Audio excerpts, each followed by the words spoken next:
解脱，尽心无争执，无因虚非实，心地如法，茶香极乐土。阿弥阿弥阿弥陀佛，明心明心自见自心佛。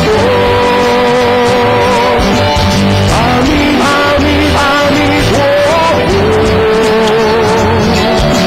见心见心即见心佛。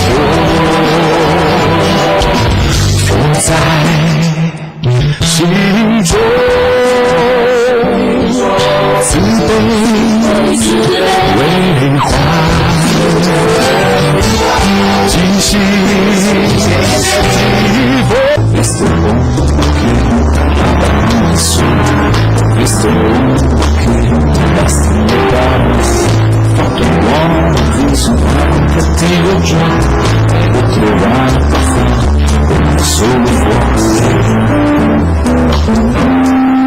山姜的花洗发精以姜及何首乌研制而成，姜能深层洁净头皮，促进新陈代谢。何首乌中含软磷脂，营养发根，润泽秀发，洗后秀发不油不涩，柔顺好梳理。山姜的花洗发精洽询专线07-223-1825，另有山姜的花沐浴乳、润肤乳同时发售。十方法界客服专线07-223-1825，07-223-1825。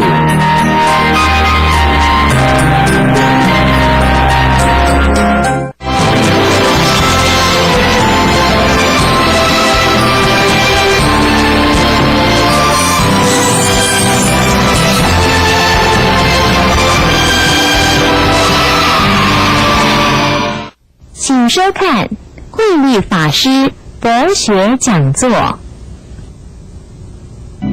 学习佛道的人，你要一定要记住无争，还有很重要的心要柔和，要尽量的宽恕众生，忍辱。这个忍辱一定要通达空性跟无相，否则忍不下来。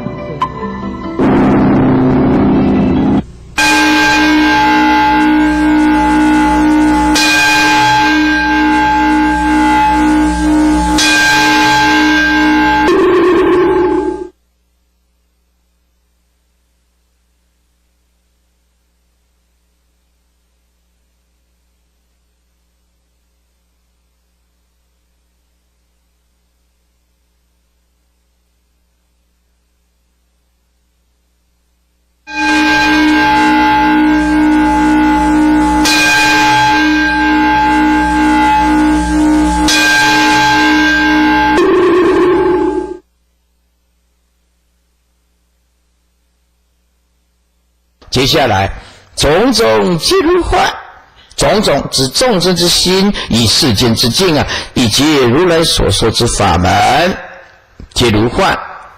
以外境一心而现而心确实如幻，所以心一境皆系如幻这个心如幻是指妄心不是指真心所以妄心与妄境其实都是如幻而如来之法门为应众生之心而现，众生心即如幻，而应之而现之法门亦复如幻。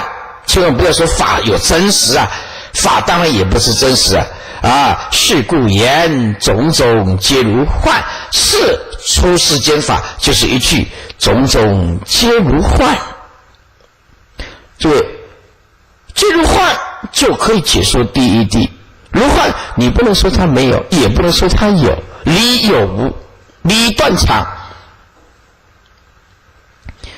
最后一行所说非所应，以彼为非说，为若所说之法为非所应之机则以听者反成为非说，非说者不得当之说也。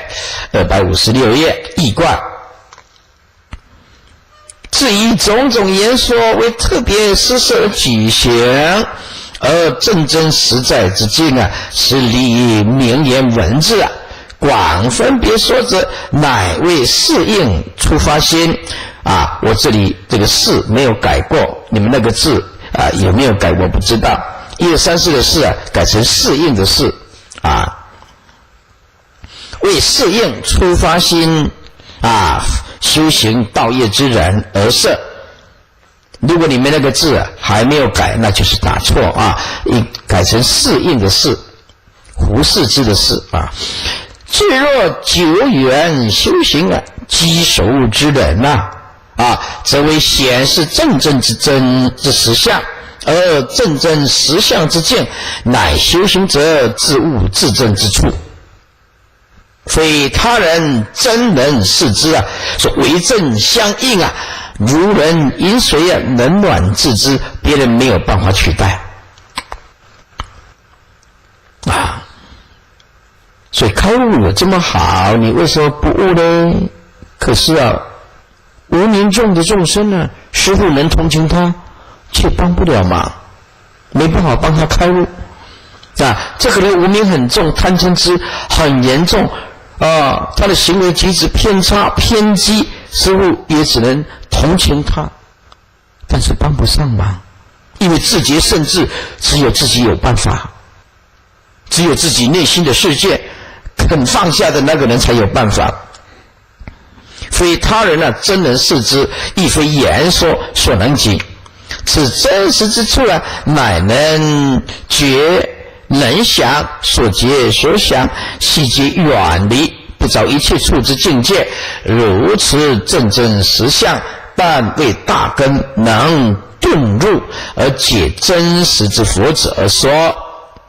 如果应愚者，则须广以言教。因为一次的众生啊，你讲那个少许的法，他没办法契悟顿悟，没办法而且重复的欣喜，有种种的分别法相诸相，然这种种的心跟境啊，以法门皆系如幻。如幻的意思就是说，所有的语言文字佛所说的法都是空无自性，唯有那一颗真如的心是究竟真相。因此万法都在开采我们那颗涅槃妙性，万法都是这样子。你到极乐世界也是这样子啊，明心见性，见性才成佛，哪一尊佛不见性可以成佛的呢？所以我们今天讲这个明本心见本性的法门，就是提前告诉你成佛的这个究竟义，究竟义啊。接下来是所有相显现啊，然皆无真实之性。如来如是种种之言说，皆为随事应机而分别施设建立。若所说之法非所应之机啊，则以彼听者反成为非当之说，是以不得不用全说也。全就是方便。注意，只要语言文字通通叫做方便，只要语言文字通通叫做如幻。若对小圣心量之人为说真实之法，则非所宜。这师父早就跟你讲过了，所以我们到小圣国度去就是一种尊重，这是他的生活方式，我们也尊重。那来到大圣国度的中国大陆或者台湾啊，他也应当尊重我们大圣的修行方式。所以师父一直强调，这大小圣之间应当互相尊重、赞叹、随喜功德。接下来，彼彼诸病人，良医随处方。如来为众生随心应量说，妄想非境界，声闻亦非分。哀悯者所说，自觉之境界。彼彼诸病人，那个彼彼就是还没有成佛。只要没有成佛，他的心都有无明的粗或者细的病。意思就是说，在佛的角度里面讲，整个宇宙的众生他的心就一定有病，有的还有严重的贪嗔痴的病。换句话说，在佛的角度里面讲，每一个众生没有生病的身体也许很健康，可心他一定会有病，会有执着的病，会有法执的病，会有无明的病，见思病尘沙的病，尘沙无明的病，或者是根本无明的病，这个病是没办法断的，因为它无形象的，吃药吃不好的。你不是说今天呢，你这个感冒我们来开一帖药回来煎一煎，喝了感冒好了。现在都是科学的中药粉很快，或者西药这个药是没办法的，除了服用佛陀所讲的大般若的法药，有办法救度一切众生。要不然如来为什么这么的尊贵，让无量无边的众生如此的推崇，如此的顶礼，五体投地的佩服，是为什么？因为只有他有办法，只有他老人家佛陀伟大的出世的大圣人，才能悟到生命的究竟之处。要不然呢，九法界的众生是没办法的。所以比比诸病人，九法界就是菩萨以下的这些凡夫都有病。良医谁处方？良医当然就是如来了。比比是指九法界了，那么良医当然就是指如来的谁处方？如来为众生怎么样？随心应量说，随着众生的心的差别，应其所知之量而为之说法所以佛陀不只是说世间的天文地理要贯通十法界任何一个众生的毛病，他通通要抓得准，才有办法下药，才需要三藏12部经典。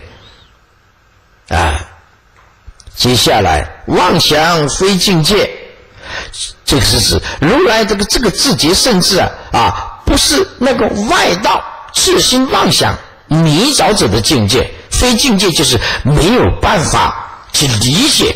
只要你内心有妄想，就不是如来的境界，就没办法契入如来。这非境界就是有妄想的人没有办法契入如来的境界。所以如来自觉圣智呢，不是外道自心有妄想所迷着人他的境界，不是这个意思，就是不是有妄想的人的境界。而佛陀是没有妄想的人才有办法契入佛陀的境界，就是如来自觉的圣智内心的深处。声闻亦非分也就是也不是声闻的本分，是非分。这个分跟分量的分是一样的意思就是说，因为声闻的悲心智慧力皆不足，也不是非分，就是没有这个能力。用今天的语言你比较听得懂，就是没有这个能力，也不是声闻圣有这个能力去契入如来的自觉圣智，没有办法。你就知道成佛有多难了。连修到正大阿罗汉果都没有办法契入佛的那种究竟的圆觉的自性，你就知道这个修习佛道它有多困难，多深奥。哀悯者所说是哀悯一切世间，为了哀悯一切世间，佛才说种种的法。所说是什么？说佛的自证自觉的境界，哀悯一切世间，因为一切世间没办法了解佛这么高超的境界，所以佛为了哀悯一切世间人才说怎么样？哀悯者所说就是说其自证自觉的境界。自觉之境界就是如来自证自觉之境界。这哀悯者所说啊，整句的意思就是为了哀悯一切世间人，才说如来的自证自觉的境界，为这些众生来说的。那么整句把它贯穿一下，说比比诸病人良医随处方，因为九法界的众生或者是菩萨法界、声闻缘觉、六道众生的这些法界，这些都是有病啊，心都有病，无明的病、烦恼的病，只是粗细不同。而如来这个良医啊，随九法界的根器不一样，开的对治心病。如来为众生啊，随众生的心这差别，尽量说就是应其所知之量而为之说。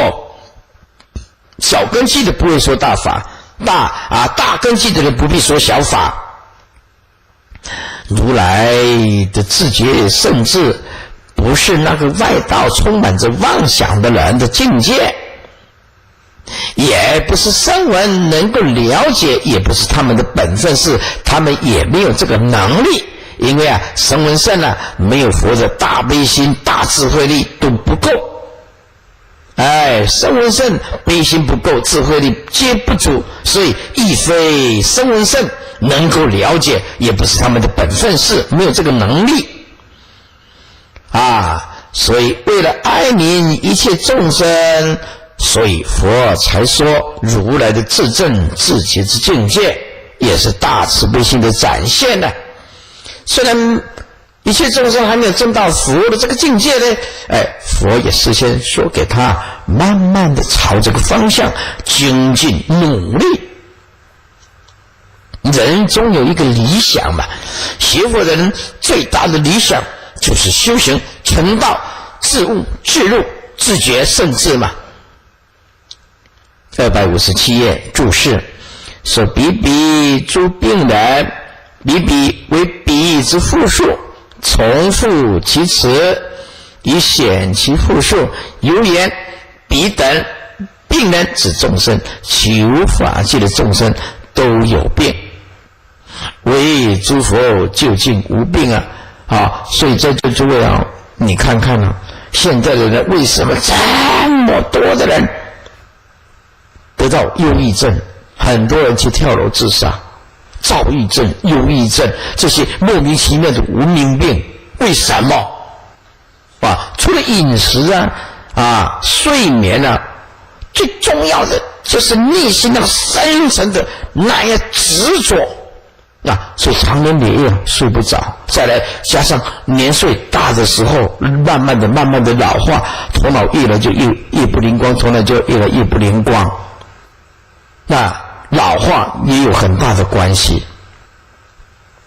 因此我们要让我们的脑筋更清晰，不得种种的不必要的病。那么这个佛法就非常重要。佛法你内心里面能够充满的智慧，每一念都是那么的善良。诸位，善良是可以治病的，不发脾气也就很少闹胃病，嗔恨心也没有。你看整个身体慢慢的调伏，就调伏了心，那么身体的病它会减轻的。而且就算身体有病，他也知道这个是业报身该受的，心也不会烦恼。所以这个心治疗好的时候，他可以承受很大的病苦，还有很大的逆境，就变成一个很健康的人。众生无法承受的，要跑去自杀的，可是在一个学佛的人况，这无三昧呀，对不对？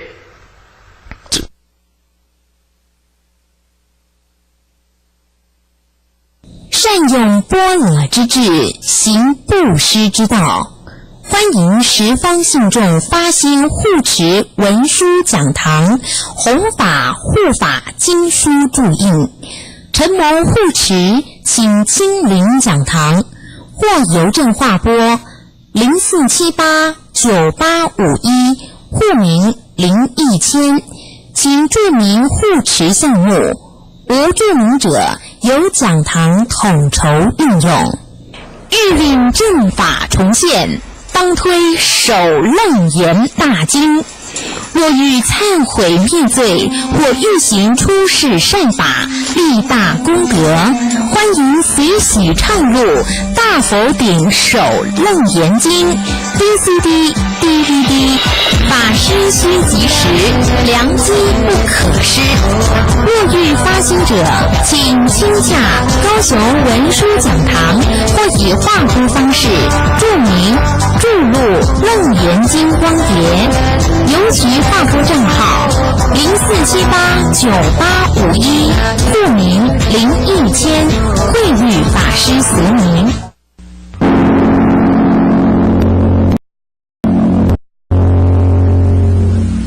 文殊讲堂报恩佛期通告，日期12月11日至17日，报名电话07-332-7833。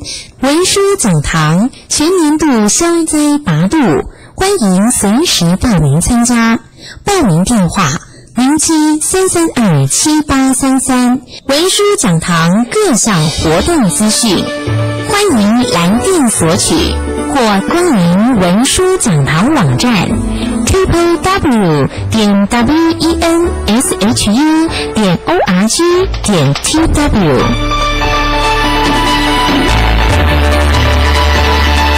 你一定要记住，学佛的人就是要把不幸转成般若智慧，任何不幸的事情变成一种可贵的经验，能够转动。可是众生没办法，碰到家庭不幸的话种种的这些生老病死一下子无法承受，人就快发疯了。你无法承受了，这个人好好的，那么突然这样子没多久死了哭得死去活来，他会活过来吗？不会，对不对因此我们拥有一颗善良的心，我们拥有一颗般若的心，这个万病就尽除。这身体的小小的病其实没有什么，但是让内心里面那一颗无明烦恼，这个是大病。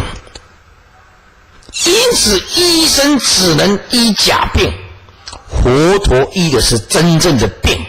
你体会得出来吗？世间的你感冒头痛高血压，医生医的都是假病，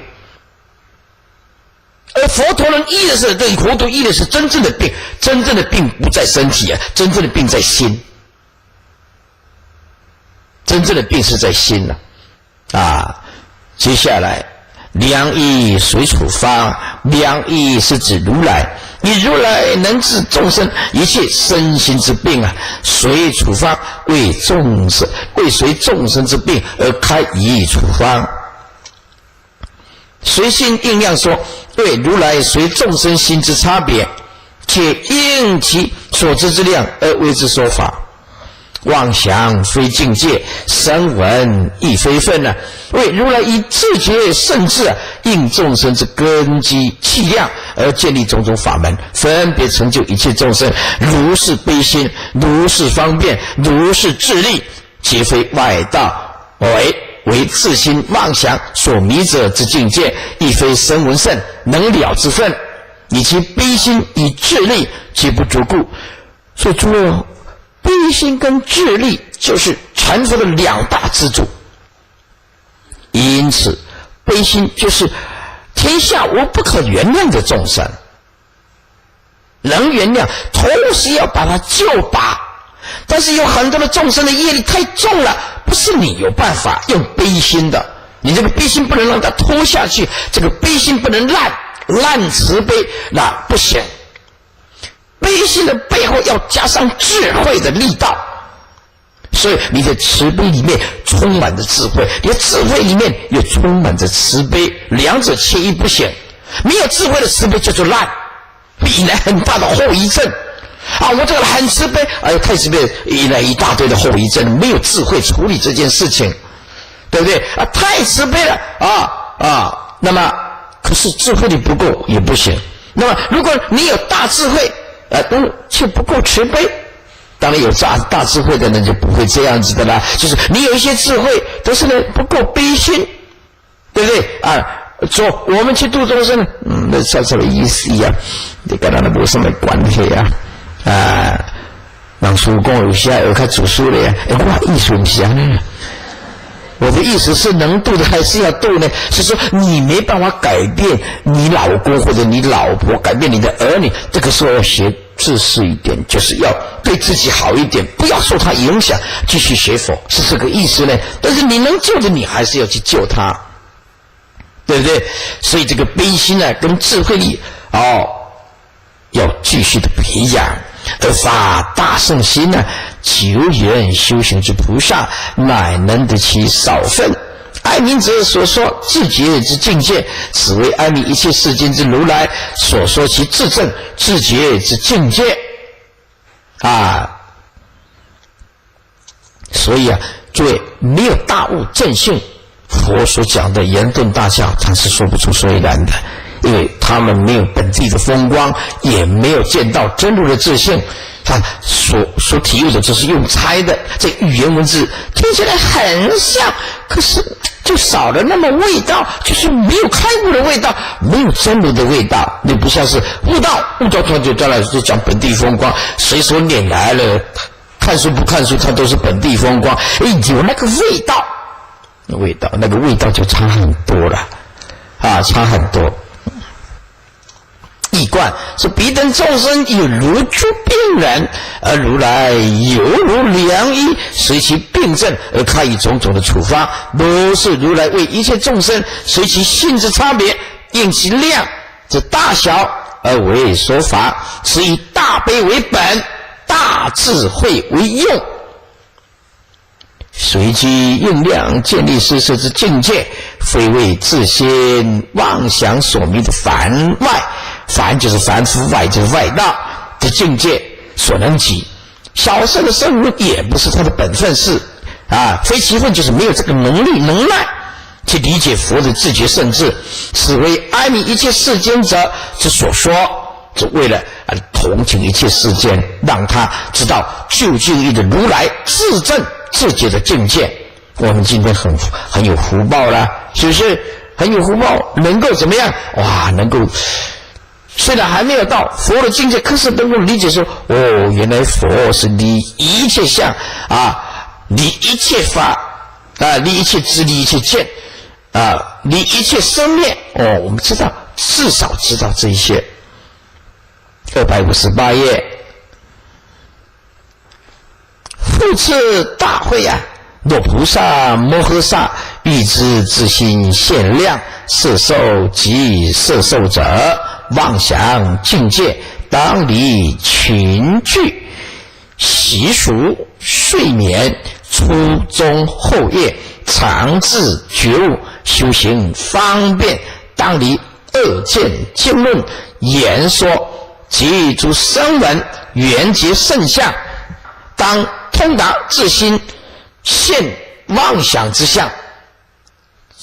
这一段想要修这个圆顿大教的这一段非常非常的重要，看起来很平常，但是切是重点。复次大会，如果菩萨摩诃萨，如果有菩萨大菩萨呢怎么样想要知道，准备要修行体证自心的限量境界，怎么做呢接下来摄受就是能摄取的心以及摄受者就是所取的见妄想境界，因为它太简化了，就是皆自心所现的妄想境界。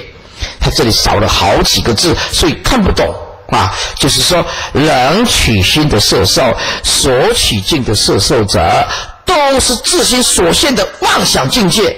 那就这一句这样看就看得懂了，因为这少了好多的字，所以就看不懂为什么突然会冒出妄想境界呢所以说能取心的摄受，以及怎么样？所起境的所摄受者，都是自心妄想，自心所现的妄想境界啊。接下来可是非常重要，这讲的通通是普遍性，大家啊一就中箭的。每一个人都有这些毛病，你要修行这些一定要避免。底下为什么讲很重要？是通通是众生的毛病啊，一就道破了。虽然才几个字，通通是。接下来看一下啊，佛意思就是应当让你的身心静一静，关照一下。怎么做呢？当你群静。为什么群静？这个群静就是讲一些没有意义的话。儒家讲群聚终日怎么样？言不及。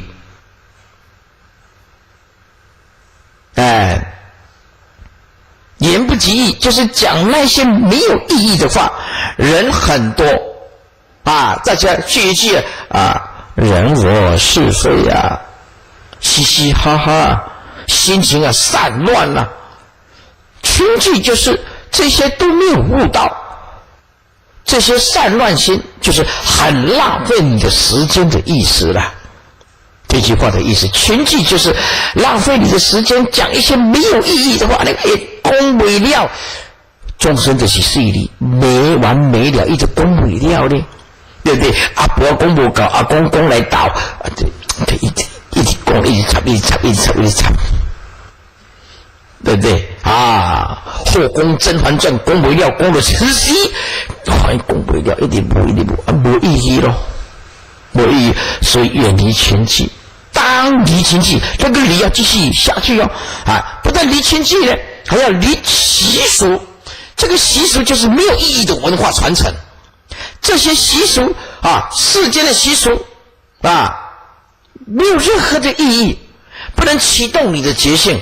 所以这个还不能讲得太过敏哦，这个讲得太过敏了，那些不同意见跟我们看法的人会群起攻击我们，你慢慢的体悟，对不对？你说我们这些种种的文化，种种的习俗，它的意义是什么？没有任何的意义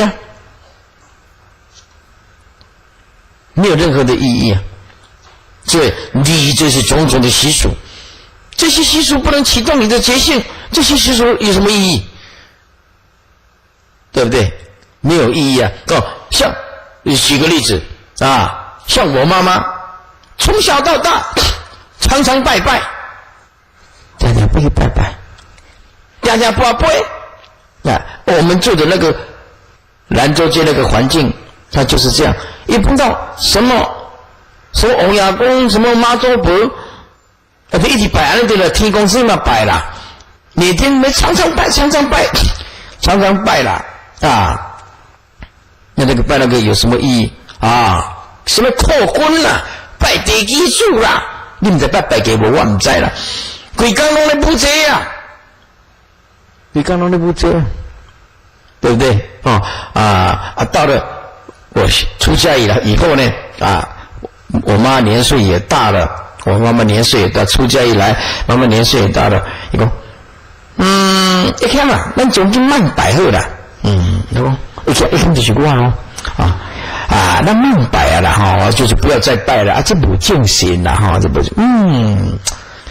不愧是属马的。都是两个人，这不正心啦。那么那个直播看也知道这个没有正信不错不错。你看学习久了，连我妈妈都分得清楚，这个不是很正信，所以这些习俗要避免。他有的习俗实在是很奇怪，有一个习俗是什么？要结婚的时候要结婚对不？要结婚，老公要背着用那个椅子背起来要可以坐，那老婆坐着的方向是相反的方向背着老公要背着老婆要过这一座山，要过那一座山。我看到那一幕说全国这边穿对不对？你看我来穿这一百多公斤应该是一排，我在丢那边我排我无100多公斤，我要透法度咧，还个跋山个过呢？娘喂啊，这透法度咧，这个是习俗什么意义呢？对不对？那这个习俗好像没有什么特殊意义的，是不是有的习俗一结婚以后庆祝14天，呢，很600意义我不晓得是什么，不知道啊。那结婚就结婚，为什么要庆祝那么久呢？对不对所以有很多的习俗也应该怎么讲了没有特殊的意义的睡眠是离仪睡眠还要离意思就是难困辛苦咯意思就是睡眠要克制一下，够用就好，不能睡得像死人。我们每天要死一次，知道吗？我们每天一定要死一次，我们每天死一次就是睡眠，就是睡眠。睡下去的时候像死人一样，对不对有的人你看他在讲堂围起来睡我跟你讲他在困那个姿势你上好不要去看，你也着千斤丢千斤真的睡眠姿势该录音给讲这什么人这就是我嘞阿弥陀佛所以这个睡眠每天我们要死一次，一定要睡得很熟睡眠是初中的烦恼睡眠太重有什么不好呢？念阿弥陀佛，阿弥陀，阿弥陀，阿弥陀，阿弥陀。你期盼什么？期盼临命中阿弥陀来接引，对不对阿弥陀，阿弥陀，阿弥陀，阿弥陀佛祖就现前就恐佛祖刚好现前要接你去的是刚好睡着了，是不是？接下来初中后夜常自觉悟，修行方便修行方便，种种的方便这个方便就是所谓的法门所以这里很重要，要离群聚，不要每天一大堆人聚在一起群聚终日怎么样？言不及义，没有任何的意义，离习俗对不对？要离仪怎么样？睡眠没有意义的睡眠，初夜、中夜、后夜常自觉悟，这种精进不懈，修行方便，修行种种的法门，方便的破除无明。以下的更重要，当离恶见经论这个恶见就是外道的恶之见，外道的恶见不外乎有见、无见、断见、常见为什么要离？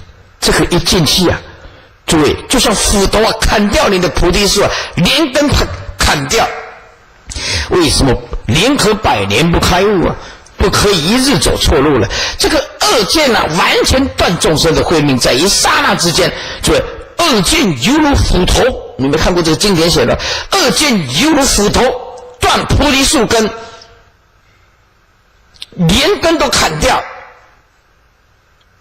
连根都砍掉叫你不要敬佛，不要敬法，不要敬身，这个是恶之见因为你的心本身就是有三宝的，叫你不要发菩提心什么极乐世界这通通是造假讲来讲去都是恶之见这当离外道的恶见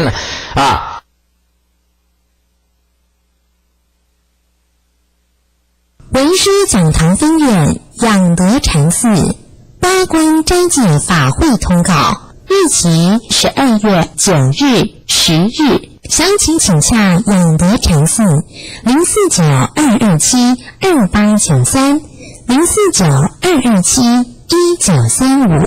佛医法会通告，日期12月9日，详情请洽03774332。文殊讲堂各项活动资讯，欢迎来电索取，或光临文殊讲堂网站 www.wenshu.org.tw。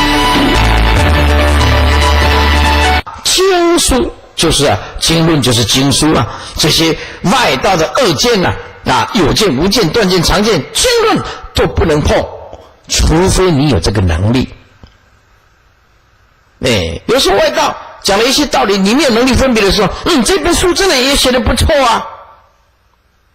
那就像有一个中国大陆有一个比丘尼他看了一本书我们不讲谁他说这本书写得不错，那个人写的书我当然很清楚了，对不对？我也不能说点点看不得记那慢慢一年不记住还不能讲得太明白，然后言说还有外道所宣扬的言说，因为为什么要远离外道的经论，远离外道的言说？因为外道坏菩提正见，菩提的正觉之因。诸位，这个因一断掉，不可能有成佛。外道之所以要远离外道的经论跟言说，重点在哪里？重点在外道坏佛的菩提正觉之因，就种子断掉，那你怎么能做成佛？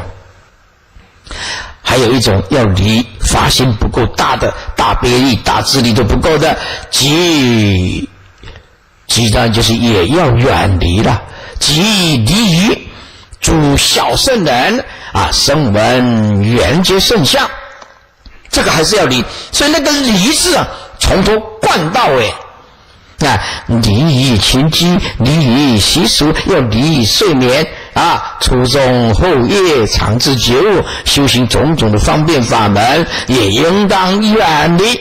怎么样？二见经论也应当远离外道所宣说的法，他的言说通通不能听。还有离于小圣人声闻缘觉圣，因为没有大悲力，没有大智力。最后一个，依佛所说的法当就是一定能够，当能通达，就是自己自证自悟了，一定能够通达，一定能够觉悟自心所现的妄想之相。因为佛是过来人嘛欲知山上路须问过来人对不对？所以依佛所说的法当能通达觉悟自心所现妄想之相。整句我把它贯穿一下，说复次大会再一次告诉大会如果菩萨摩萨想要知道关照自己的心量所现的种种妄想的境界怎么样，你一定要了解，一定要了悟能摄取的心，能摄受心就是能起心，以及所摄受的境界摄受者就是所摄受的前面是摄受就是能摄受，后面这个摄受者就是所摄受，所以加一个这个底下一个摄加一个所，那就更清楚。摄受者就是能摄受能取之心，所摄受者就是所取的境，所以前面是摄受是心，摄受者是境，能取之心，所取之境，都是自心所现的妄想境界。我们应当让身心静一静。如何能身心静一静呢？当离群居讲一些言不及义的事应当离种种不合时宜，不能启动觉性的习俗，完全没有意义的习俗要远离，不要浪费时间。同时要远离这个睡眠太粗重的睡眠是粗重的无眠，睡眠要减少，初中后夜常自觉悟，修行种种方便法门，同时应当远离外道的恶知恶见的经书经论，同时外道所宣扬的言说道理，因为坏了佛所讲的菩提正觉之因，千万不能去听闻。同时也要离大悲力大智力都不够的主声闻缘觉圣相，只要依佛所说的法，当能通达觉悟自心所现的妄想之相。好看注释了。那么整段贯穿解释以后再三大家都明了了，明了再来看这个注释就很容易理解。所以若菩萨摩诃萨意知自心限量，摄受及摄受者妄想境界。前言真实者为佛之境界，凡外邪小非分大圣根属的菩萨得其少分，所以故能进而修习入佛的境界。自心限量者，也就是自心障碍所限之境。量者，凡是能称量，见闻皆知，一切之法相皆名为量。摄受及摄受者，也就是能摄受以及所摄受者，也就是能取与所取，能取者为心，所取者为境。整句的意思是说，如果菩萨摩诃萨欲了知自心障碍所现的一切境量中，只能取及所取，皆为自心障碍四浪妄想所现之境界。此即唐译作菩萨摩诃萨若欲了知能取所取之分别境界，都是自心之所现者。当你勤具习俗睡眠，勤具习俗者，愧闹也。儒者所言，勤具终日言不举，此也。是故三五成勤率多杂语。率多就是众多的杂语讲那些没有意义的话，浪费时间，浪费生命。还有现在两种情形尽量减少：一，电话；二，email，讲来讲去。这众生有写信来要求师父要做什么？要做视讯，想跟师父做一个好朋友。什么？我有时间规工坐一下跟你视讯呢，有那个时间吗？视讯我是没有做过视讯就是你在这边那边远在天边都可以看到视讯吗？我有这么多时间吗？对不对没有那么多时间的。习俗者，比如说年节婚丧喜庆乃至生日等等这个是中国人最喜欢的了。年节农历年又到了，对不对？还要放鞭炮放鞭炮是不是还要拜拜然后聚婚丧每天都奔波在这个婚丧所以就有人讲说慧宇老师我们两个要结婚要请你来这个主婚，虾米还要请我做证婚人有一次我到的日月潭光华岛，小小的岛里面有个月下老人我的外拐合掌，我跟他讲月下老人你这样看的哥不好这个牵男的女的两个这样有这个男女这个不好，要好好的修行，结果一拜没多久921大地震通通倒起来看月下老人呢讲多了没看没摆再来我到瑞士什么去坐那个什么缆车去瑞士回来，经过没多久那个缆车掉下去死70几个再来去香港大屿山一坐那个缆车，这个缆车这么高这个大概有100层楼，看到那个海这个掉下去怎么来得及呢？回来以后没多久真的掉下一个缆车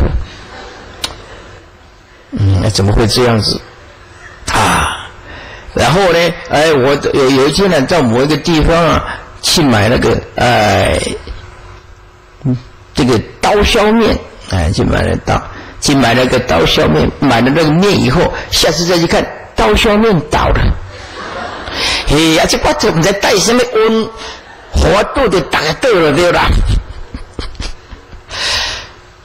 很奇怪的婚丧喜庆乃至于生日生日，对不对？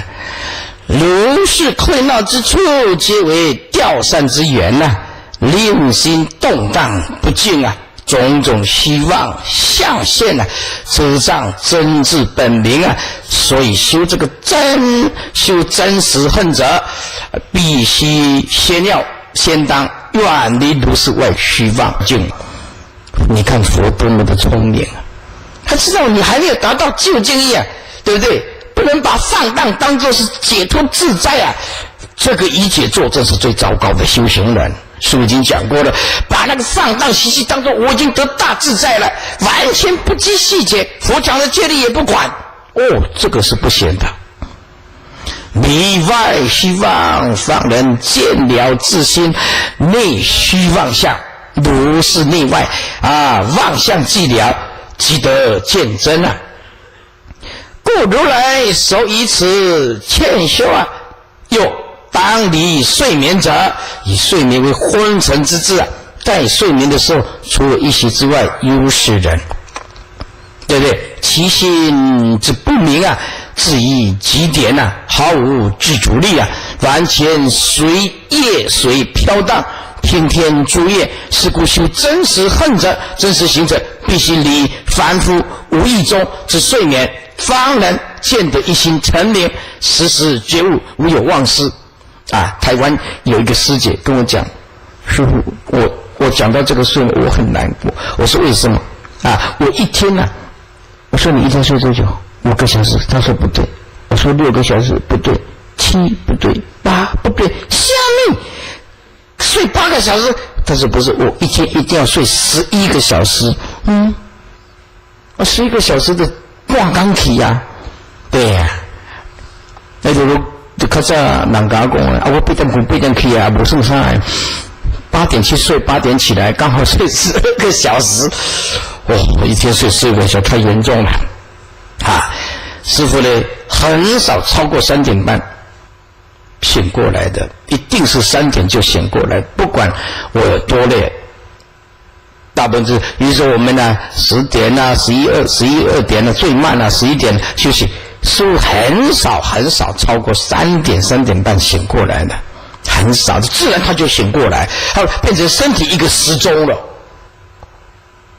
所以师父的睡眠可以说是非常的少，非常的少。初中后夜呢，也就是初夜分、中夜分、后夜分，印度习俗分一日为6时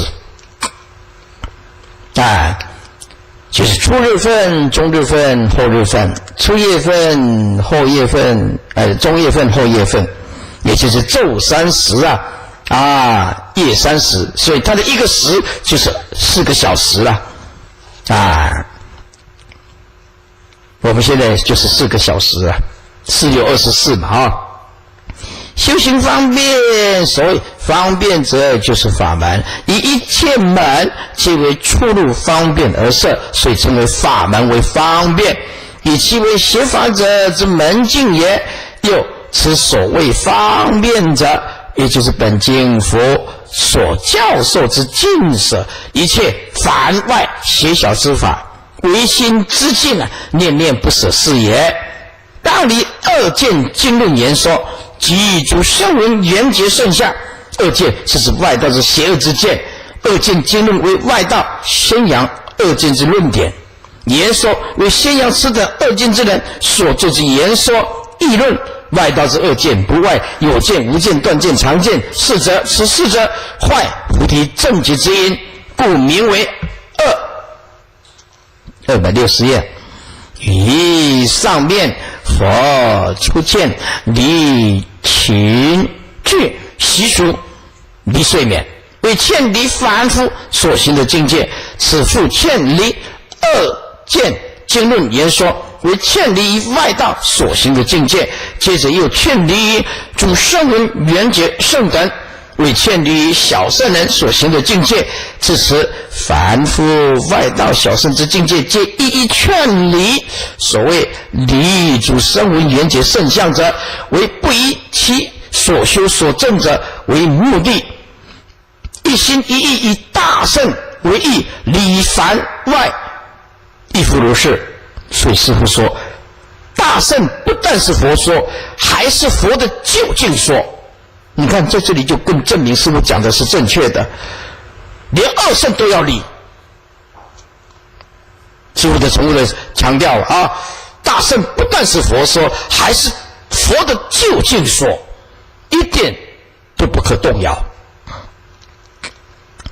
当通达自心现妄想之相，也就是若如是依佛言修行，当能通达自心所现妄想之相。通达就是觉悟、彻见、了达。一观说复次大会，若菩萨摩诃萨一了知自心障海所现尽量中之能摄受之心，以及所摄受之法，此等皆充实自心障海中是让妄想所现的境界，但无实体，唯一真见。菩萨摩诃萨若一了如是虚妄而显真实者，首当立凡夫轻惧。不要终日讲一些无意义的话，习俗溃闹之境，以除掉散。对，这个是两个名词啊。熊熊看来看不懂，还什么掉散呢？还掉在空中的扇子吗？不是这个意思啊。掉是指掉举，散是指散乱。这个掉顿点散，掉举还有散乱，一下子看还反应不过来。如是方得离外在一切虚妄的境界，亦当离睡眠，以除昏沉，及内在一切虚妄境界，初中后夜，日夜精勤。你看看世尊告诉你啊，不得一切作证，还是要精进的啊。我们涅槃妙性虽然本性具足，就是要日夜精勤啊，就是要精进啊。常自明觉彻悟，以限量的智慧修如实行之方便善巧啊，观察了悟障事。其次，更当离外道邪恶见解之经论及其种种言说，以避免徒之纷扰而得离于邪见，不为邪见之所污染，即离于诸声闻缘觉圣所行之相，如是即得不落于小圣境界，如是离凡离邪离小之种种虚妄境界，修行方便，即当入于大圣而通彻了达自心障碍所现的妄想之相，就是前面所言的障是海浪相。那你就知道啊，为什么要离一切相？你有相，你就会直走。那了相本来就换，那就没有东西可以直走。那么佛法就单刀直入就解决了。言无实体，唯一真经。这个真经就是真心啊，就是本性啊。全论此段经文当中所说的，若菩萨摩诃萨一知自心限量，摄受及摄受者，当离勤具，习俗睡眠，初中后夜，常自觉悟，修行方便，就是一定要精进。这个跟圆觉经所说的很相近。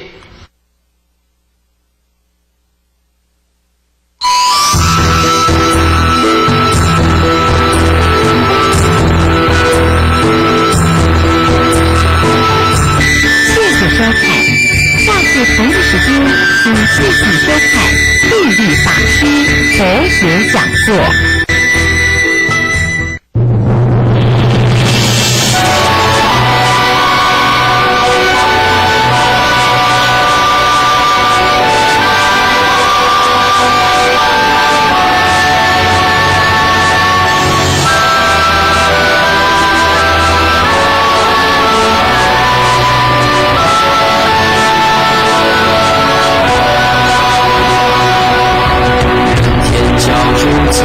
今生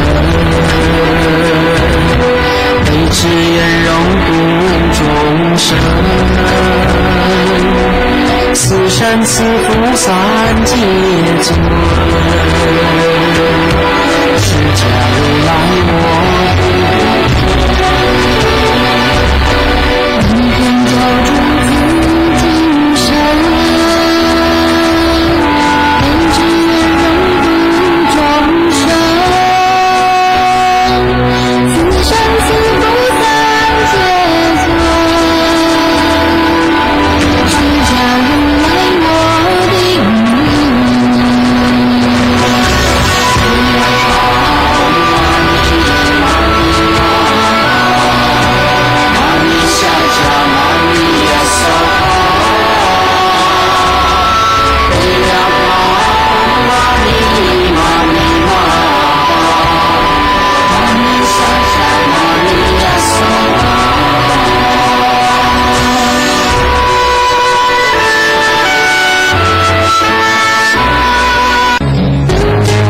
欲知前世因，今生受者是；欲知来世果，今生出者是。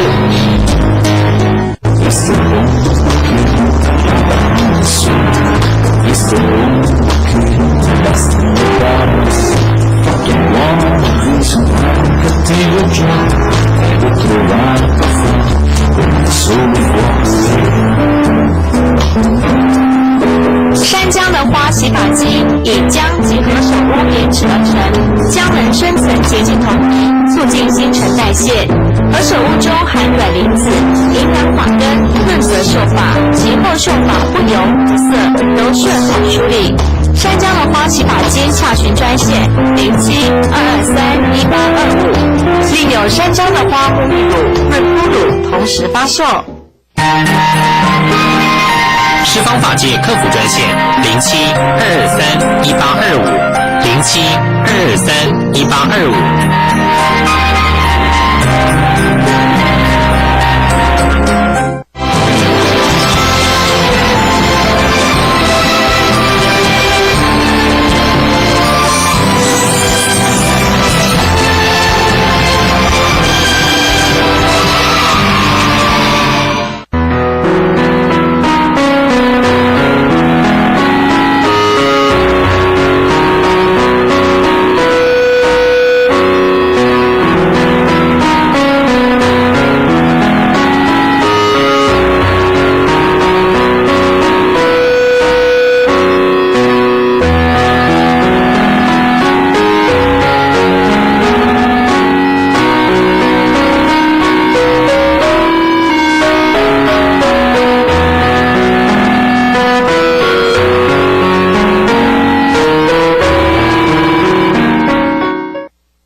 体会学佛利口的量，和大家共同分享，就是一种心境。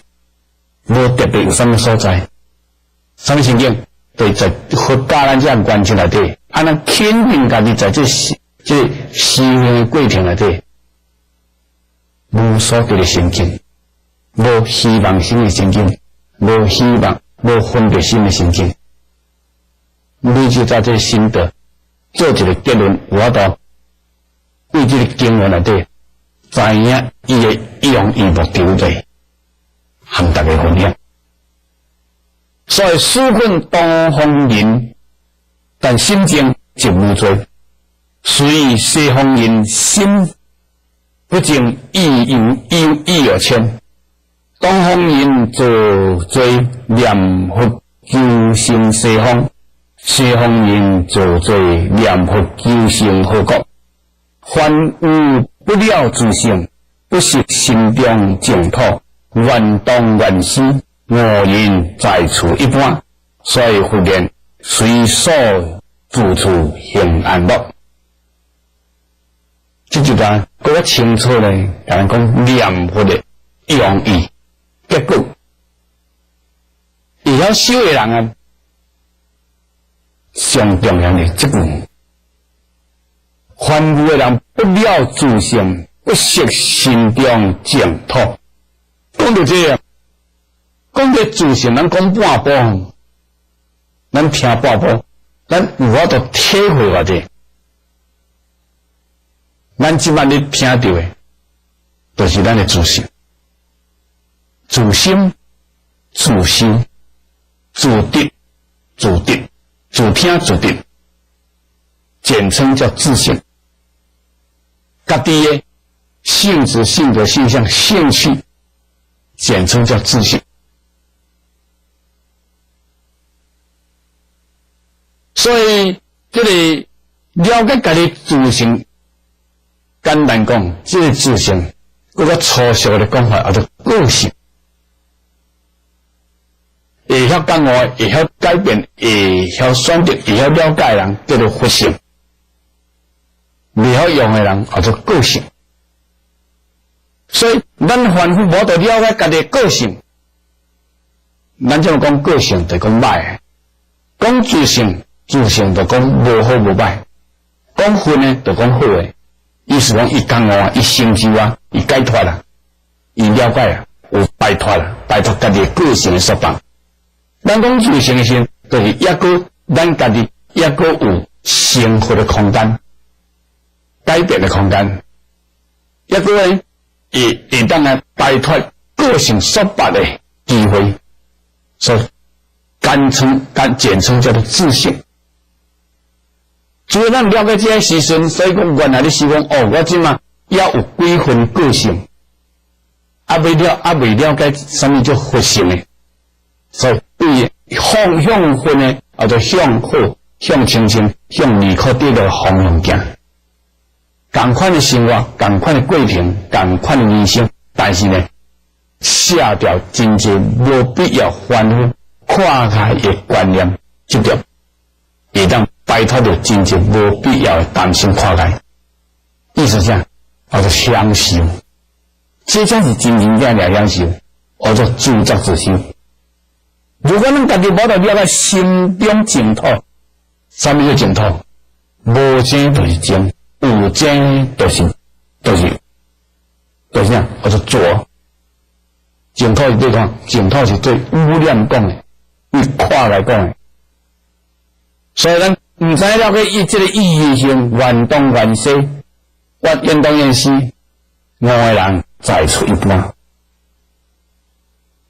所以了解人也不要讲随所生出很安乐，这里随手的摕来对。随手讲起，拢是佛法。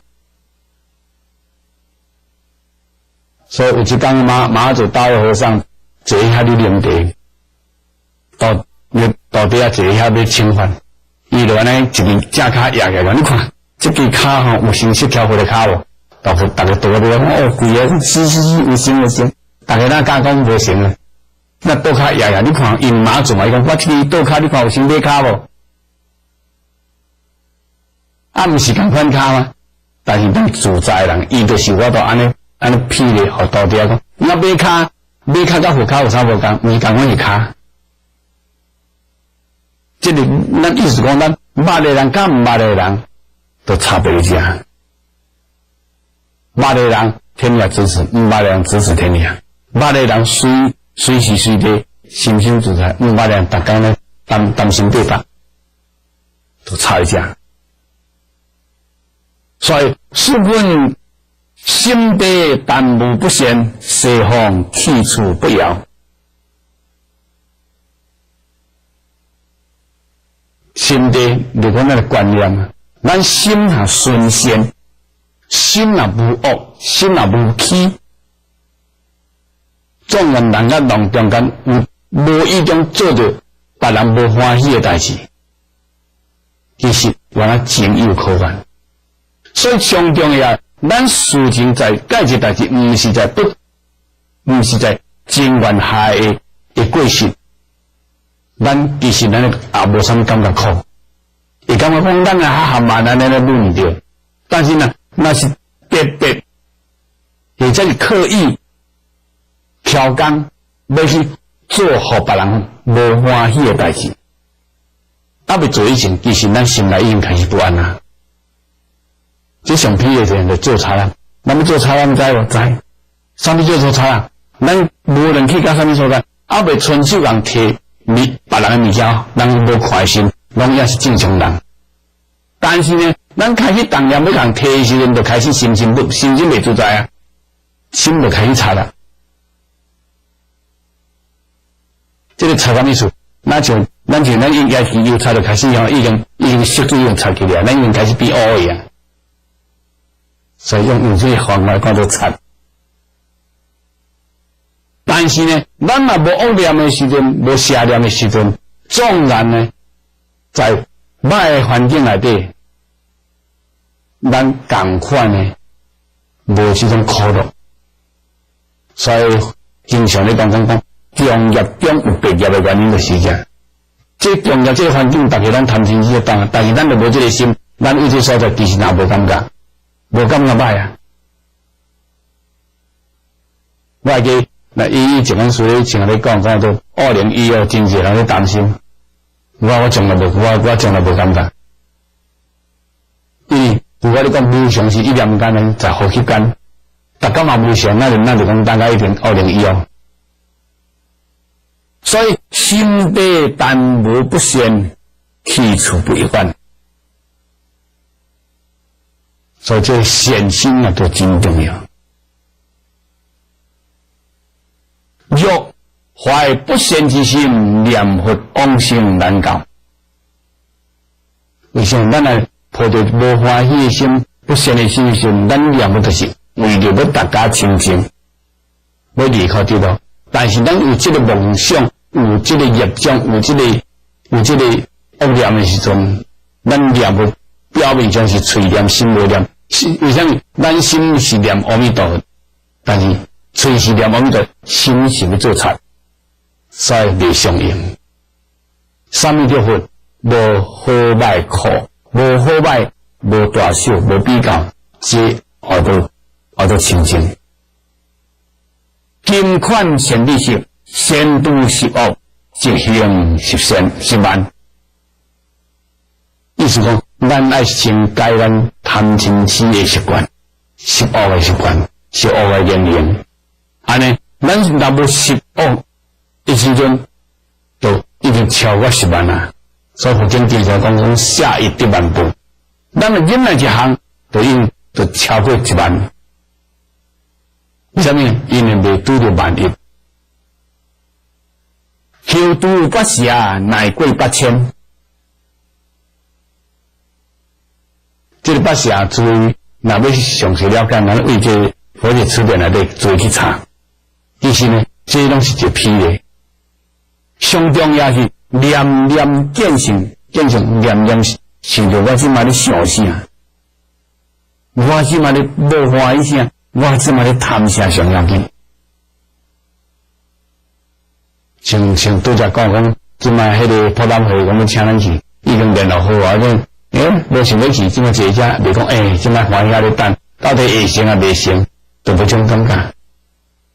所以意思讲，咱上重的心爱安住，会当安心，会当安然自在。咱通常咱即马是烦恼，是因为无大好大歹。那大好的时吼，规暗困袂去；那大歹的时吼，嘛是规暗困袂去。为什么？已经心无得控制。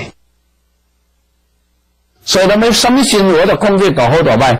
平常时无拄着大好大歹时，平常时无我得转，我得发现。什么安那修？莫去想着欢喜，莫去想着烦恼，莫去想着对，莫去想着毋对，安尼就是无好无歹，安尼就是咧修定。所以念念见性啊，相行并进，道如弹指，变度迷途。这大师间开始这做一个，这叫做真心法，毋是方便法，实实在在，真正是真在实了。其他大部分的讲的拢是方便法，若做大师讲，真正拢真心法。对自性来讲，所以咱念念来见性，讲念念发现家己心念咧想啥时，心我都保持平定，就是讲无外跳，无邪念，安尼道如弹指，意思讲咱即马就是西方。肯定咱即马坐遮就是西方，为什么？无好歹，无苦恼，无管、无比较、无比较、无担心。但是呢，后壁呢，看咱我都发现讲这个原则，我都维持偌久。发现是智慧啊，维持是功夫、品味。所以道入坛子，安尼这样安尼教育啊，伊是就是一直有一念。为什么坛子的一念教呢？因为咱我都控制。这后头时候，这几天我喺路边看到来水果诶，真济啊！我做咱本来经常看啊，路边菜迄个小卡车咧卖水果是卖菜好，3斤100，3粒50，这就有法，听无？3斤什么？3斤100，咱看到咱们真少嘛，对不对？但是作用之一，主要迄个卖人是要卖你3斤100，伊主要是要骗咱落车，骗咱过来看。我即嘛头家大家我要3斤100，3斤100遐上歹遐3斤100，这嘛就这个你看就你上水1斤100，这都避讳诶。咱细汉时啊，咱都骗囡仔啊，咱嘛甘人父母骗到大汉啊。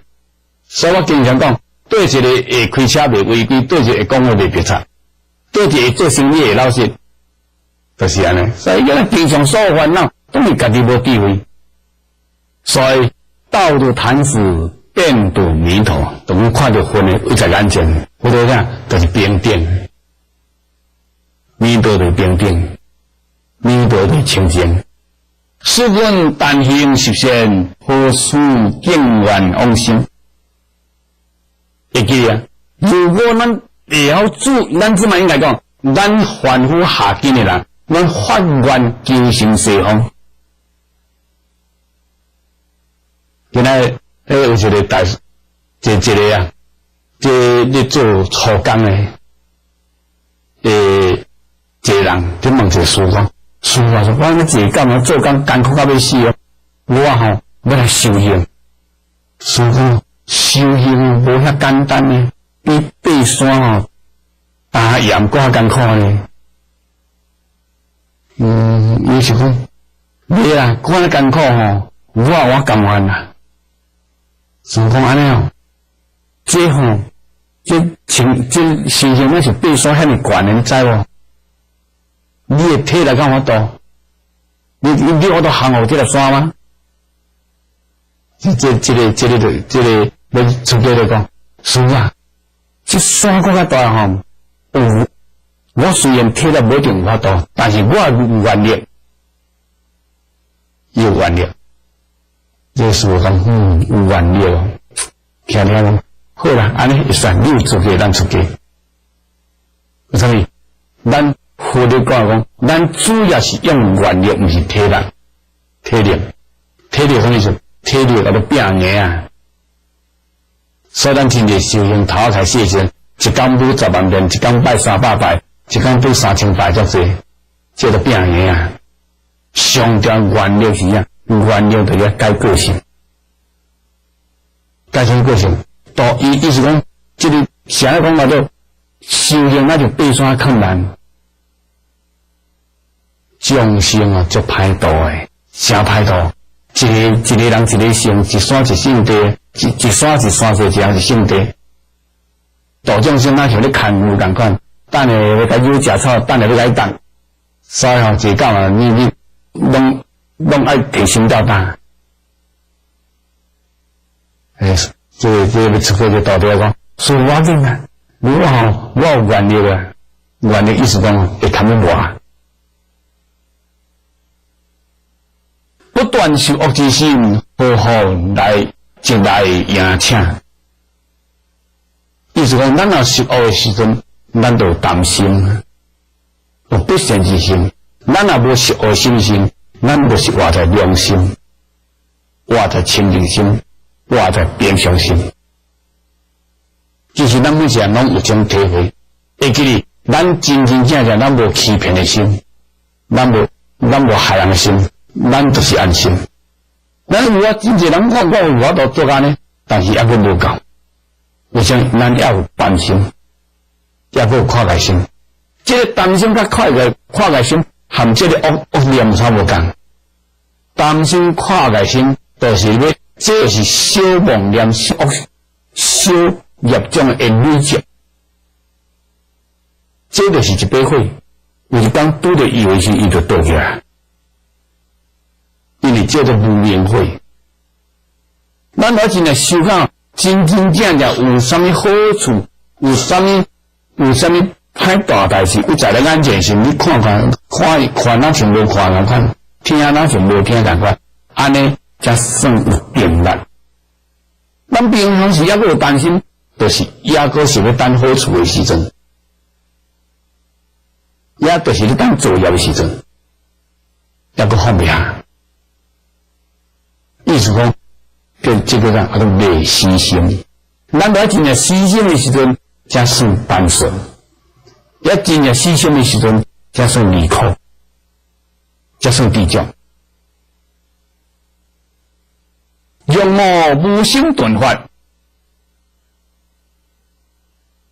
咱若真正体会。咱若真正了解、体会什么叫做无声顿法，这顿对当下什么程度？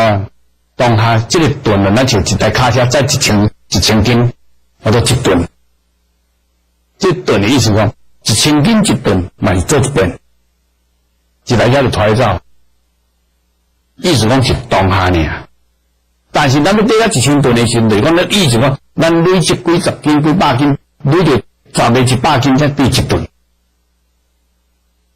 咱累积偌济业障先，才当下人了解啊，算了，免咱想啊，免计较啊，免烦恼啊。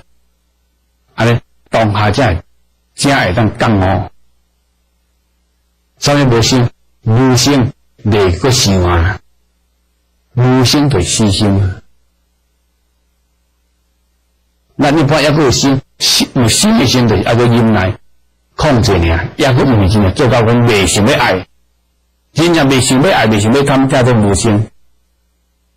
见西方只在刹那，放我念佛救生，路遥如何抵达？咱记西方是什么时阵？当下尔。所以恁讲说咫尺天涯，天涯咫尺，对当下。只嘛无好歹，无苦乐，无善恶，都是当下的西方。所以呢，寒天吹北风，热天吹南风，暗时吹东风，西风什么样吹？西风就在刹那，都是当下随时。意思讲，心情好的时阵，无事无苦乐的时阵，就是西风。咱一般的西风是咧希，伊是跟咱暗示的希望的希。咱表面上是求方西方，是了解到咱什么时候能够把希望放下，把希望彻底的能够不要想。所以六大师为这个金刚经讲无希望心，伊经常为金刚经内底呢提这种讲法。所以无悟的人呢，念佛求生，路遥如何抵达？意思讲，你眼睛离西方愈远，你精神呢离佛愈远。但是无经过这个时间，无经过这过程，咱就袂晓得无肯定啦。什么意思？一个人若做歹代志，做参也无方了的，伊就是要讲好人，伊就唔敢快啊。啊，那红了就是哪怕一个小点物件，你就去插，摕人物件无人讲就是插啊，就这个意思。所以咱念佛这个意思讲，咱若无真正体会，敢若是一种期待。所以咱所有一些数量日子内底，所有功课内底，互咱了解讲，原来咱对来讲，咱拜拜就原来是拜家己。拜别人就是拜家己。咱拄则讲遮物啊，你讲我都回顾回想者，还佫检查，这个拜也无讲着，这个拜十字金塔代表啥？十方，代表散乱。能合掌呢，就代表一心恭敬、虔诚。拜落心，五体投地。咱一个人上重要的爱是民主，所以咱用上珍贵民主呢拜火神，到头壳顶一定拄着头壳，拜咧头壳的时阵，两手爱掀开先，以咱上虔诚的手去接佛道的这个骹，新人的骹，新着人才佫合起来，才佫好多点合掌。意思讲，咱像人听了，人个相信去接着意思，去接佛的法，接人的诚意恭敬，五体投地。这什么意思？破咱们的执着。所以，佛门所有的宗式内底呢，教咱呢，拢是一点一滴培养这种改变家己、顺从别人、尊重别人的暗示。咱是毋是只教会常常，已经是因已经就是个只。你的爱无人教，看着主人来先，无人有实在看着人就惊我咧，死去靠着朝天。咱拜会是五体投地，投地伊是四脚朝天。即摆另外一只都常常伊来较来时，伊就无共款种，但是伊换较学言呢，原来学要四脚朝天，所以是代表丝毫达到呢亲切。所以意思讲，人啊真正有善心、善意、善行的人，尤其所有善事、善行内底，主要就是培养善心。善心还佫不够，人甲事中间有加减，一定有一寡摩擦。你讲莲花山的头一回有缘相会，斗阵几个叫做第一回，第二回呢斗阵几个是五回。你以后有真正好的结果性，我来请咱对咱咧拜佛同款，无计较心态，再个敲电话请食饭约会。所以咱讲，经常咱咧修咱会记一个关键，有钱的人才会当服无钱的人，有学问才会当教无学问的人，然后有修的人才会通咧服无修的人讲。所以咱咧学佛咧修咱咧学佛一日感其实，拢是在咱的环境中，不管是咱接受别人对咱的欢喜，建议也好，批评也好，咱拢欢喜心性。其实爱这个关键，其实所有的批评是对咱上好关心。如果咱有了了解这种道理性，咱逐天真正发挥充满。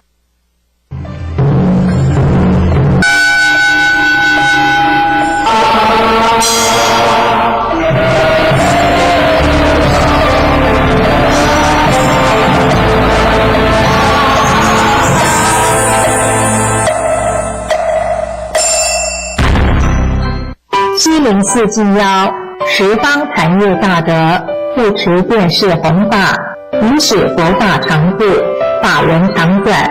若蒙捐款，敬请电汇远东银行嘉义分行，账号016-018-700-00165，户名704，联络电话0934-277-691。阿弥陀佛。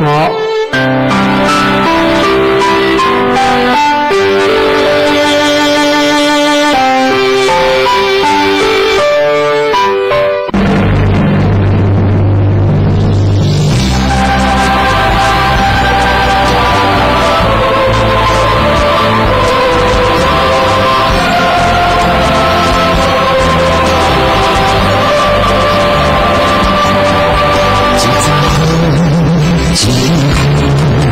只要你好感我。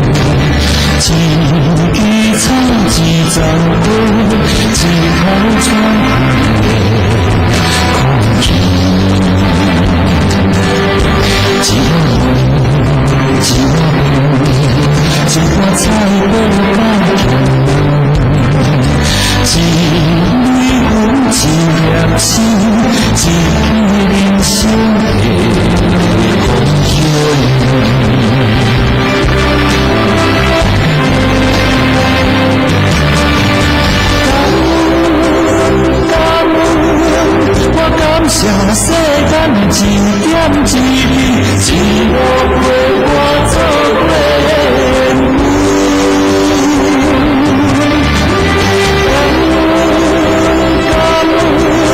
我感谢你生中来来去去，得到的甲失去的，爱过甲伤过。手执青秧苍满田，低头便见水中天。六根清净方为道，退步原来是向前。低着头，弯着腰，把秧苗一株一株插进田里。每一步的退后并非退步，只要用自己觉得对的方式，就是向前了。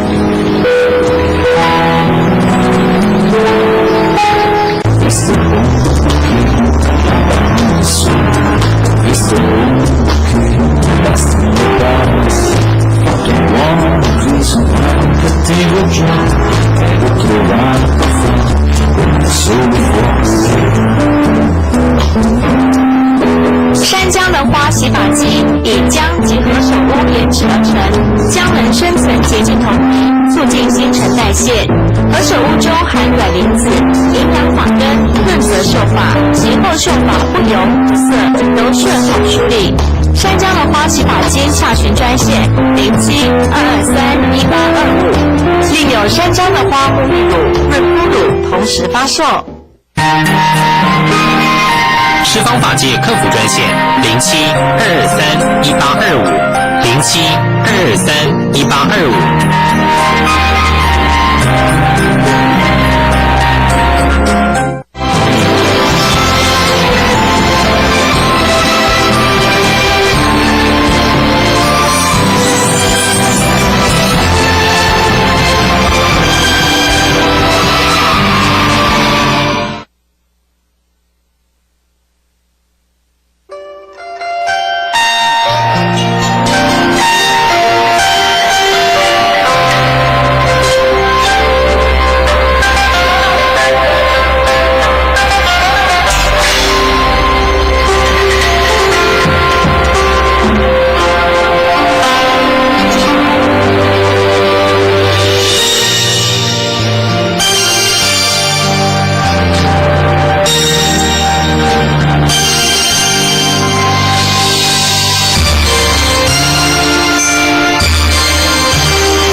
南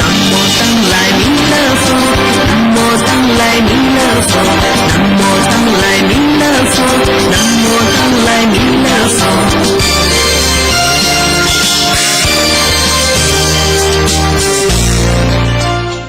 下面这句吼，有讲到这个修行中道正观，因为伊这种的实在修行的人吼，伊信解着这个空法为佛法的心髓，这个就是佛道的这个根本义安尼。所以这个84000法吼，在方便法，就是佛道针对众生的这个问题的方便说。那么引导众生起来了后，觉醒这个空安尼，性解空，所以这个就是心髓。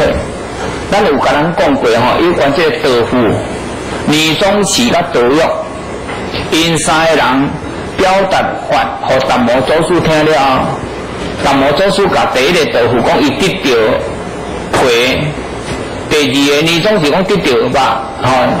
即马第三个，即个一般道育讲得到骨，就是拢无讲到半句话，就是含即句性解空法的即个空幻哦有相关。所以达摩祖师就讲伊得到喙嘛，咱知影吼，即个是咱解修行学法的重点哦，就是解诸法本空，有即个空义哈。所以即个佛经内底84000法叫做不了义经。那么这个空理实相的这个法义，它叫做了义经。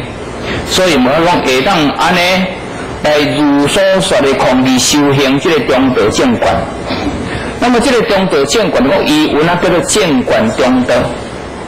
哦，那么这个中道是什么？就是去讲实相，就是诸法的实体相，一切诸法实体相。所以这个中者就是不离。那么这个呢，不二就是讲无对待的意思，因为有对待叫做二，无对待叫做一，所以呢，这个个中观论内底有一个叫做八不中道。八不中道，伊是讲啥呢？8项来实现中道，所以这8项吼，伊是叫讲安尼啦吼，讲不生也不变，无生无变，因为无生就无变嘛。听无？迄个中观中道吼，也是相哦，无生无灭。因为世间的事相对待就是生灭，有生就有灭。但是中观呢，这个八不生灭内底，八不中道第一就讲无生无灭。那么第二就叫做不断不常啦，也毋是断，也毋是常。常就是研究，断就是无常。伊讲这个中观，这个常也非无常。常。是常，有那毋是无，有那毋是无常。断就是啥呢？断就是无常，但不断就是常嘛。那么不常就是无常，不常就是无常。安尼听有无？看有吼？所以有那毋是常，也毋是无常安尼。那么这个咱就甲咱就讲一下，因为这个比如讲用大气站的这个春夏秋冬来甲讲。春夏秋冬的这个气候变化，那么安尼叫做啥？是毋是叫做无常？听有无？可是呢，永远拢春夏秋冬，安尼常还是无常？安尼就常啊，听有无？所以这句讲不断不常，搁再来不离不离哦。你要甲讲世间的一切法。伊是空理，毋过变现遮济，安尼叫做不一咯。毋过幻法皆空，听有无？安尼叫做不二啦。安听有吼？安听有？每一法拢总是空性的真理，安尼较叫做不二，一理。可是呢，空性理已经变现无量，所以较叫做不一安。搁在第四不来不去，因为佛法遍虚空法界，超三界无来去，无来也无去，安尼。这个就是讲，这个中观论显示中道的迄个八不中道安尼搁在中观论，搁再讲安尼搁再讲安尼，因缘所生法，我说即是空。因为因缘所生物件，就是咱刚刚讲过啊，迄个。色声香味啦，男女相啦，还是三有相。那么这物件在相，拢总是因缘所生法，拢总是因缘所生。那么迄个因，就是去讲这个跟咱人个业识的主体因，就是迄个相分。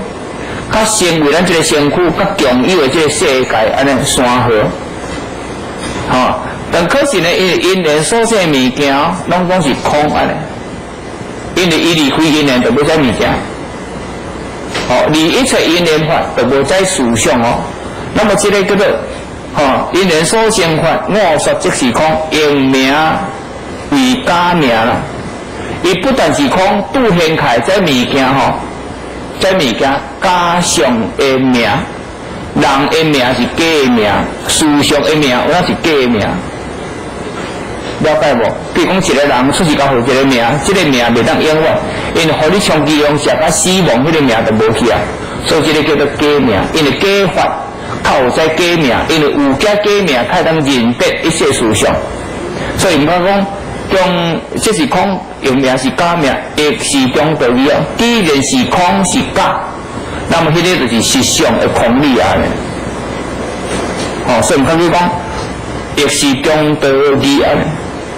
那么这个就是这句，咱今仔日学法的人修行一定爱正观中道，爱有中道的正观啊。学法的人爱安尼，就是讲爱解一切诸法本空啦，迄个中道实相，意思是个说明安尼哈。那安尼呢，实在修行会当正观中道，和迄个威仪气功的三门，当然是完全无同啦。因为伊是虚有外表嘛。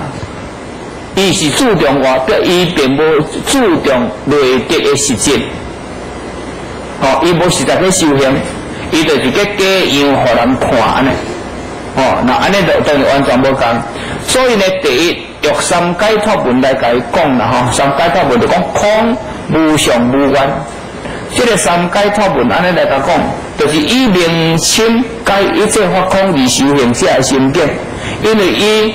心明白深修会当解了解，咱这佛教有一句叫做心解行证嘛，对不对？心解行证，伊会当深解哦。一切法就是讲识思心，咱头先去讲的这个一切法咯，会深解一切法空，但是伊安尼修行的心境，所以众生为了愿得三界的乐趣。安尼，伊若会当深解就会当，但是伊若袂当深解呢，就袂当第三界内底伊执着，当然伊就无快乐。所以这个众生为着要愿得三界乐果，就是超越三界乐果哦。所以这个二生为着要愿求了凡而修行佛法安尼。但是今仔日三界中内底这个三界流转生死啊。那伊这个个法华经个讲，就是讲众生伫这三界内底是火体嘛，但是火体是叫人爱出力啊，不过呢，有的菩萨佮条件要入火体，这就两种不同的心境啦。第一，你安怎样解脱；第二，你安怎样教诸旁度众生。这个是个说明安尼，知影所以这个就讲。二生为着愿求了凡而修行啦，但是实行的三门是安尼啦，伊信解生死了凡不入。一个是要求解脱，一个知影讲这个生死中本自了凡，所以了凡法知影讲无知无得，因为了凡的内底面本来和生死都有直接，生死了凡一体安尼。就是因为伊来这个世间度众生，伊袂感觉讲伊伫生死中，有那伫生死中当作不生不灭。其实世间的因缘法，你乃当超越，那么这个世间本就涅槃。但是伊知影这句讲啥呢？有涅槃法，无知无定这句拿来了解一下，来了解一下，什么叫做无知无定？这个在这个心经有讲过啦心经无知也无定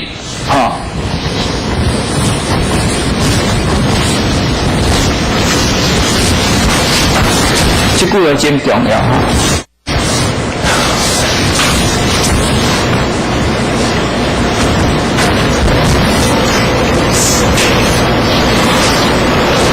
这么先给咱注意华严经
解一个问题，这个知吼，即么这是知，就是叫讲知见的意思哈。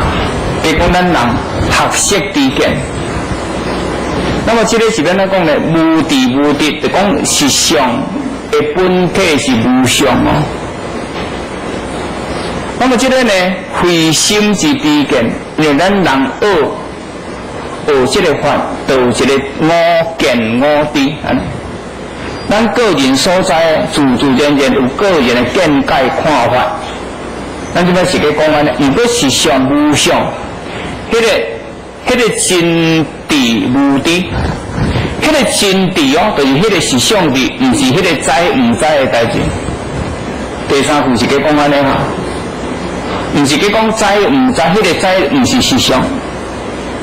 爱注意这点哈。今仔日咱文思修是要帮忙咱证无知，吼，但是一定爱去知。所以这个下面一句讲无知故能无不知安尼，就是你去掉知见。所以这个就是啥？咱平常时有甲咱讲一法，学法的人吼，学法的人，因为明佛法，这个成就法，成就法吼，唔当准执法，有一天爱写法。写法就是我平常时甲咱讲气法就对，因为这个入法哦，都有一个法的知见啊。安怎样吼？就分明嘛，分辨啦。但你分别出来，你迄个是知见，你绝对袂使入法，所以一定要写法，到尾较正法。你若无写法，迄个讲气法啦吼，你无可能正法。这个正法，这个吼，这个叫做实相，因为这个实相吼，毋是知见。这个开悟自性法，开悟自性证无性法，这个叫做正法。那么你有一天已经正法，这个就是啥？伫这个无知去掉咱人的知见，那么自然无不知。但是一旦较执法哦，个人的知见写出来，这个业识上的问题知见哦，你搁再固执，这我那叫做迷啦，迄个叫做迷法安尼了解啊？因为这个方便说内底面吼有多种的义啊。你今日众生的这个加执这种，一执这种，摒执这种，将其究竟个人执个人的，迄个含这个实相无关。吼，所以这句话吼，甲咱讲安尼，讲迄个个涅槃法无知，就讲毋是知见咯，嘛毋是得到的。因为这个啥呢？这个个人的自本性。注意一下啊，毋是因为修有无修就无，毋是安尼。这不是去甲咱讲，所以这个实相非修有，不修则无。所以咱袂使执法嘛，袂使就讲我今仔日学法了，我得什么物件无？因为你若甲有得，就过去有失啊嘛。但是今仔日佛法，互咱得到解脱，毋是伫迄个得甲不得的嘛，就是伫这个迷甲悟安尼。因为众生皆有如来智慧德相，所以毋是修有无修就无，毋是安尼，是伫这个懵白甲清净安尼的问题。吼，所以这句毋讲叫讲，实相为本体非修有，不修则无，故不能执处安尼。毋通执处法啦，执处法你袂当得法，你袂当正法咯。所以真内底毋好讲，咱一定爱写法。你今仔日直直学，但是学一定爱实修。将其究竟较正悟，迄个无声安尼，迄个叫做涅槃之道。大众生弥勒菩萨道场，无分一书开受不光在讲，立即在外参杂，地点台南东宫国小，地址东安区东宫路1段39号，联络电话06-283-4405，283-4405，283-4405，283-4405，活动时间上午8点以前联络中午。大众生弥勒菩萨道场举办思想开发经以及报酬，日期12月17。重点全国各党团时间上午8点半至下午6点。联络电话02-895-1097-1 895-1097-1 03-535-5326 535-5326 04-235-0276 235-0276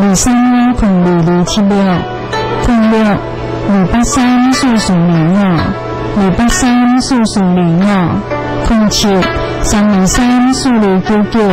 323-4299，参加者请首先报名。华严经讲安尼啦吼，这个应该有引入过啊。讲知见立知，吼为无明本，知见无见，书籍涅槃啊。你若自从你今仔学的知见，你改固定。啊！入讲我今仔日已经知，这叫做由知见入知。安尼来呢，迄个就是你有哪是还在无明哦。迄个由你的知见所未识的，迄个就是你的根本无明啊。安尼了解吼？无毋对，咱今仔日众生是无分别知，所以会作业嘛。但是你学好就有分别知啊。但是迄个分别知，你毋通讲你今仔日得什么法袂使做，因为迄个分别知还佫真浅薄啦。知影吼？重要是伫迄个后壁的分别知，佫再去掉迄个正无分别知安尼。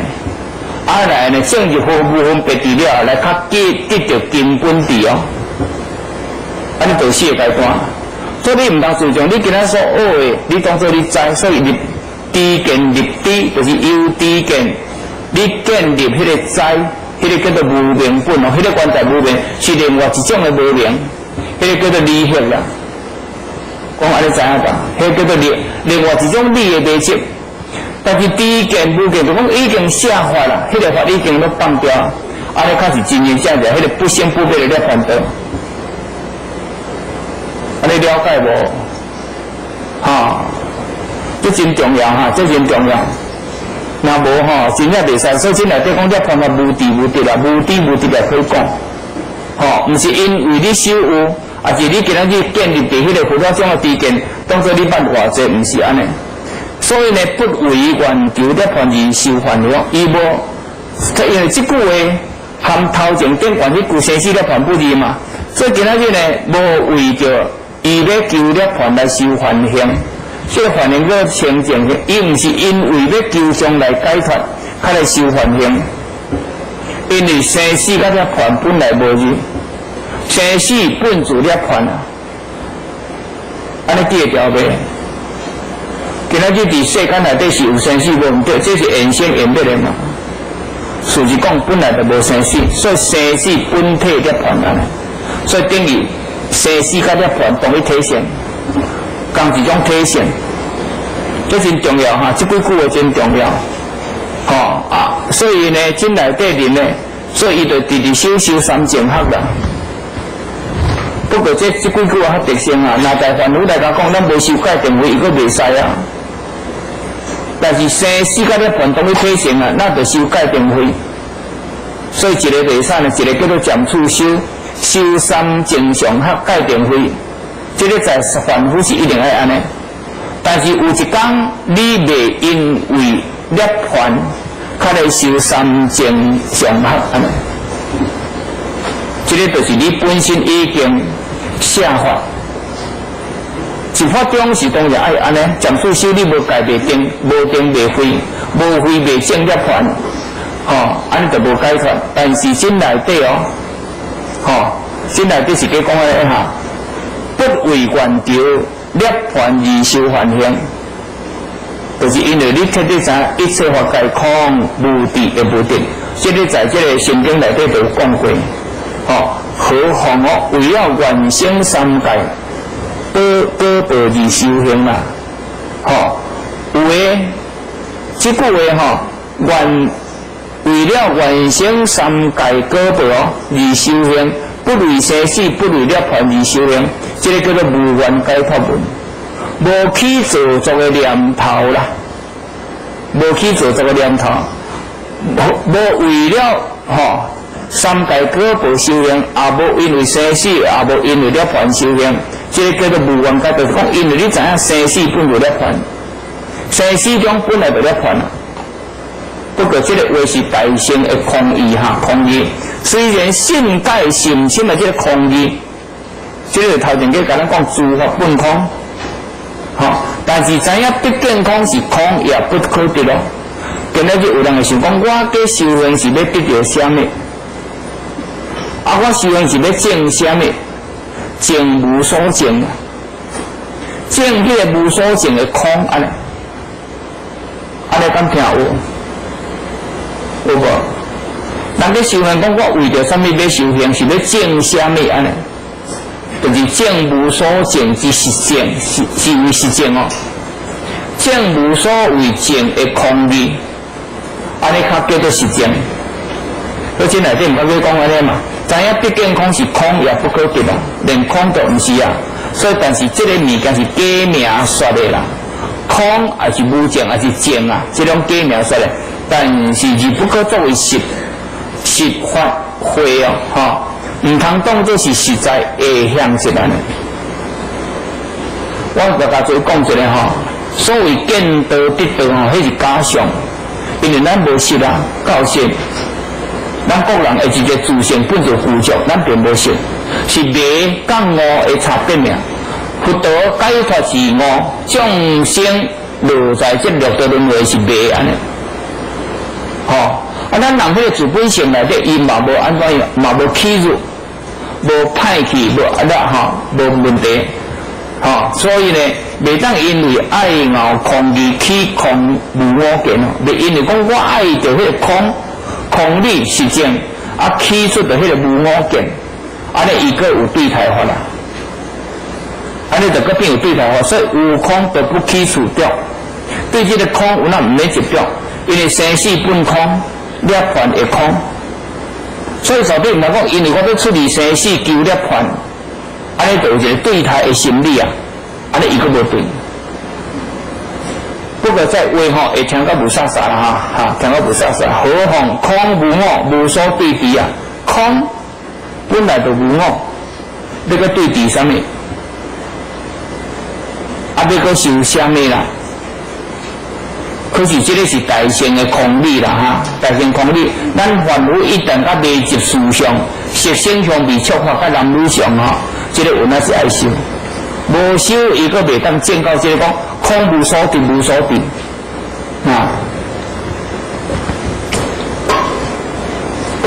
在这内底讲众生妄执，就这个我见众生见，是人见，还是受者见，这个类似上众生是讲未一安尼，所以受者见顶这个就是空解脱文。你若会当破见啦破在见我见众生见人见受者见，你若会当破见，那么这个叫做空解脱文。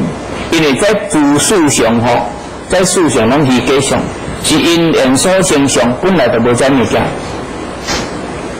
无我无众生，无人无我无人无众生无受者嘛。这金刚经有讲过来变过嘛，讲过来讲过，所以这个叫做你若会当彻底去体会，去了解，就是叫做这是空解脱文咯。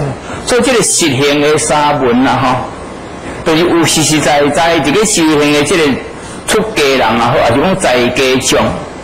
那么这个利益之法，以求解脱一切烦恼安尼。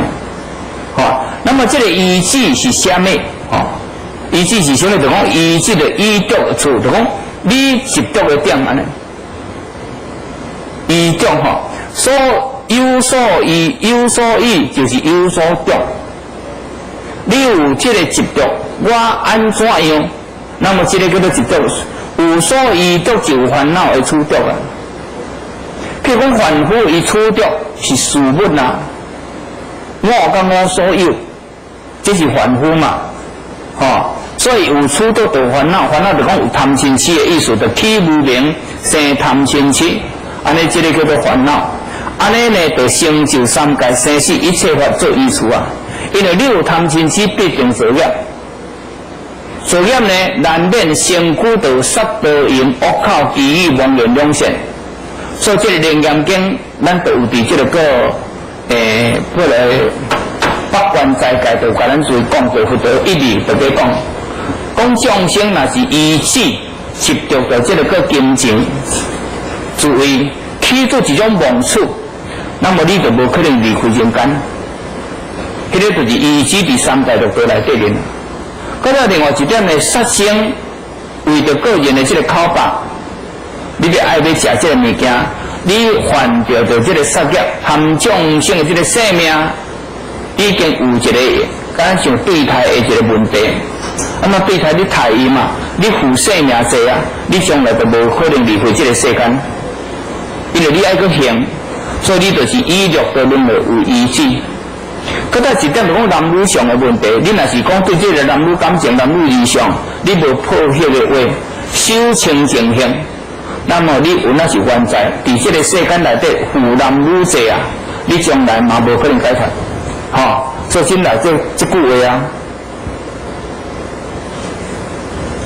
这句话开始讲，因为你依着烦恼所驱动，所以成就三界生死一切法的依处。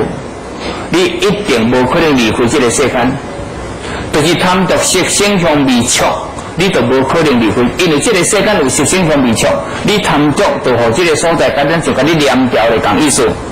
因此呢，将离意志中去解脱烦恼，也就是对世间的思想，无论是贪嗔痴，还是这个杀盗淫，还是恶口绮语、妄言两舌咯，你一定要远离。你若无远离，你无可能，因为这个世间的这一切上拢是因缘所生发，你唔通为着这来搁再做成业，所以你若是离开这个意志中，才会当解脱到这个烦恼。这点呢，亲像唯识学所特别讲的阿赖耶识所依止，就讲众生无论是个体报，也是这个共业的这个报，拢总是由阿赖耶识这个色的种子所起现行出来。那么这个起现行有两种，一个叫做啥呢？你的心起现行作业，第二就是你随顺着这个业色的种子，它来这个所在叫做降生。安尼，这个是用由阿赖耶识所依止，所以一切法的依处，就是以阿赖耶识来对这个我爱集中。这个我爱集中对啥呢？因为咱个人有阿赖耶识，所以生出的这个烦恼，我爱、我执、我贪，所以绝对袂使由安尼来我爱、我执、我贪、我见、我痴、我慢。他来做一切业，所以这个叫做啥呢？是称为烦恼过恶自执安尼。这是主的自执的意思，因为你无明过头去，无明过头呢，你就因为无明起出各种恶业，自执各种恶业，就是十恶业的意思哈。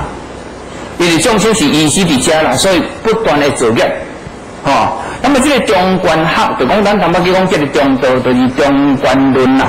这个中观学者以自性见为依止，也就是依处解脱佛说的阿赖耶识啊。因为伊有开悟自本性，开悟自本性做依止，因为一切拢是空假嘛，空假。甚至迄个八部中道内底面就不离不离，伊有彻底了解，所以伊就会当来解说着这佛陀所讲的这阿赖耶识。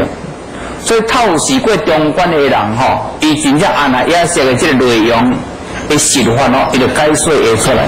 若无呢，解说袂出来这个拢都是去说明的这个依处，就是独处。咱人依止的反复依止的所在，就执着的所在，解脱的一个圣人，有那是以这个啥中观为依止。凡夫是以阿赖耶识为依止啦，那么这个圣人是以中观为依止，所以以实相为依止的意思，实相客为依止安尼所以正见中观的人，这个说明依处就是独处。那所依止的就是讲这个凡夫所依止的阿赖耶识的我见我执啊，所以凡夫伊袂当得到解脱，伊所依止的，那以凡夫来讲袂当得到解脱。所以咱注意对这几句话咱要解脱一定会先解去落啥呢？咱就这个禅宗直接讲解念去达，念甲达就是讲世间的五定境，因为世间的五定境，互咱生出贪嗔痴。所以自然咱依止伫这个世间内底，咱无可能解脱，所以一定爱先先会当脱离这个色声香味触男女二相，啊，到这个三有相，那么这个你先解脱了。要受到未受到这物件绑，安尼你才会当得到解脱。你若会受到这物件绑，你必定无可能解脱。我都甲恁注意讲过，若是一个老菩萨啦，要往生，念念不忘儿女情啊。我甲你讲，有那是个牵定条咧，这我不是在提醒。我讲安尼听有无？一个中年人要往生，若是搁再个留恋伊的事业，伊嘛未解脱。爱如此这点啦吼。那么安怎样才会当离依止咧？讲你今仔日安怎样才会当离开了？这个你今仔日所依止的这个实相，啊，甲这个世间呢，就是以中观正见一切法无自性本空安尼。一切法无自性哦，就是讲无固定性，毋是定性啦。你一定爱先去体会，一切法、一切心、一切事是无定性，因为伊有特性。特性是看个人兑现的这个业绩，兑现，所以你一定爱正观正见的一切法咯，伊是无自性，就是随个人的因缘起心动念，无固定性，所以空故不生不灭，不生不灭故本来无故，因为咱的自本性如来藏本来就无垃圾，因为伊本来就具足三明四谛五眼六通啊。今仔日咱众生因为未当彻底了解迄个无自性本空，所以了原在随顺因缘来作业，所以迄个空本来涅槃无生无灭，无生无灭，所以伊本来就无垃圾。对咱人的自本性本来无垃圾，迄个垃圾是外来因素。外来因素呢，这个是有两种的讲法啦，是原始有的，也是再分析的。这个在这个无毒甲细菌甲单体因在的论述都有各种的看法，是无死无明，也是经过一段时间了后，较来反分析。这个在这个历代成论内底呢，前几礼拜有分析出来。所以品质的这个不生不灭故，本来无故，所以亲像虚空性了无参定。参定上可就是讲虚空的本相本来就无有的，所以它叫做虚空。但是迄个魂就外来，安怎样吼？所以这个虚空毕竟清净。爱注意一点，咱人的自本性本来是空性，是清净性安尼。那安尼呢，咱来当彻底了解，会当离依止法，这个就以中观察离自性见，较以唯识学，安尼就会当解脱应在阿德那中求安尼。就是以中观来讲啦，咱来当离开自性见，迄自性见就妄蔽性，妄蔽性的个人的看法，你若要远离，这个意识学，就是要解脱，就是一定爱伫迄阿德那中去求安尼，阿赖耶识去求，就是讲去清净，这个内容就安尼因为个人的妄蔽无共，这个注意了解一下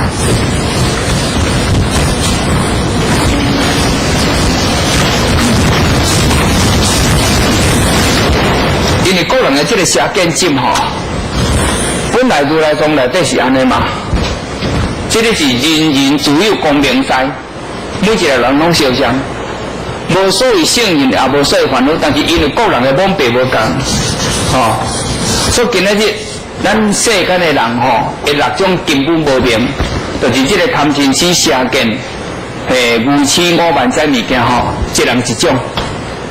有的人贪较强，有的人嗔恨心较强，有的人愚痴心较强，有的人怨妒心、骄慢心较强，不是大家拢统一咯。所以这个叫做特性，就是无共的个性。无共的个性，就是咱各人无共的命脉。但是今仔日要得到实在解脱，一定爱先拄这。你这若是无拄因为这互咱成为生死轮回主体因素嘛。你这所以唔法用对阿德那是去求，等对这先去清净。你若是无对这落去清净，你将来这物件原来起现行，起现呢，你搁做生业，做生业就搁反分析安尼，就如妄蔽，这内容就是讲安尼。所以咱个人的一个邪知邪见你若是无完全去清净，那么你将来真歹解脱，因为你会注重这个你所认定这个社知社见，当做你个人的这个真知正见的一种理见。连法都袂使执啊，何况你今仔日你所执的遐物件，安尼你要当作对，迄当然是无对安尼吼。所以今仔日较讲解脱，应该阿德那中求，就讲去净化到这。因为今仔日凡夫受世间六尘经常的这种敢若像轮回生死，拢总由这物件起现出来，现出来了后，较搁再由这个物件起心动念，较搁再作业起现，搁再入来。所以今日要精进修行，就是如来临入涅槃哦，驾必求自依止，法依止，不依依止，安尼，自依止依法就是依如来正教做依止啦。或者甲咱讲啥，咱就安尼来修，但是绝对袂使曲解哦。有了有邪书讲妄法，曲解佛法，你若要甲当作安尼，你就有哪害啊？所以我唔较注意看因缘啦，因为正法法正法法有哪看注意因缘。注意身心改变，依然中会为正法因助，法轮相转，利益无量众生，并且改变发心，创造方法经费，方便无量，护持护法，树立理数，七九五义，树立理数，七九五义，大名主教师。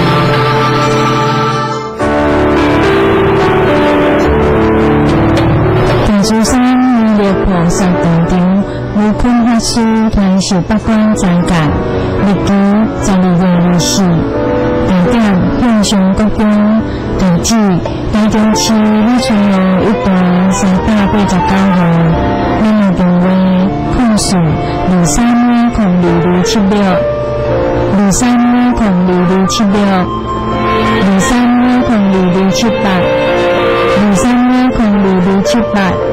入场时间上午8点以前，2钟后。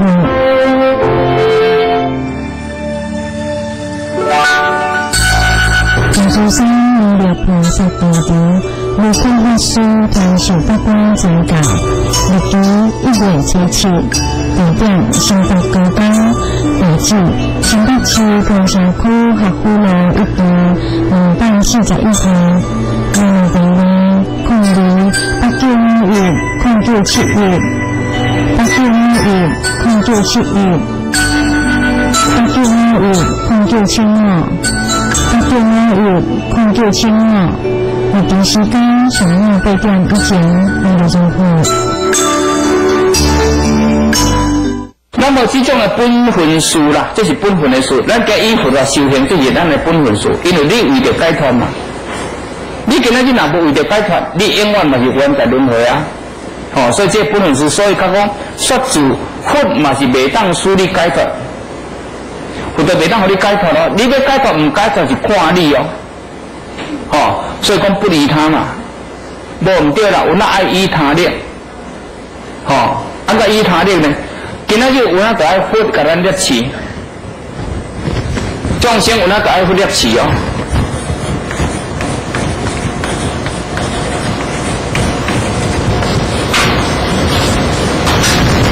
众生若是无佛摄持咱第2世可能就过倒霉。你要注意这点，安怎会过倒霉？我先甲咱注讲一下今仔日你有去修行，但是第2世受着父母的违传，受着世间的习气的泥念，我甲你讲，有搁再蒙蔽，这实在代志啊！这蒙蔽真急速啊！当你蒙蔽了，伊搁随顺因缘，搁再轮回生死咧，所以咱一定要生生世世求佛甲咱摄持啊！但是你今仔日就爱有真正自力佛摄持你靠作用哦。你若无自力佛甲你摄持嘛无作用哦。你感觉过去无量劫以来，这个修菩萨道拢从每一世求佛讲唔通甲伊放掉去，爱甲救我掉。你敢了解？为什么爱救我掉呢？因为咱伫这六根经上内底甲伫这个人我见真固执俗世的世界中要对了真紧啊，要起来真慢啊。但是咱今仔日一旦较无讲不时不断的努力，真内底讲不依他嘛。但是你有努力，搁再求佛甲你摄持，佛一旦无甲咱摄持，甲咱放手去，害得对啊。但是你今仔日要佛摄持哦，就爱佛道摄持你有益，若无摄持你无益，要哪摄持？所以你想看嘛？所以我那时要克主，你这叫做主依他，不离他啦。吼，依己不离人哦。但是有那就爱佛甲咱摄持。那像伫高雄，即马去读迄个，读迄个无伫邦桥去读即个个圣万经，迄个圣万夫人到八地菩萨，迄世中间伊嫁翁了后，因老爸老母，吼，去甲伊讲即马世间出一个佛道，伊随起欢喜心，起欢喜心，伊就向伫伊迄个国土小国土内底呢，向这大国。拜求佛道来示现好看，那佛道即是示现，伊就伫迄个所在皈依忏悔，搁再恳求佛道，生生世世甲伊摄持。但佛道就甲讲，我已经摄持你几来劫，摄持伊无量劫。注意想看卖啊！伊今仔日即个圣万夫人甲八地菩萨，伊还阁去求佛摄持啊！注意想看卖，所以咱今仔日凡夫啊，要对得真紧啊！伊示现八地菩萨呢？伊嘛是迷失啦，但是迷失是迷失咯。毋过伊的佛法吼非常的公平，伊的思想非常公平，所以因妈妈叫人去甲伊讲，叫一个将来的使者去甲讲，讲佛道已经示现的时阵，伊听者随欢喜，就是迄个佛法的迄个经济随个普现。今仔日众生吼，若无好因缘去接受佛法，吼，这是第一个问题。那么，搁再第二就讲，因为你迷失了后，就会记住咯，是一味下对落啊。但是你若好因缘吼，听到一句佛法，那么你迄个佛法的这个经济是起现起来。啊，若无吼，我甲你讲，你要带遮带袂掉。我甲你讲实在，因为你听啊袂兴趣啊，袂兴趣，你当然会远离嘛。啊，若是会兴趣，就是你佛法的这个、迄个发言吼，伊就搁普现。啊，若无你真正啊，今生今世伊搁在空在人间，伊搁在走一遍，到底第二是要安怎呢？吼，这个是真歹讲呢。所以咱今日成就佛道，有的人是几个阿僧祇劫，有的是无量阿僧祇劫。但是无量阿僧祇劫，有的是因为伊无修，安尼拖刷到无量阿僧祇劫嘛。但是有的人是安尼，因为伊讲我无要成佛。我要度无量众生，经过无量阿僧祇劫，我较要成佛安尼，嘛有安尼想的啊？我看听有无？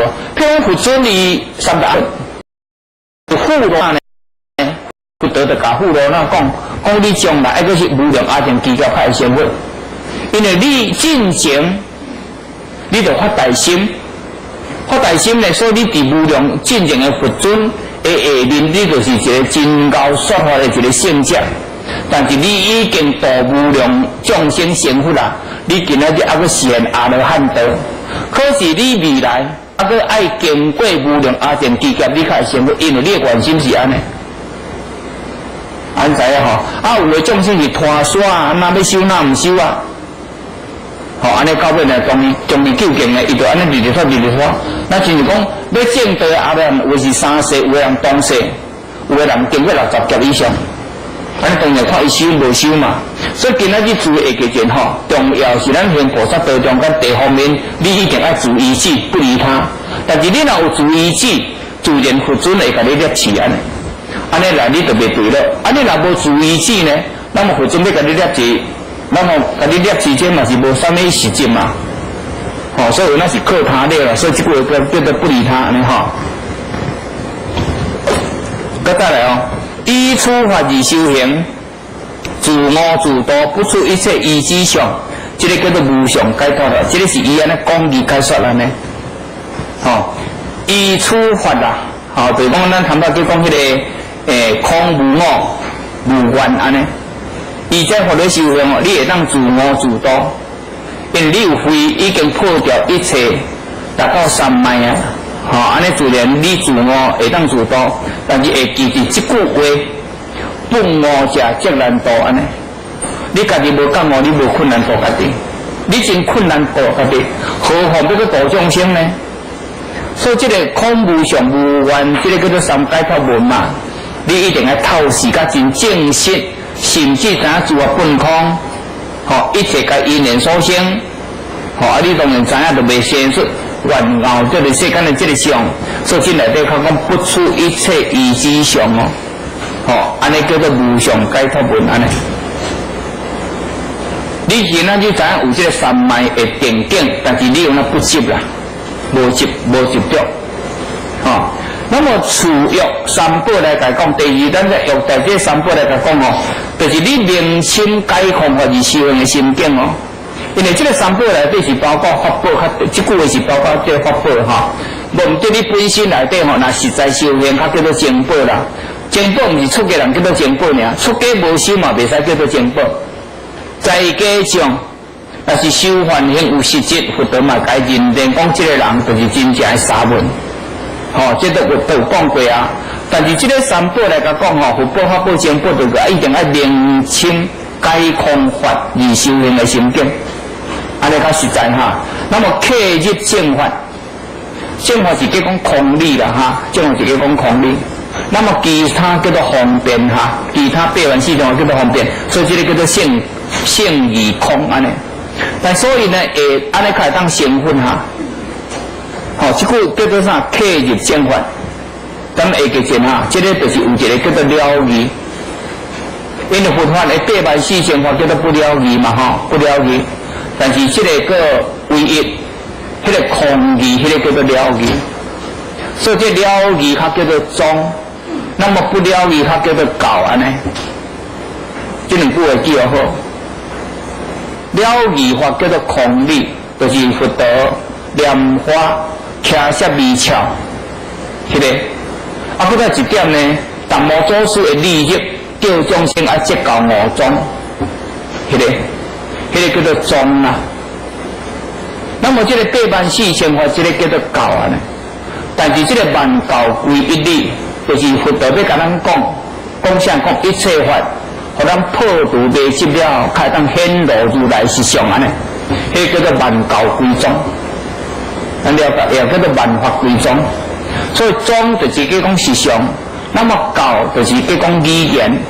所以这个实相内底人呢，就是当初这个khai摄，比这个8万人天的中间看到佛陀念法，佛陀念法了后，看到khai摄嘅微巧，佛陀讲我有见法眼藏涅槃妙心实相无相，微妙法门不立文字。迄个文字就是一切方便说。迄个不立文字的教化别传，迄个就是宗安尼。那么这个分一了义或不了义，所以佛陀较以正法为心嘛。每一个佛陀有三心，对不对？三心就是发心，甲发性所留心，这个发性所留心叫做报心。做佛陀是以正法为心，迄个叫做发心。那么第三叫做应化心，应化人间，应化十方的世界，迄个叫做应化心。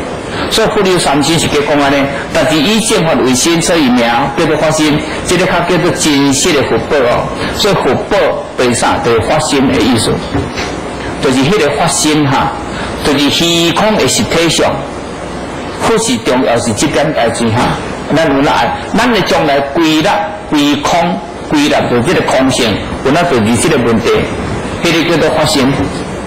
咱重要是安尼所以呢，要刻入发心要刻入，就讲我今仔日要刻会当含发心同刻，含发心同刻，刻入发心，达到毕竟的清净中即嘛达到毕竟清净啦。那么这个上不见有佛的德上可得咯，袂使讲我今仔日有佛可得，有法可得，有甚物可得无？因为头前讲无得的无得啦嘛。因为本自涅槃，你一定要了解这个道理彻底去听所以不是讲我将来已经成佛，就讲我得到什么无安尼因为你并无实你讲碰见什么？注意，如来体性人人具足你无碰见无碰见就袂使讲得有得就有实。所以迄个不得也不是对咱人的如来体性，迄重要就是开悟意思，重要是开悟这点要注意。所以袂使讲有迄个德性，迄个德性通好得，佛的示现和众生看到什么就会记住这个是佛的慈悲，要引导众生入法，但是你若入迄个，你就害死啊！做迄个也无对，要注意这点啊！你若是认为讲有佛有法，啥物个对，迄种不对。啊，所以咱莫讲着讲啊，你看到啥物，你看到啥，有时阵无实现的吼，你嘛无了解。所以这点要真注意哈，一定人迄什么中来讲，佛来佛杀，魔来魔杀啦。我甲诸位讲过是文殊师利菩萨吼，伊咧去拜文殊，看到去到迄个过五台山咧拜见咧拜文殊哦，看到文殊骑狮伫空中安尼行过，因为伊现真实啦，是佛。但是有一天伊已经开悟啊，伊伫厨房去煮饭安尼，文殊菩萨示现伫迄个南sơn挂迄个饭卡顶安尼，伊即摆本来一个物件甲包落。讲你文殊归文殊，我文虚归文虚，我袂互你骗去啊！因为真正伊所看到文殊菩萨骑狮现伫空中，好伊欢喜甲磕，安尼一个磕头一个拜啊，吼！但是当伊开悟了，伊就无计较信，因为你归你，我归我。但当然，咱讲凡夫啦，有时阵看到菩萨示现吼，这个是菩萨种慈悲对凡夫的种提升。你甲看当下吼。才讲破佛，为着要度这主持，才讲迄个官人的中间，迄个茶的本吼摕来破。这个主持气甲，讲你是安怎拍？安尼讲我要找舍利子。啊，伊讲啊，你这个木的物件较有舍利子，讲若既然无舍利子，你放到遐嘛无作用。啊，这后尾官是无要插一尊来破安尼。啊，迄个主持气甲后尾气死。到尾伫遐甲说法了，迄个主持甲开悟。但是咱今袂使破佛啦。另外，我讲你就要甲演来甲一点一点的，不可以这样子。好，给他广告加你的真好哈。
法界卫视开播1年多来，深受佛教界以及十方善信爱戴及支持，所制作的《十方之歌》也受到观众热烈回响，并且踊跃护持。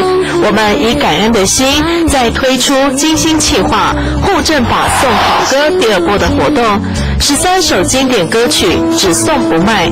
您护持节目制作经费，我们送您《十方之歌》系列 CD 一片。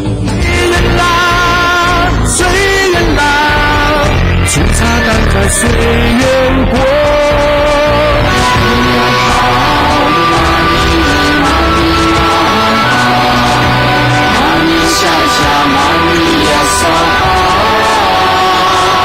一切有为法，如梦幻泡影。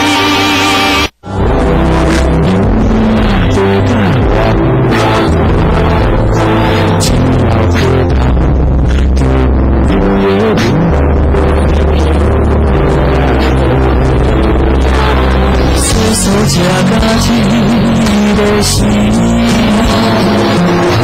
总是习惯。谢你，心情满满的快。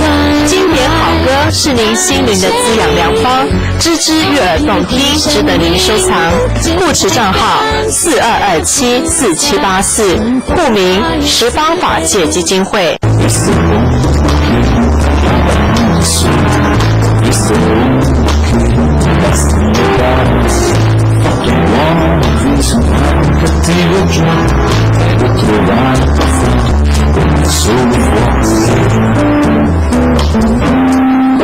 山姜的花洗发精以姜结合手工研制而成，姜能深层洁净头皮，促进新陈代谢。而手物中含卵磷脂，营养发根，润泽秀发，节后秀发不油不涩，柔顺好梳理。山姜的花洗发精洽询专线07-223-1825，另有山姜的花沐浴乳、润肤乳同时发售。十方法界客服专线07-223-1825，07-223-1825。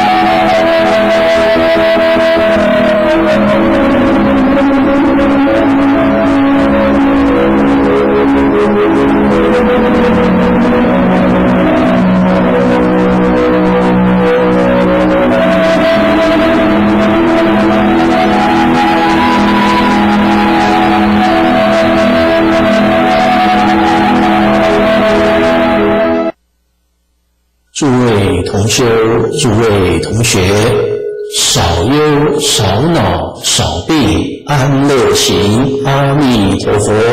阿弥陀佛。请放掌。我们修净土的人，要以观音世智为标准。观音世智能断的，我们通通要断。观音世智所行的，我们要学习，要效法，要去行。菩萨难断能断，他为什么能断呢？他对于一切事实真相了解清楚，他知道不断会造成自己重大的伤害。重大到什么程度呢？重大到将来要受三恶道的公报。这个太可怕，太凄惨了。佛在经上讲，我们凡夫迷惑颠倒，有隔音之谜，把过去生中的事情都忘得干干净净，不想得了。那么证得阿罗汉的人，阿罗汉无我，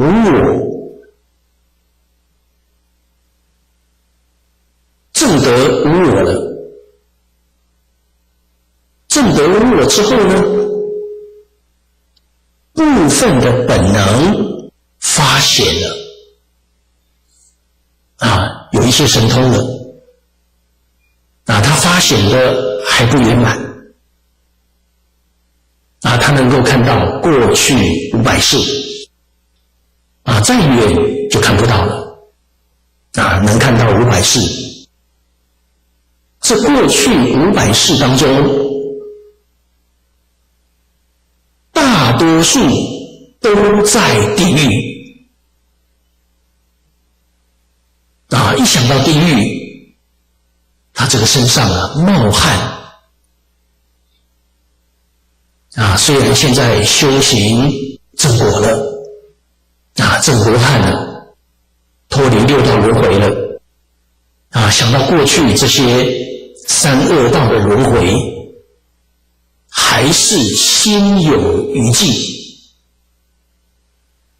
身上出汗，这个出汗呢，不是普通的汗，经上讲出血汗，你就知道这可怕到什么程度，恐怖到什么程度。阿罗汉证果了，回想过去的生死轮回，出血汗了，太恐怖了。这件事情我们没有这个经验，但是我们这个世界呢，有类似的，像这个受过极大灾难的人，提起这个灾难他心里会非常的恐怖。佛为我们说的，这都是事实，绝对不是吓唬我们的。我们凡夫智浅障重，把佛的真实话都想成是虚假的，想成是假设的，这就是众生没有善根，没有福报，愚痴蒙昧，对佛讲的多所怀疑，所以要以菩萨做标准。经典上所说的，实在讲就是菩萨的标准。说的很详细的，像《大方广佛华严经》，经文很长，说的很详细，说的简单扼要的《无量寿经》，《无量寿经》从33品到37品，也可以说是这个纲领都为我们说出来了菩萨的标准。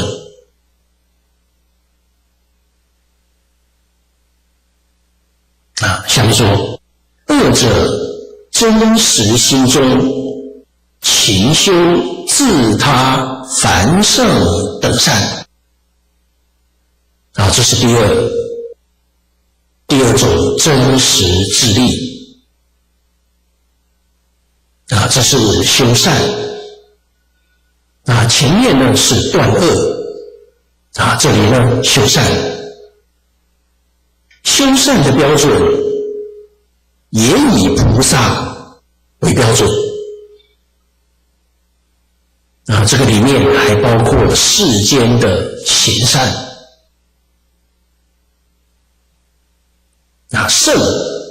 圣是出世间，阿罗汉、辟支佛、初地以上的菩萨都称之为圣。凡夫之善，凡夫的善，在我们中土，像孔老夫子、孟夫子，这是几千年来大家公认的善人，我们要学习。那么是善的标准，前面在三福里面说过的，三福的第一条是善，第一条是孝亲、尊师、慈悲、修十善业。佛法虽然没到中国来，但是孔目存心行事，孔老夫子、孟夫子他们的存心，他们的行事，确确实实符合这个标准。这凡人之善我们要修，圣人之善佛在经上所说的诸佛菩萨从修因到正果，种种善行，我们都是要真实心中去修这个才叫做自利。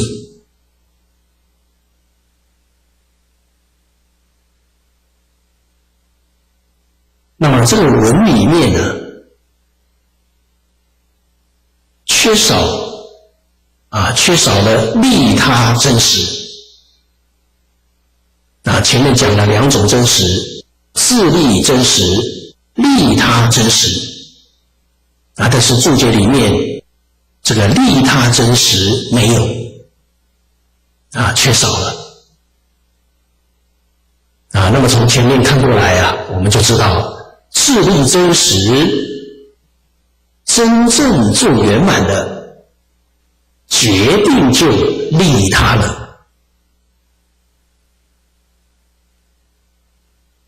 像诸佛菩萨在十方世界教化一切众生，这个就是利他的真实。换句话说，把我们自利真实的利益介绍给别人使别人也知道如何求得真实的自利，这就利他了。在现前我们这个社会这个世界里面，我们讲真实的起点是在哪里呢？就是前面所讲这个三福里面的第一句，孝亲尊师。孝亲尊师谁要做呢？不是去规定别人做，是从我们自己本身做起。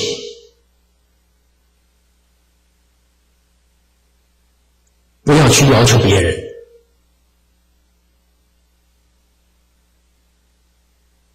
要求别人，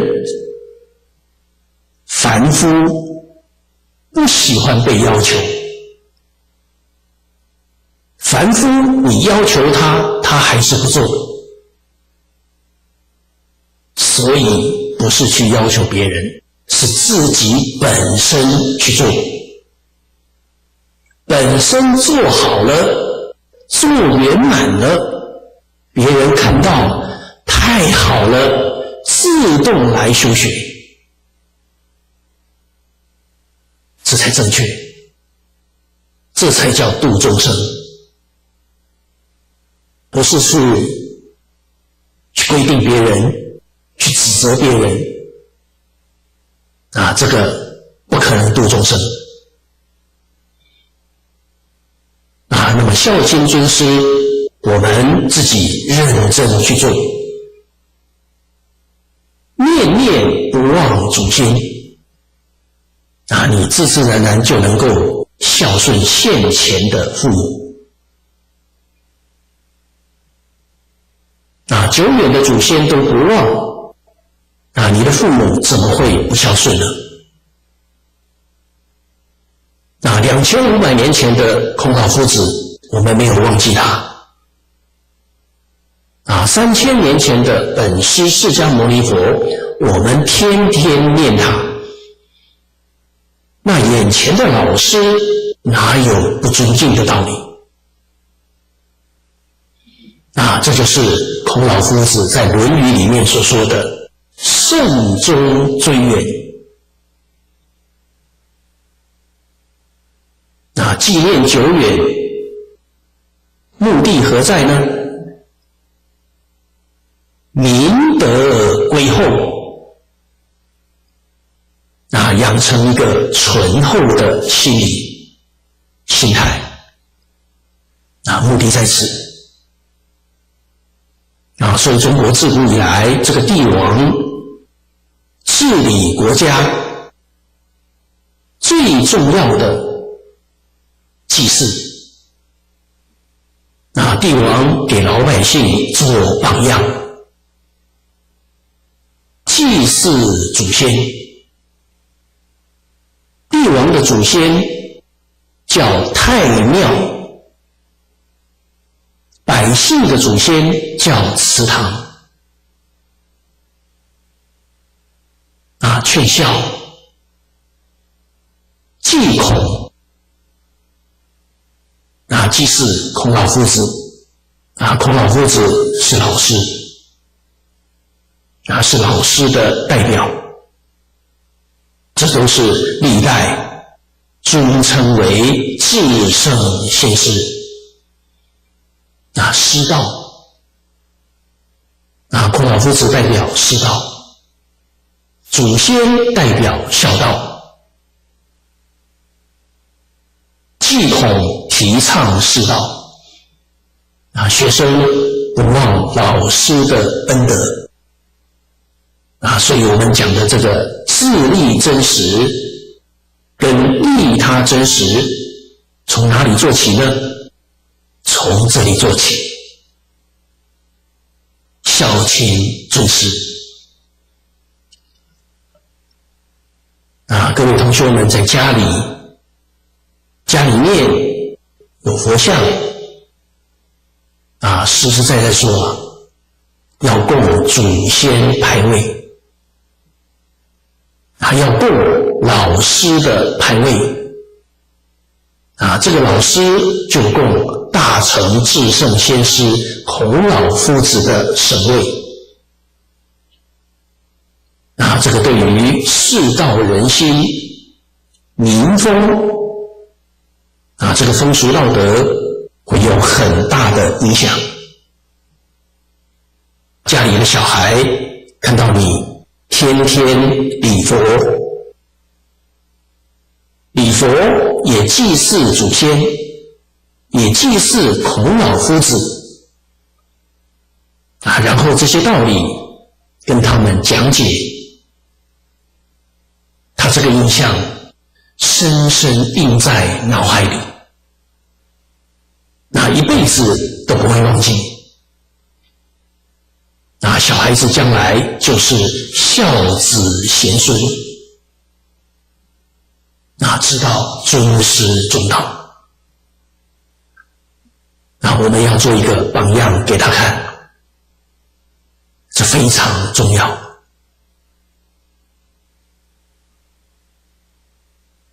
这是劝孝劝敬，这是真实的自利，真实的利他。存心要厚道，厚道要有表现，表现对社会、对大众真正的关怀。无量寿经我们看到佛告诉我们，会与众生真实之利。所以我们存心真实，行事也真实。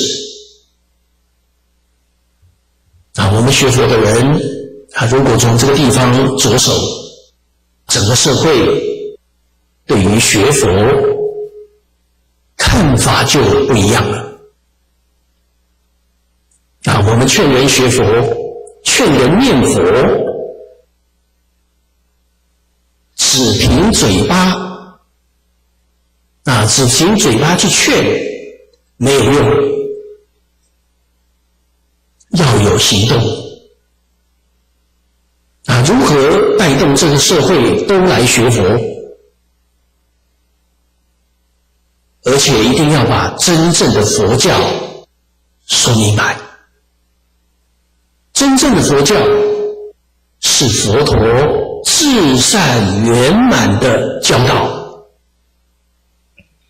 是佛陀对九法界众生最圆满、最真实的教诲。何以知道是最真实、最圆满的呢？佛所说的一切经这个经典就像我们现在的教科书，字字句句都是这里讲的真实心中作。所以经典所诠述的是真实的宇宙人生的真相。如果大家都有这个认识，自然非常欢喜，乐意去接受佛的教导。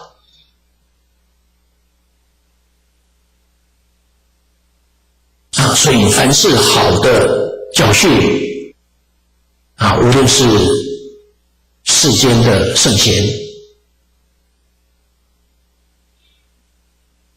出世间的佛菩萨，确确实实有利于社会，有利于道德，有利于安定更重要的，能让大众破迷开悟，离苦得乐，出离三界，成就菩提的，都应当要弘扬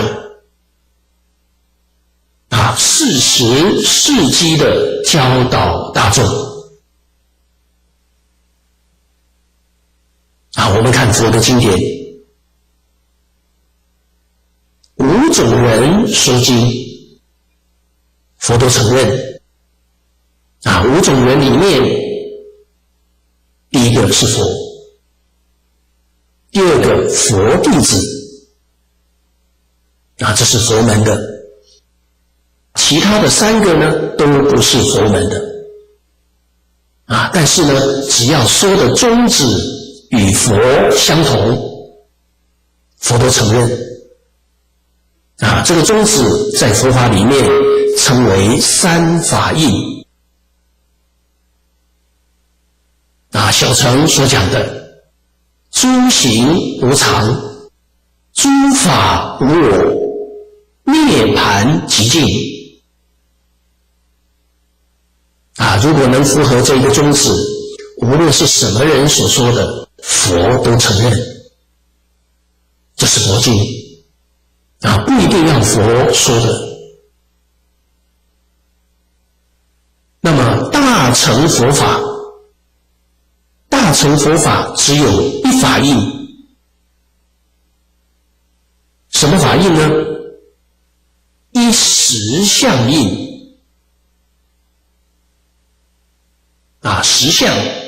实相就是一切法中无量无边的法当中，只有这一法是真实的，只有它是不生不灭的其他的一切法都是生灭无常的，都是生灭法所以只有一法印只有它是真实永恒不变的也就是每个有情众生的真如那么平常我们大家所熟悉的诸恶莫作，众善奉行，自尽其意，是诸佛教这是佛教学的宗旨所以符合诸恶莫作，众善奉行，自尽其意的，是诸佛教都是诸佛所说的那么这个范围就非常广泛了有了义的，有不了义的这就是针对不同的根基的众生。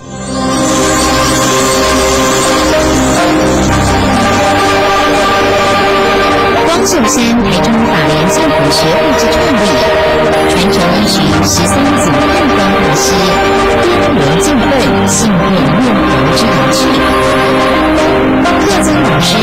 进下方老和尚，其弟子上部下广护持之弘法道场。本会奉训：一、将经弘法净化人心；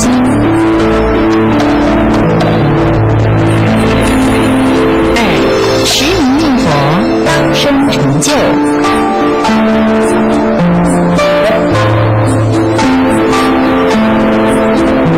三、兴办文化慈善佛事，以立道德，和善风俗。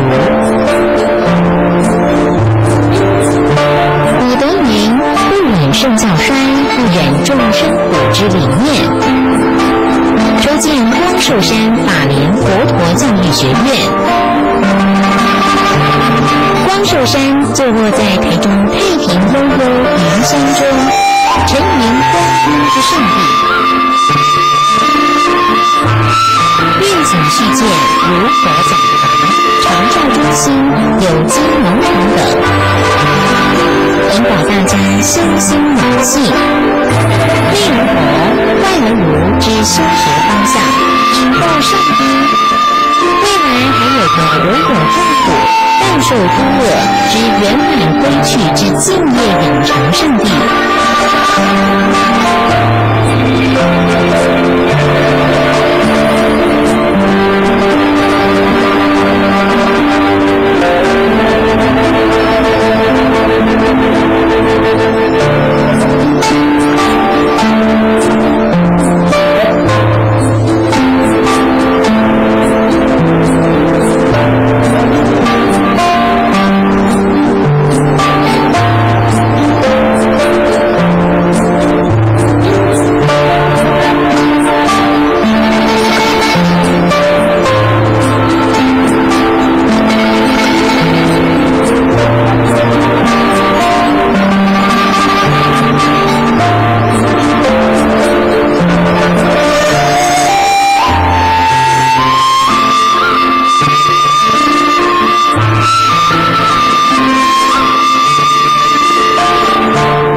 山台中法莲净土学会至诚敬邀十方坛月大德踊跃欢修护持，无畏双修，共同完成千秋盛举，功不唐捐。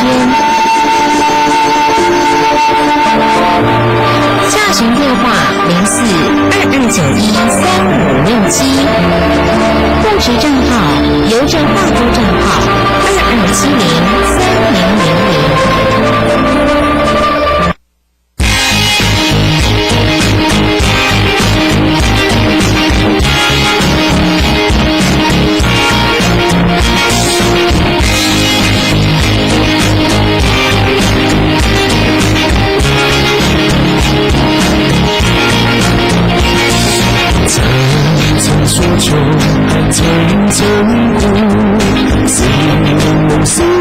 思无数生死，似无数苦，你朝朝暮暮。天下所爱皆苦，只多至少心中思。日月潭，今夕谁懂？残花寒风对空。我心在苦，因为你有苦。我心在苦，因为你我心在苦，因为你我心在苦，因为你为的路。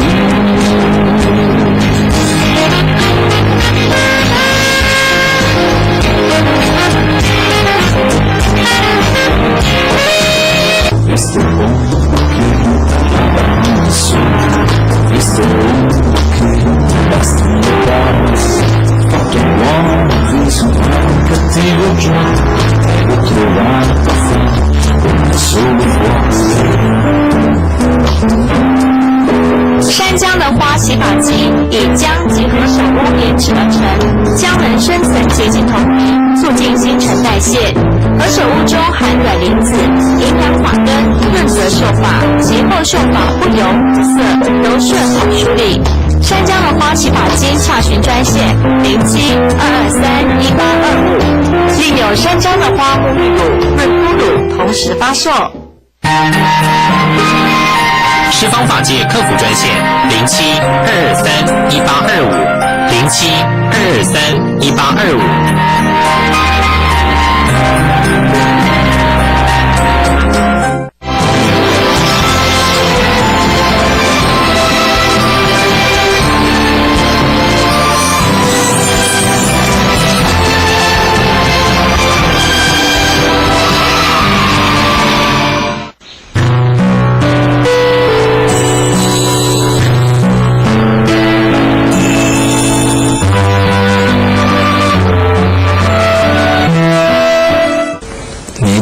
对西方要有绝对的信心，对生西方要觉得一定可以去。你一定要抱着这一种心来修这个净土法门。那你有这一种念头在修净土法门的时候看所有的书都是助缘，都可以帮助你在这一条路上你会走得更踏实。那如果我们对求生西方的这一种志愿不坚固，你看了一堆它反而会妨碍你求生西方的那种坚固之心会动。我们知道很多的修念佛法门的人他一开始也是很认真在修了，修到一半很多人都跑去就持咒啦、学密啦，然后有的就学参禅什么。那为什么会这样呢？就是心不坚固，然后对净土法门对修行没有信心。他没有信心的原因就是他不知道说修念佛法门是要摄心念佛了。不知道要领那个要领没有抓住了，所以他在修行的过程他一直觉得说念佛好像不得力，他一直觉得不得力其实就是没有摄心念的。好，那我们继续看下一段。修行之要在于对治烦恼习气。修行它最重要的就是要对治我们的烦恼习气习气少一分，即功夫进一分习气越少，那当然是我们修行的功夫就增长了。有修行阅历习气愈发者有的人他越修行，他的那个习气就一直起来一直发起来，就烦恼心就一直起来。为什么会这样就是乃只知依四相修持，不知反照回光了。四相修持就是说我们在念佛嘛，那大家在念佛，就嘴巴一直念，那个心都没有收回来好像有一个祖师他在讲说，喊破喉咙也徒然了。那个意思就是这样，就是说我嘴巴一直念，心就一直在外面。都没有把心收回来这个就是依四相在修，就表面上看起来很用功那样，拿个念珠那样一直掐嘴巴一直动可是那个心他没有在佛号上，那个心是在外面的是在外面，是烦恼心在用功。我不知反照回光克除己心中之妄情所致就心一直在外面的。那怎么办呢？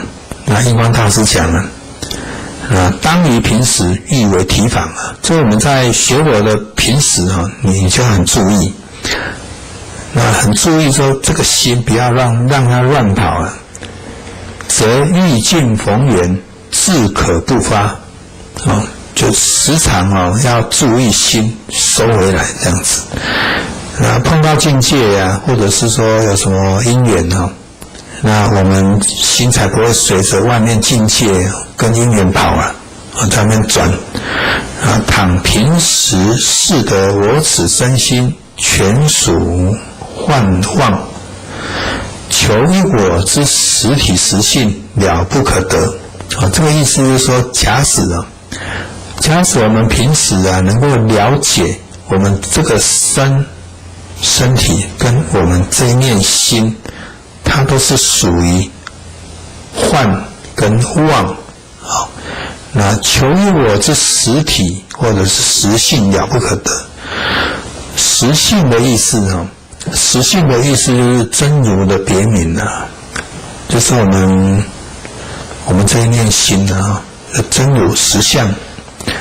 诸法自性它是清净的，它是清净平等，非有非无我们像广欽老和尚广欽老和尚他修行到最后他要离开的时候就讲说无来无去无事来意就讲无来无去无代志不动，心不动没有一个说我要去哪里，一个去一个来，没有，心不动，那个就是求一我之实体实性了不可得了。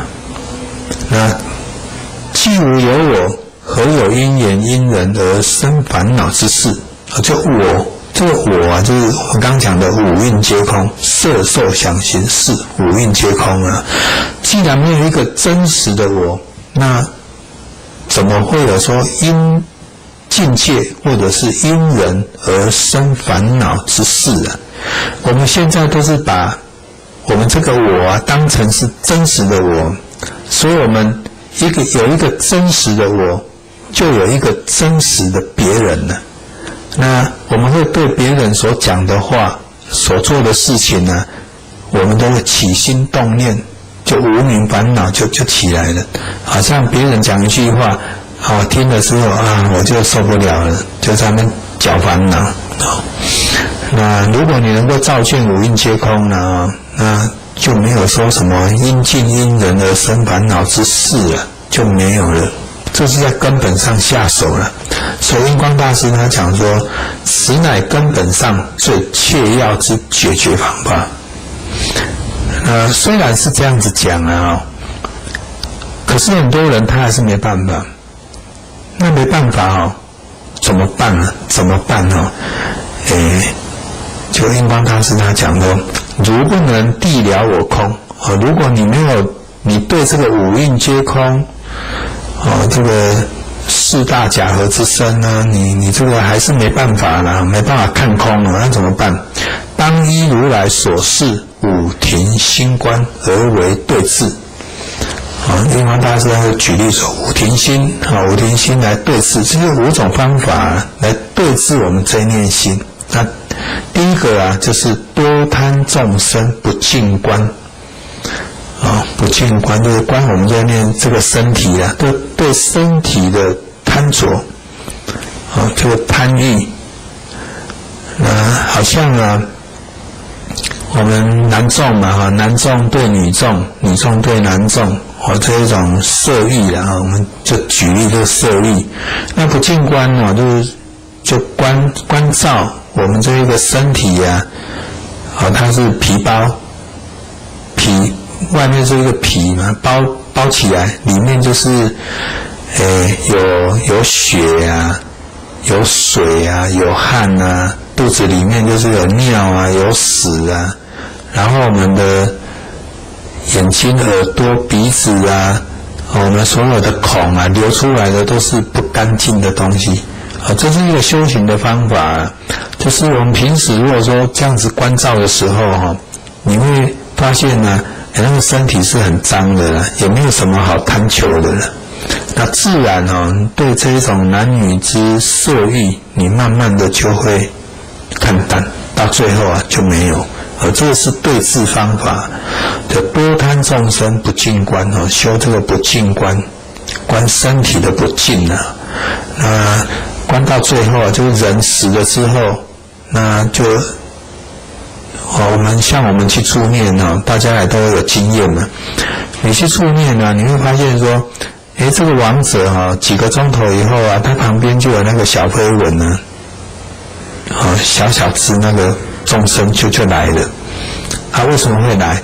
因为如果往生的人他往生之后，那个开始坏了，身体开始坏掉，然后产生的那一种污浊的东西，那众生就来了。那时间一久那个肉就烂掉了，就长虫，到最后虫就把这个肉全部吃光光，都腐烂都吃光光，就剩骨头。那修行它这个不净观是这样子关照啊。那你关照这样的时候你对这个身体就不会贪爱，不会贪爱就对治法。那多嗔众生慈悲观，嗔恨心重的人要修慈悲观。很多人他这个嗔恨心很重就看到有什么不如意的他那个心就起来了，马上就嗔恨心。那当然我们在修行比较不会说动口了。那世间人他有时候嗔恨心起来，嘴巴就开始念了那一直讲，那当然了，那个嘴巴讲的都是损福报的话了就损己，然后对别人也没有好处，然后大家听了就跟着起烦恼所以那我们这个怎么办嗔恨心重的要修慈悲观要长养慈悲心长养慈悲心。那我们看所有的众生都将来他都可以成佛所以我们平时对人我们在看人要跟看佛一样不要把别人都当成好像不好的人这样子。那我们也不要常去听这种不好的话那会修行的人祖师大德他教我们修行，就是说会修行的人逆境都是真上缘的。那不会修的他就被逆境打败，这一句话就把你打败了，你就受不了了，就没办法修了那真的会修的人呢，他会感谢这一些逆境，因为这个可以成就他来修这个忍辱那忍辱圆满的时候就解脱了所以我们在戒经里面他讲说忍之为德，持戒苦恨所不能及。修忍辱这个是多嗔众生慈悲观那多散众生属习观，就散乱的意思。我们心散乱怎么办？好像我们打坐我们现在是修念佛嘛坐下来就是开始专注在佛号。那这个数息它也是一种对治散乱的方法。数息就是数1、2、3、4、5、6、7、8、9、10那数息观它是比如说吐气，我们在打坐的时候那个呼吸是会比较慢的不是像我们平时就呼吸这么快，它很慢。吸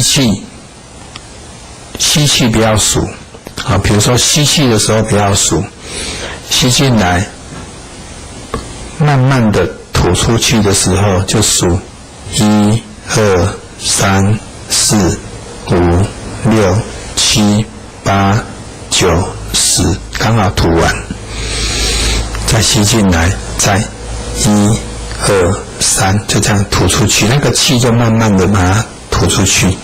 那你这样子几次？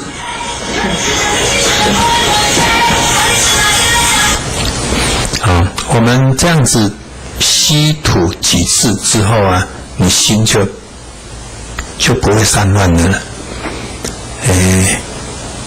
大家可以试看看，坐下来之后先坐好嘛，然后调息，先把呼吸调均匀，吸吐开始1、2、3、4、5、6、7、8、9、10，但是慢慢数了，那个气就慢慢吐，然后几次你就静下来了，心就不会散乱了。这是对治散乱的一个方法。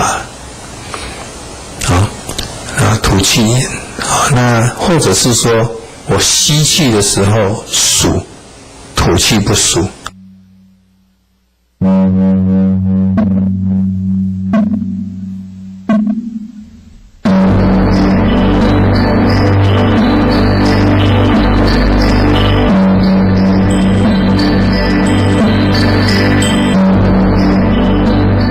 能理所理性空寂，感应道交难思议。我此道场如碧珠，三世诸佛引现中。我身引现诸佛前，头面皆足归命礼。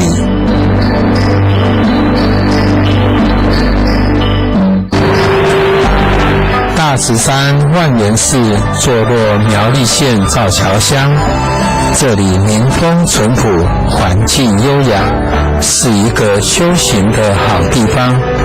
今天是万源寺举办全国大潮山的大日子，一群来自全国各地的虔诚信众，扶老携幼，全家总动员，人人以稀有难遇的欢喜心，一大早从各地搭乘潮山游览专车，一心一意远道而来，齐聚万源寺来参加这一次的潮山盛会。在义工菩萨的引导下，完成报到手续之后，在潮山起点处，大家排好队伍，沉静地准备潮山。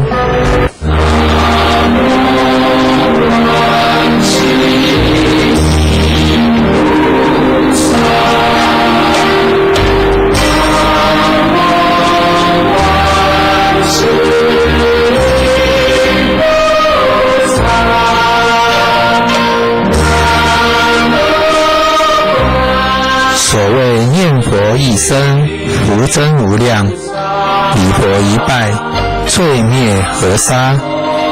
大众以至诚恭敬的心，三步一拜，庄严整齐的队伍，人人至诚恳切称颂南无观世音菩萨圣号。礼拜前进，神情是如此专注安定，自求解脱的坚定之心，令人动容。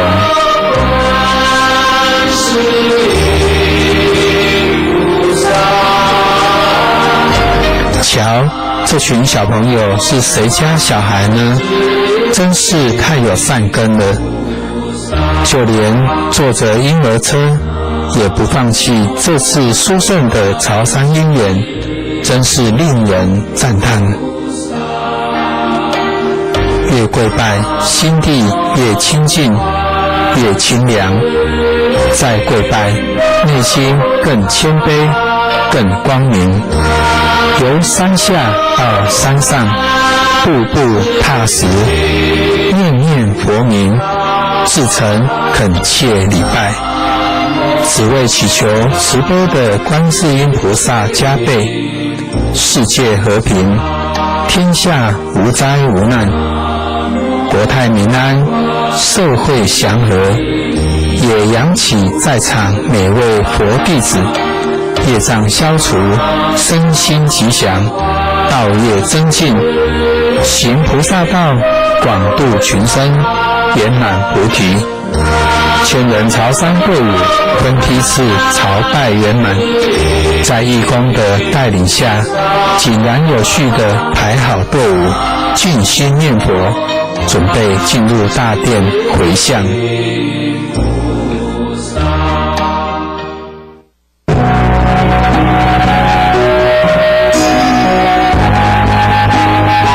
往往昔所造诸恶业，皆由无始贪嗔痴，从生与欲之所生。今对佛前求忏悔，大家长跪合掌，在法师的带领下，忏悔过去无知所造的种种恶业，并发愿从今天开始，永不再造恶，将积极广修善法，像地藏菩萨一样，利益众人，不为自己求安乐，但愿众生得离苦。愿以此朝山功德，同证无上菩提。大殿内诸多信众聆听住持和尚智凯法师开示，当下涌现无尽的感动与感恩。感动法音如醍醐灌顶，禅悦法喜。感恩正法注释，大众有幸亲闻。由于潮山人数众多，山上规划斋堂为第2回向区，由当家师弘立法师带领大家回向，并聆听法师开示。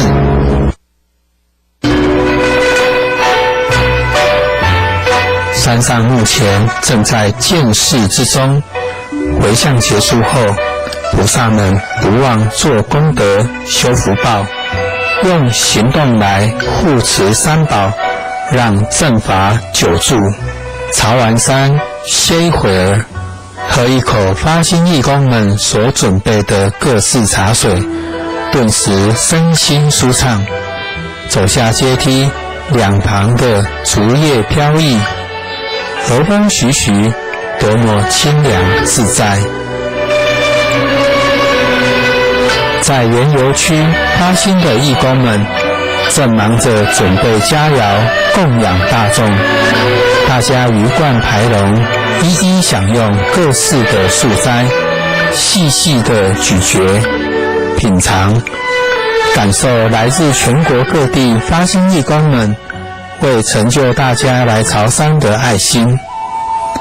冰凉消暑的水果消去了心中的热闹无明，顿时身心舒畅愉快。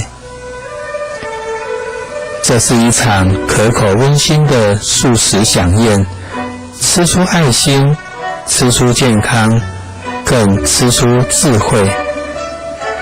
由全国各地发心菩萨免费提供的素斋，跟大家结缘，由用斋中体会未曾得到先结人缘的法益。全国各地的发心菩萨们，谢谢你们的发心，让大家享受了一餐丰盛的佳肴。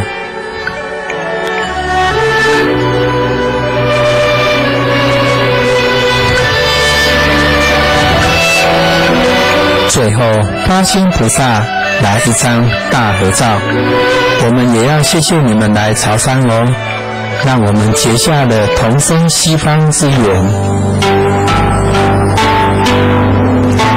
大慈大悲的观世音菩萨，弟子虔诚在此许愿点灯，祈求菩萨加倍我们业障消除，智慧增长，充满爱心。大悲咒水洗涤尘垢，健康身心。文中真，烦恼轻，智慧长，菩提生。愿成佛度众生，大家踊跃的敲击铜钟，只愿将来人人可以成就佛道，广度众生。18大阿罗汉随佛应化世间，弟子诚敬的一一供养，广植福田。看这么小的小朋友也要来供养罗汉，修大福报哦。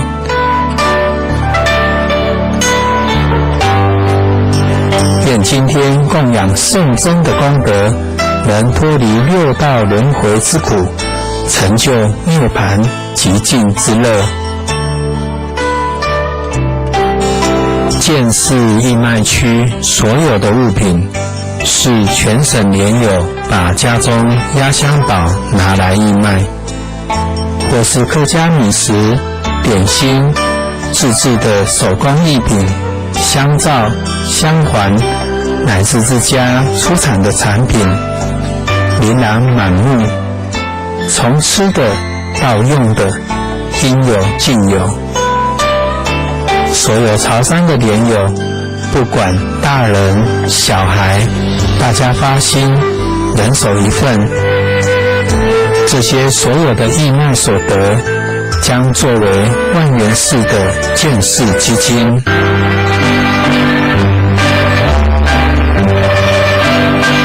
这是一个欢喜的一天，大家集合准备要回家了。感恩法师与所有的义工菩萨们的付出，每个人是这么的祥和、安宁、欢喜、恭敬。谢谢在大太阳底下辛勤的指挥交通义工菩萨们，因为你们的付出，让今天的潮汕活动得以通行顺畅。车子一步一步的由停车场开抵达山门口，潮汕的人群由领队带领下步出山门，大家带着欢喜与满满的祝福，准备搭车离去，带着佛菩萨的加持与法师们的祝福归程，并期待下一次殊胜的相会。这是一个感恩的一天，祝福所有参与潮汕盛会的所有发心义工及潮汕联友们，大家同生西方，共成佛道。本是为培育生财，接引众生，申请核准变更为合法寺庙用地。因此普济群生之法缘周隆，特规划新建主修净土之十方丛林道场，敬请各界踊跃护持，共植福田。所谓布施者，必获其利益。若为乐布施，后必得安乐。一份发心，功德无量，能使佛光普照3000大千世界，众生离苦，解脱安乐。谢谢大家踊跃发心，感恩。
有状态的昨晚是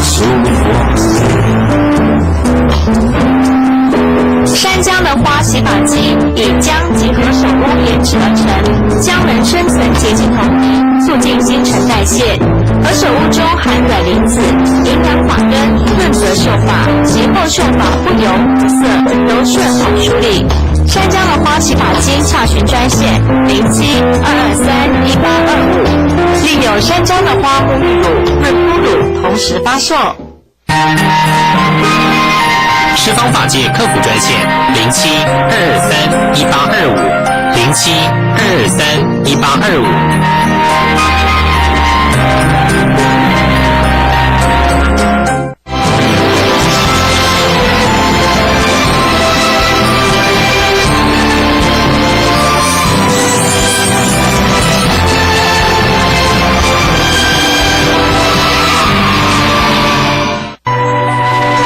各位居士大德，大家好，阿弥陀佛。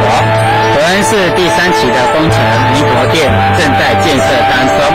对一个修学净土法门的行者来说，如何成就上品上升、往生西方极乐世界，是一件最重要的事情。而发心护持弥陀殿的建设，其实就是《弥陀经》里面所说的成就善根福德因缘，这是成就一切往生西方最重要的资粮。所以卢松在此呼吁所有修学净土法门的行者们，大家一起来发心护持弥陀殿的建设，会早成佛道，广集更殊胜的因缘。阿弥陀佛。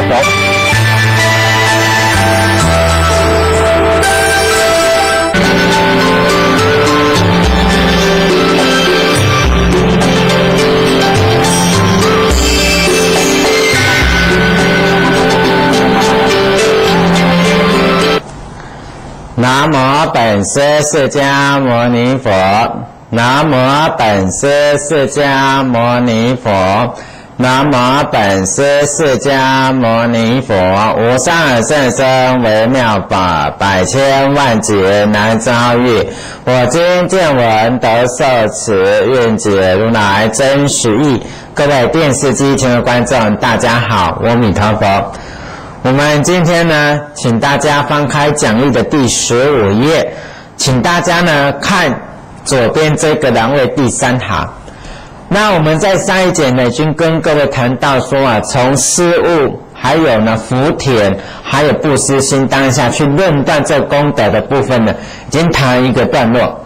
然后我们底下呢第3行开始呢，他问什么？他说：问曰：谈名舍财啊，何以言具足无所舍法？各位，他说谈，各位谈就是布施的意思啊。布施不是舍财吗？各位，这是站在法的那个财务的部分哦。财务的部分是舍财嘛，那法的部分是针对于佛法的认知还有知识的传授嘛。无畏的布施针对的是让众生远离与畏惧的境界嘛，是叫做无畏。那各位，他这里的意思就针对的财务的布施，他就说了，那既然谈了又叫做舍财的话，为什么要说具足无所舍？各位，明明就是有舍，为什么要无所舍？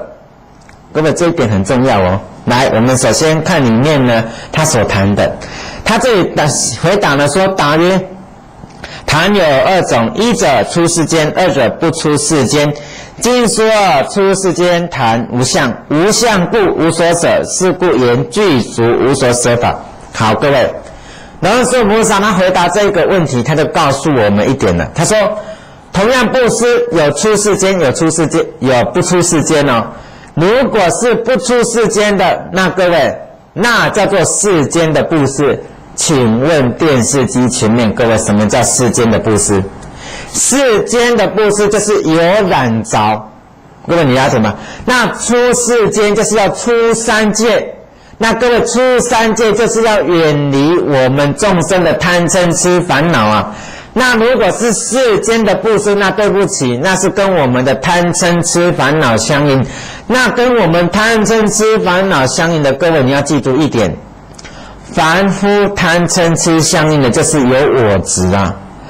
有我执的过程就是什么？有一个我的存在嘛。那有一个我的存在，就会衍生什么？我看到的，我做的，我的，各位，这一个我的手表，这个我的手机，各位什么？因为有我啊，所以就有我的啊。那各位这个是什么？我的奖励啦。各位，所以他在跟你讲哦，世间，因为在世间法里面，我们凡夫众生从我来认识，所以各位你们现在呢，我现在坐在我家客厅，打开我家的电视机，看到电视机里面，卢松法师现在在跟我讲大智度论布施波罗蜜，那谁在看？我在看，各位不是吗？都是我嘛。那如果说你从这个世间的角度去认识的时候，你就有一切的我的钱，我在做，我在布施，那各位这个就是有相。那有相的话，各位就是有执着，有执着你在做布施就有我在布施，但是各位你不要忘了哦，布施就是舍哦。那有一个我在布施，就有我在舍，我在舍，各位这个我在舍就是执着。所以他反过来讲哦，当你反另外的角度的时候，变成龙树菩萨所说的出世间的布施。各位，出世间的布施就是要远离贪嗔痴烦恼，就是要远离我的概念，所以你就必须要做到一点，破我执。你不能执着有一个我在做啊，你不能执着有一个财务的形象在做啊，你不能执着有一个人在接受啊，因为你有执着的话就有我，所以你也必须做到我们讲的三轮体空，无布施者相，无受施者相，无施物相，这个才叫三轮体空，这个才叫做出世间啊，各位。所以出世间的财施的过程是无相的。那各位，既然没有相貌，既然无相，请问你要施什么？各位你有看到吗？有没有听清楚？既然无相的话，你要施什么？有什么东西可以施？没有嘛，没有东西可以施嘛，因为它本来就不存在嘛。各位你了解吗？因为本来就不存在。因为我们认为，各位你要记住一个观点哦。各位这个观念是什么？各位我们现在看到的钱，对不对？各位你为什么不说它是纸呢？你为什么要说它是钱？你有没有想过这一点？你为什么要说它是钱？因为大家都说它是钱嘛，所以它就是钱，对不对？但是各位有没有想过，在2-3千年前以前，有现在纸钞吗？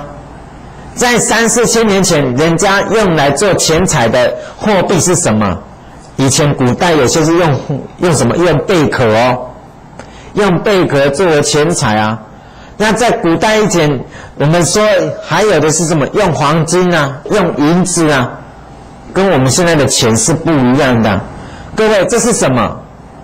这就是在告诉我们，我们现在所谓的一个价值的单位是随着时代不断的在改变啊，对不对？是随时在改变啊，并不是一成不变的。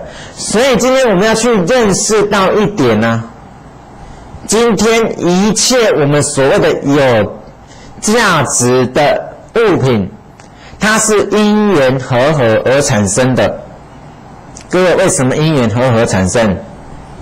各位你想看看嘛，我们常常讲说，各位我们现在看到的货币、支票或者是股票，各位你想看看啊，如果我们往时间往前推1000年，各位那个时代有所谓的股票吗？没有吧，对不对？但是有没有钞票的单位？有啊，我们古代就有50两、100两、1000两的银票，有没有？这个看起来还真蛮像的。但是各位，如果再往前推2000年、3000年呢？对不起，那时候还没有银票哦。为什么？因为那时候连纸都还没发明，哪来的银票？对不对？那时候就是用黄金啊，用什么？用银子啊，用什么？用玉啊。玉就是一个价值单位啊，黄金就是价值单位啊，银就是值单位啊。所以古代是有人用贝壳作为价值单位啊，用稻米作为价值单位啊。所以各位，这就是不断的因缘改变啊。那这都是因缘改变之后，现在才会有所谓的支票嘛，才会有所谓的股票嘛，它也变成了价值的单位啊。所以它就是告诉我们因缘和合。那各位，你再想看看啊，你今天布施的钱财的部分，全部都是因缘和合啊。没有因缘和合，它怎么哪里有真实存在过？没有真实存在嘛。所以我们龙树菩萨就告诉我们说啊，今天你的心中既然没有布施者相，没有受施者相，没有施物相的时候，那你哪里还有一个东西需要舍？就好像我们说，当你真实认知一切法毕竟空的时候，各位，你的心中就没有执着，没有执着，你还要舍什么？今天就是众生有执着才要舍哦。各位，你要记得一点哦，今天众生就是因为对于钱财，对于我们一切的物质心有所执取，还不能达到清净，所以才要舍。各位，今天就是因为一切的众生内心还有烦恼，所以才要舍。如果大家已经都完全像佛一样，都是一切清净无染，都没有任何的烦恼的时候，他为什么还要舍？不用舍了。为什么？因为当下就具足了，还要舍，对不对？所以他在这里才会讲说，为什么谈名舍财？为什么又叫做无所舍法？各位，当你当下都不再执着的时候，你还有什么东西好舍的？今天要舍，就是因为众生执着，所以才要舍呢。龙树菩萨要告诉我的就这一点，各位你了解吗？好，然后再来，他说：“复次，财物不可得故啊，名为无所舍。”各位，财物有真实得到吗？你们会讲有啊，怎么会没有？哇，白花花的钞票怎么会没有？对不对？但是各位，财物不可得啊，你有真实得到吗？你死的时候能带得走吗？各位，你要问这一点啊，你死的是要真的带着走吗？带不走嘛，对不对？所以他才叫你不可得嘛，哪有真实可得？没有真实可得啊，所以他才讲说财物不可得故啊，所以叫做无所舍。为什么？本来这不可得，你要舍什么？对不对？然后再来，事物未来过去空，现在分别无一定法，以是故名言无所舍。各位，我们所说的财物啦，在过去，在未来，各位，过去还没有现起啊，未来还没有到啊。难道你可以讲说，现在有价值的东西，在过去也叫做有价值，在未来也叫做有价值吗？各位，不一定啊。为什么？因为各位，我们要想看看啊。我们说以太阳光就好了，哇，太阳太热了，太阳太强烈了，我们说哇，好讨厌哦，这么热，哇，还要吹冷气，哇，现在太阳光这么强烈，哇，紫外线这么强，哇，出门女孩子还要擦什么防晒油，哇，还要好麻烦，还再拿个阳伞，不然的话晒一晒可能还会得皮肤癌。各位，好像看起来太阳光很不值得啊，对不对？但是对不起啊，我跟各位讲，现在能源危机啊，石油一直飙涨，现在呢提倡太阳能发电，哇，现在反而是阳光很充足的地方，太阳能发电很好，哇，现在反而巴不得阳光强一点。那各位你怎么说？你能够讲说现在不好，未来就不好吗？或者是现在好，将来就一定好吗？我跟各位讲啊，没有定论啊。所以他才会告诉我们说啊，事物未来过去空啊。他要告诉我们是说，你现在表面上看到的东西，到了未来，它一定会存在吗？不会啊，各位，东西总是会坏嘛。房子住久了总是会坏吧，对不对？我们现在说的什么古迹，哇，我跟各位讲啊，能够保存500年了，已经非常了不起了啦。能够保存1000年，哇，那是非常殊胜的啦。为什么？各位，一切东西总是有其时间性吧，有它的年限啊，对不对？所以他才告诉你啊，你不要看到这个东西现在存在哦，但是你不能说它现在存在，它过去就存在，你也不要讲它未来一定存在啊。所以从一个物品的产生的过程里面，我们只能认知它一点，因缘和合，就是因缘和合啊。比如说各位，我们再举个例子来做说明啊，黄金，各位，难道这些黄金从一开始在这个地球产生的时候就已经是一整块的黄金吗？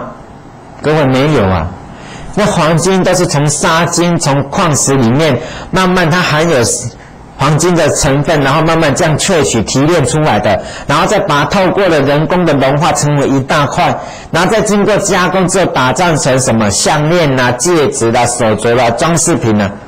各位，它是这样子来的，你不能讲说它现在有这个金饰的存在，它过去就存在。对不起，它过去是什么？它过去是一整块的黄金，在过去呢，在还没有开采的时候，它是沙金，或者是呢隐藏在山里面的矿石里面的金的含量，拿这个金的含量提炼成整块，有这整块经过加工才变成金饰。但是各位，现在有金饰的存在，但是我们都知道啊，这个金饰佩戴之后，它越会旧啊，越会坏掉，那坏掉它又消失了嘛。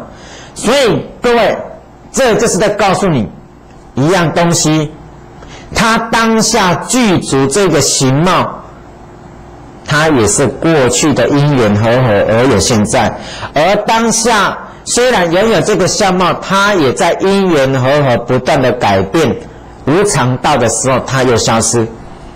所以我们看到你现在开的车子，对不起，5年10年之后老了啦，跑不动了，换掉，对不对？你现在买的手机，各位，现在手机淘汰率更高，2年之后没人要了，各位，这个就是啊，对不对？所以他才讲啊，事物未来过去空啊，现在分别。那现在呢，各位，那是现在，因为我们有分别心，所以它存在，对不对？就像我们说的啊，车子你要是挂牌之后就变中古车，还没有挂牌的时候叫新车，对不对？那是现在分别啊，现在分别说，还没有挂牌，新车挂牌之后你再卖就是中古车，对不对？就是这个原则啊。那今天我要去认知的就是说，在过去在未来它没有一定性，没有一定的价值观，随着因缘不断在改变，但是在当下随着我们个人的认知在做分别，有人认知是好，有人认知是不好，所以对不对？所以各位，我们现在看到我们生活周遭里面的所有一切万事万物啊，大家每一个人的认可的标准都不同啊。那各位，标准不同，答案会一样吗？不一样。所以他才讲说，现在分别也没有一定的法门啊，也没有一定的决定性啊，所以叫做无一定法。那无一定法，各位，这还有一个叫做什么意思？没有一定存在了，所以才叫做什么？以是故言无所舍。你要舍什么？各位，这里的无一定法指的是什么？我们常常讲说，这个东西对我们产生障碍，就是衍生烦恼；如果对我们不产生障碍，就是没有烦恼。所以各位，我们今天举个例子来做说明哦。今天有一个大菩萨的行者，这个菩萨行者他的心很清净，然后呢，这个大菩萨他拥有非常非常多的资产，非常多的钱，但是各位，因为他行菩萨道，因为他要度化一切众生，所以他对这些钱财他完全都不执着，他拥有这些资产都是为了要利益众生。那各位，那你对他来讲的话，请问你他要舍吗？他不需要舍，为什么？因为他从来没有执着，怎么需要舍？各位，你了解这个重心吗？从来没有执着过，就无需要舍了。所以他就算拥有一切万物，拥有一切世间，他也不会在这一切事物、一切财物当中升起染心，他升起执着的心，他也不会升起担心。他要舍什么？他不需要舍嘛，因为这些东西对他来讲，他本来就是要用来利益众生的，他根本就不执着。光明、庄严、神圣。佛恩寺有消灾吉祥光明灯，可选择供养释迦牟尼佛、药师佛、阿弥陀佛等3种。欢迎诸位善信大德发心为自己及眷属以及法界众生燃灯供佛，消业障，保平安，增福慧，成佛道。详情请洽佛恩寺087795-5687795-148，阿弥陀佛。各位居士大德，大家好，阿弥陀佛。我们都知道，一切功德当中，以塑造佛像的功德是最为殊胜的。经典当中说呢，塑造佛像不但呢能够忏除我们生生世世所造作的一切的罪业，更重要的是能够成就我们的福报。所以像经典所说呢，能够你要求智慧，就能我们得到智慧；你要求福报，能够就能得到福报；你要求富贵，能够成就富贵；甚至你要求往生西方，那更是非常殊胜难得的资粮。所以我们佛恩寺大雄宝殿呢，在2侧我们就是采用天然玉石所雕刻的88佛。那88佛呢，在我们往课当中呢，单日是诵弥陀经，双日就是礼拜88佛，所以是非常难得的机会。所以电视机前面的各位居士大德，如果你有这一份心愿的话，想要成就殊胜的功德，那我们佛恩寺的88佛非常欢迎你来指定发心，在这里感恩大家，阿弥陀佛。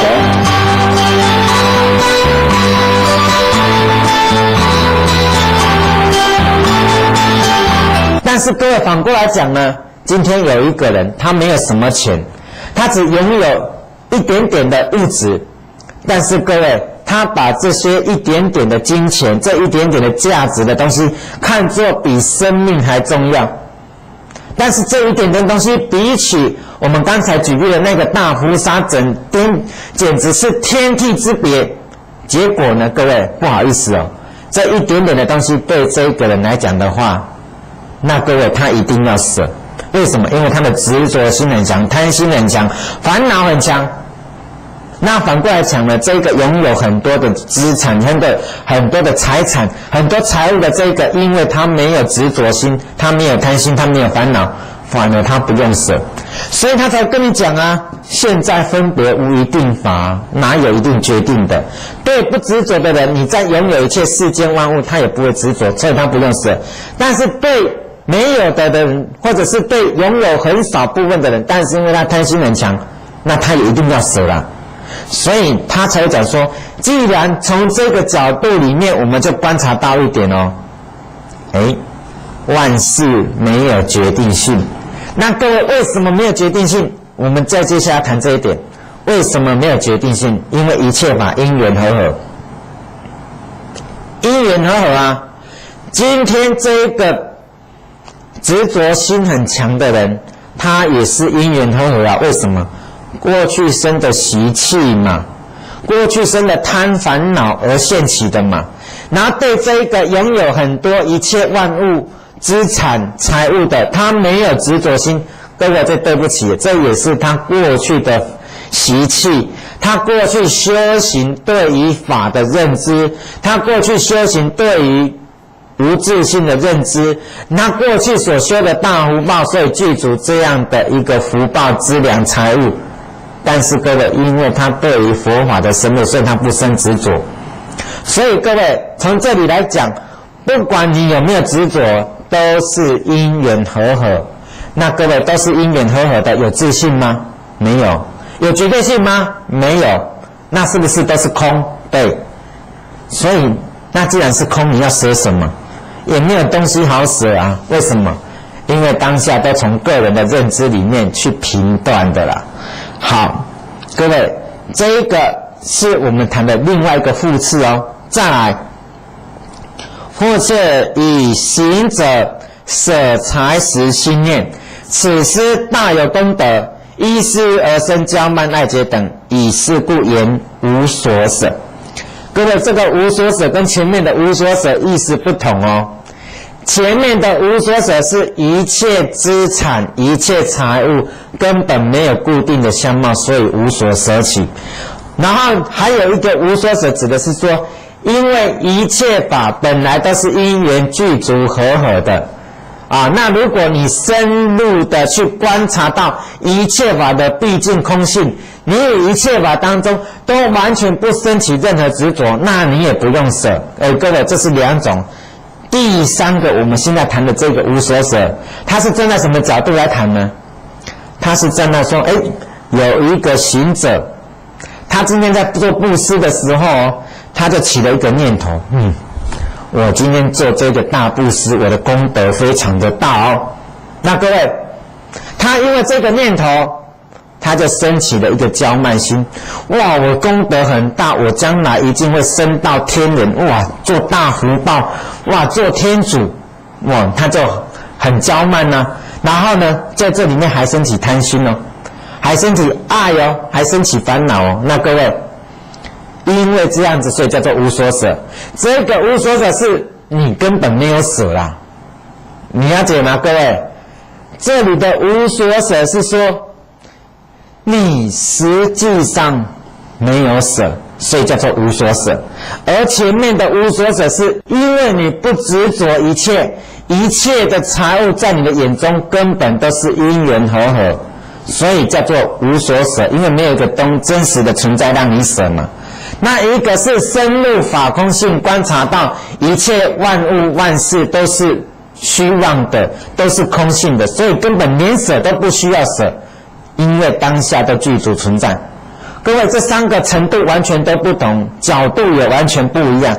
第三课最后谈的这一个，就是因为你产生执着，这个执着让你产生烦恼，让你产生生死轮回，所以你根本就没有舍。这个没有舍，就是说你根本就没有布施啊。各位，你了解吗？为什么说这个舍就是没有真实布施？可能电视机前面的各位，你会问我说：“师父，对啦，他一定有布施啊，为什么没有布施的话，怎么会有升起这个骄慢心？”各位，没有错，他本来就有布施是没有错的，但是他是因为这个布施升起骄慢心，对不对？然后由这个骄慢心升起烦恼，对不对？那由他升起烦恼，我们就可以推论他根本就没有舍。为什么？各位你要了解啦，这里的舍指的是说烦恼，他有没有舍掉烦恼？没有嘛，所以他根本就没有舍掉烦恼啊。那各位，我再反问你，那他没有舍掉烦恼，你相对来说他有没有真正达到布施的意义？没有嘛，所以他有做布施跟没有做布施有差别吗？等于没有做嘛。我的意思是这样子啊，那各位你了解吗？所以啊，这我们常常讲说啊，佛法就是圆融的。有时候你不要看待同样的名词，我跟你讲，各位解释之后意思完全都不一样。所以这也就是我跟各位讲的啊，佛法有时候是非常奥妙的，是非常有趣的，但是也非常值得我们去探讨的。因为它就像我们各位，你越是深入的去了解，你是越是深入的去理解，你才会了解，这里面还真的是可以从每一个角度切，但是得出来的结果都不一样，有时候是很好玩的，各位。然后再来呢，我们看底下他说啊，以无所舍故无骄慢，无骄慢故爱结等不生。各位，这个无所舍跟前面那个无所舍又不同哦。你看，他前面是讲说，以行者施财食心念，此施大有功德，依施而生骄慢爱结等，以是故言无所舍，对不对？但是后面这一段他说，亦无所舍故，无骄慢，无骄慢故，爱结本不生。他这个是反过来，从另外一个角度哦。他说：好，各位，无所舍嘛，本来就没有舍啊。那各位，本来就没有舍，有没有功德？本来没有舍就没有功德嘛。那没有功德会升起骄慢吗？不能升起骄慢吧。那不能升起骄慢的话，会升起烦恼吗？也不会嘛。那各位可能你们在想说，哇，那这样的话我们就不要做布施了啊，不做布施我们就不会有骄慢，不会有骄慢我们就不会升起烦恼。各位错，他的意思不是这样子哈，拜托你千万不要给我用字义上来解释哈，这字义上一解释，我跟各位讲啊，你会错108000里呀。对了，并不对，不对，并对，有点麻烦了。他这里的无所舍指的是什么？各位，你今天真实认知所谓的布施的真正的意涵，你今天真正认识到所谓的无所舍，是指说，各位，一切的财物的存在，包含一切生命的存在，都是不过是因缘和合。各位，这因缘和合是什么？就好像同样是人，各位你有没有想过一点？为什么你不升到美国？为什么你不升到非洲？为什么你不升到大陆去啊？你为什么要升到台湾？因缘嘛。各位你要去认知一点啊，你今天为什么生到有钱的家庭？你今天为什么生到没有钱的家庭？各位也因缘和合啊。所以你真实的了知到说，当这一切万物的存在，就是佛陀告诉我们的过去所造作的因缘，在因缘具足之后产生的现象，而这个现象感召到我们现在的果报。你生到有钱人家，你一生下来就是有钱人家的公子小姐啊，对不对？你生到贫穷人家，对不起，你生下来就是要为3餐而烦恼，对不对？那各位，你要生下来就到非洲，到伊索比亚，是你连吃都没得吃，连工作都没工作可以找。那各位，那请问你这个因缘果报又从何谈起？你只能讲说因缘和合过去所造的业力。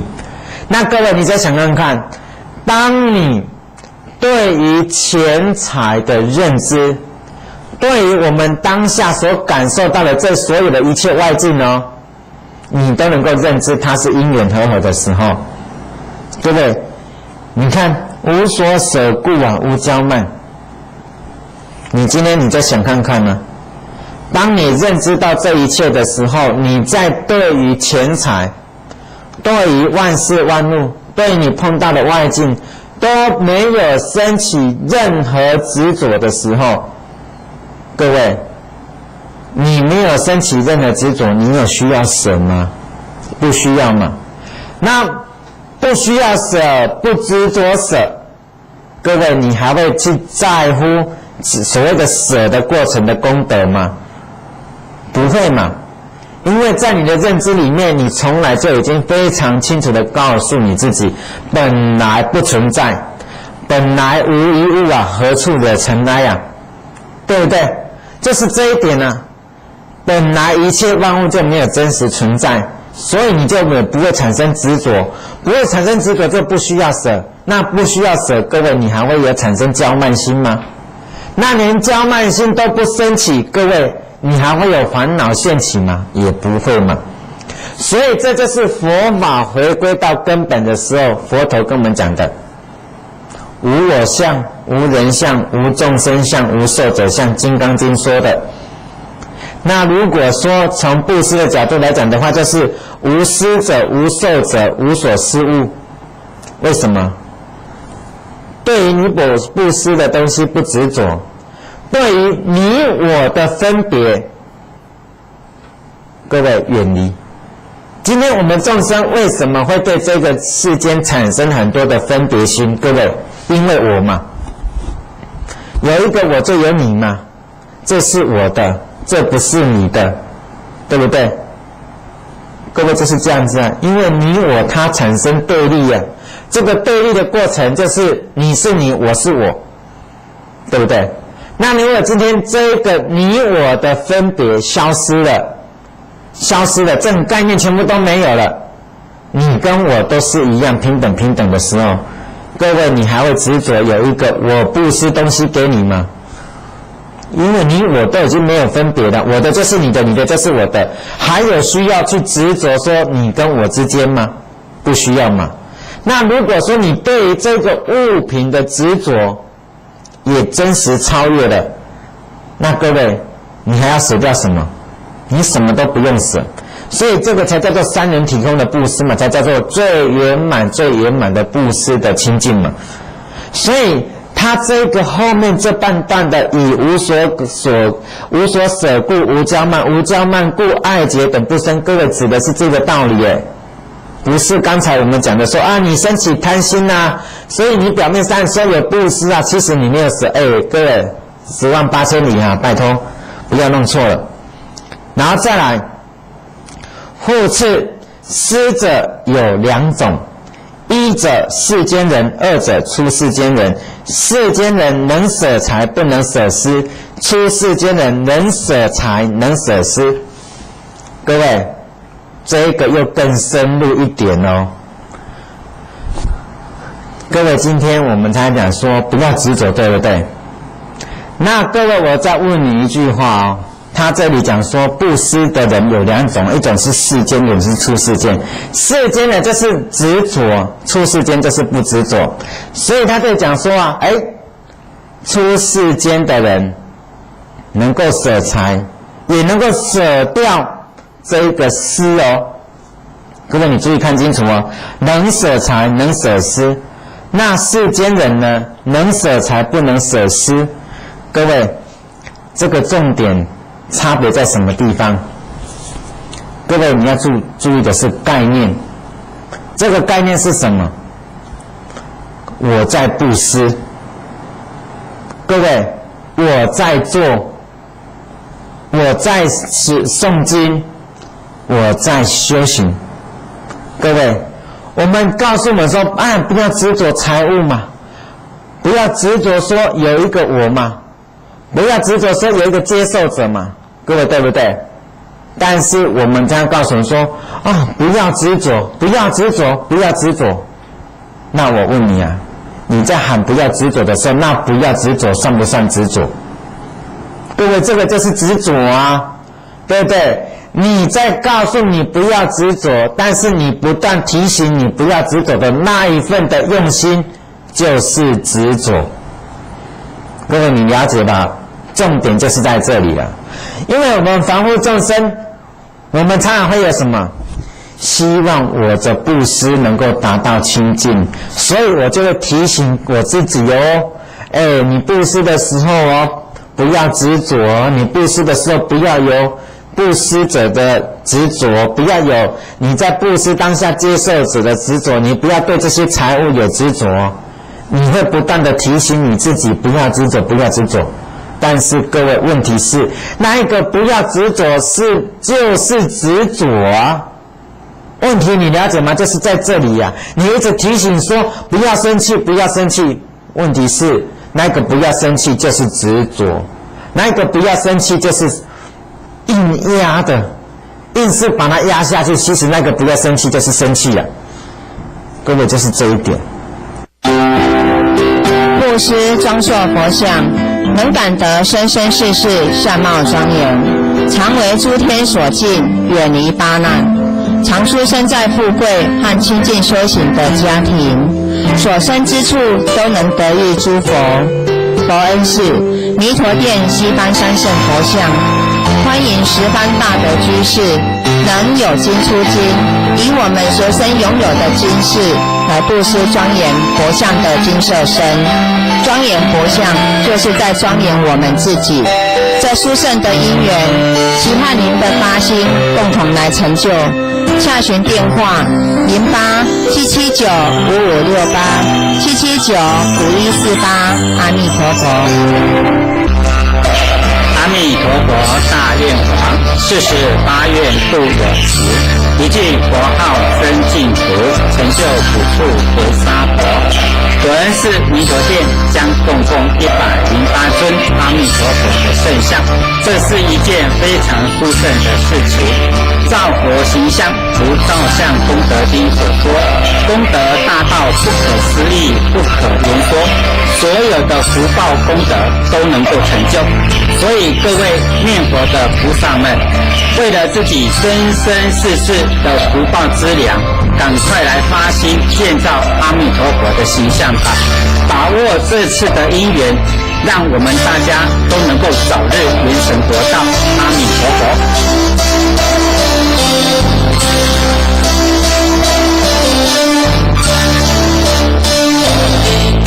所以今天我们要了解，他说为什么他说世间人能够舍财不能舍施，他财物有舍了哦。那我们说舍财，但是各位，你会告诉你自己说不要执着钱财，但是各位不要执着钱财，但是我们今天不要执着钱财，所以我们要不断的布施，各位。但是你这个角度是有啊，你财是舍了啦，但是那个施有舍吗？那个施没有舍，那个施还存在，因为那个施就是我为什么要布施？我要布施的原因就是我不要执着才有功德。所以因为这个角度，所以你注意看，你财物是已经舍了没错，但是后面舍掉财物的这一个心，是为了要求得功德，这个心并没有消失哦，这个心还存在。所以龙树菩萨才会告诉我们说啊，世间人能够舍财不能舍施，但是出世间的人呢，各位，他是不但财也舍了，连这个舍的当下的这个布施的这个施也要能够舍掉，完全不执着，有布施就是没有布施，没有布施就是有布施。各位，这个好像是在绕口令啊，但是各位电视机前面的各位，你千万不要跟我讲说啊，有布施就是没有布施，没有布施就是有布施，所以我不用布施。对不起啊，不是这样子哦。你要是这样子的话又错了。再告诉你的是什么？你有布施，但是千万不要去执着，不要去执着它，也不要去想它，也不要去关心它，反正我有做就好了，做了忘记了，做了不执着。然后别人问你说你布施有功德很殊胜哦，各位你怎么想？哎呦，人家都讹了我布施功德很殊胜呢，好高兴哦。错，你当下就是执着。然后呢，有些人就更好玩的说，哎呦，你有布施哦，你功德好殊胜哦。没有了，我没有布施了，我没有布施，没有功德，没有功德。各位对不起啊，当你极力在否定没有功德的时候，那个就是执着心很强。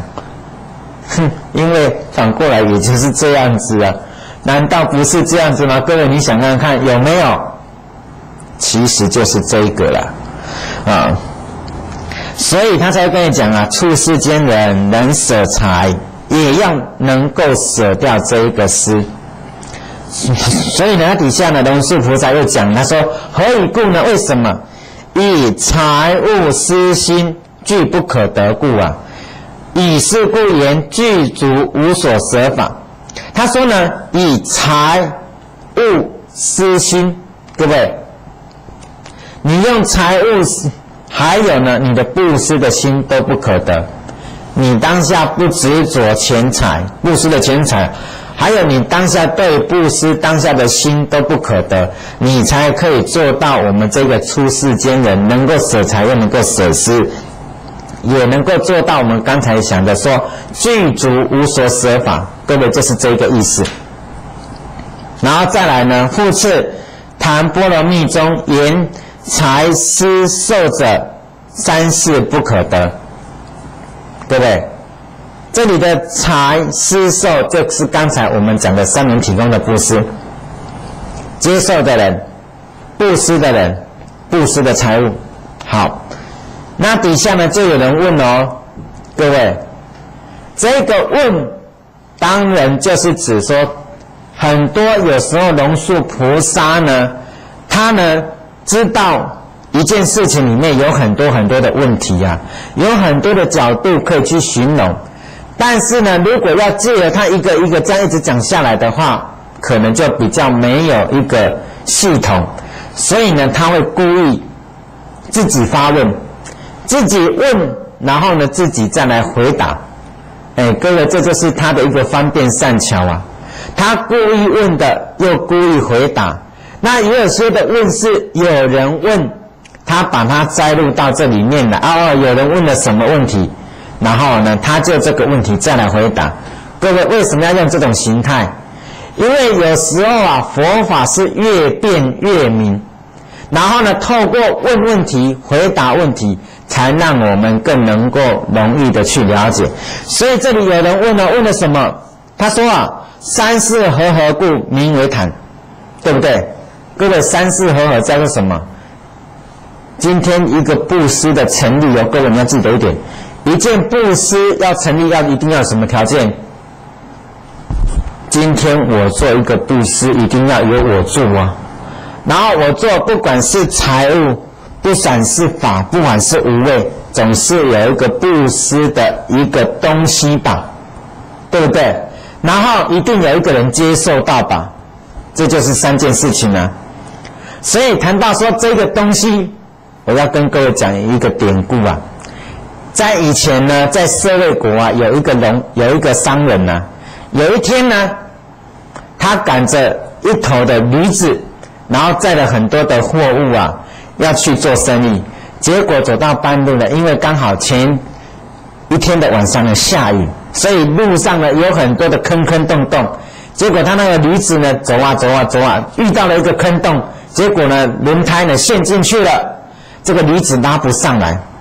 那拉不上来的时候呢，这一个商人呢就刚好看到了有两个人从那边走过来，他就跟你讲说：哎呀，你们这两位大菩萨好不容易遇到你啊，我这个驴子呢拖了这个货物啊，现在轮胎呢陷在这一个坑洞里面推不上来，你能不能助我一臂之力啊？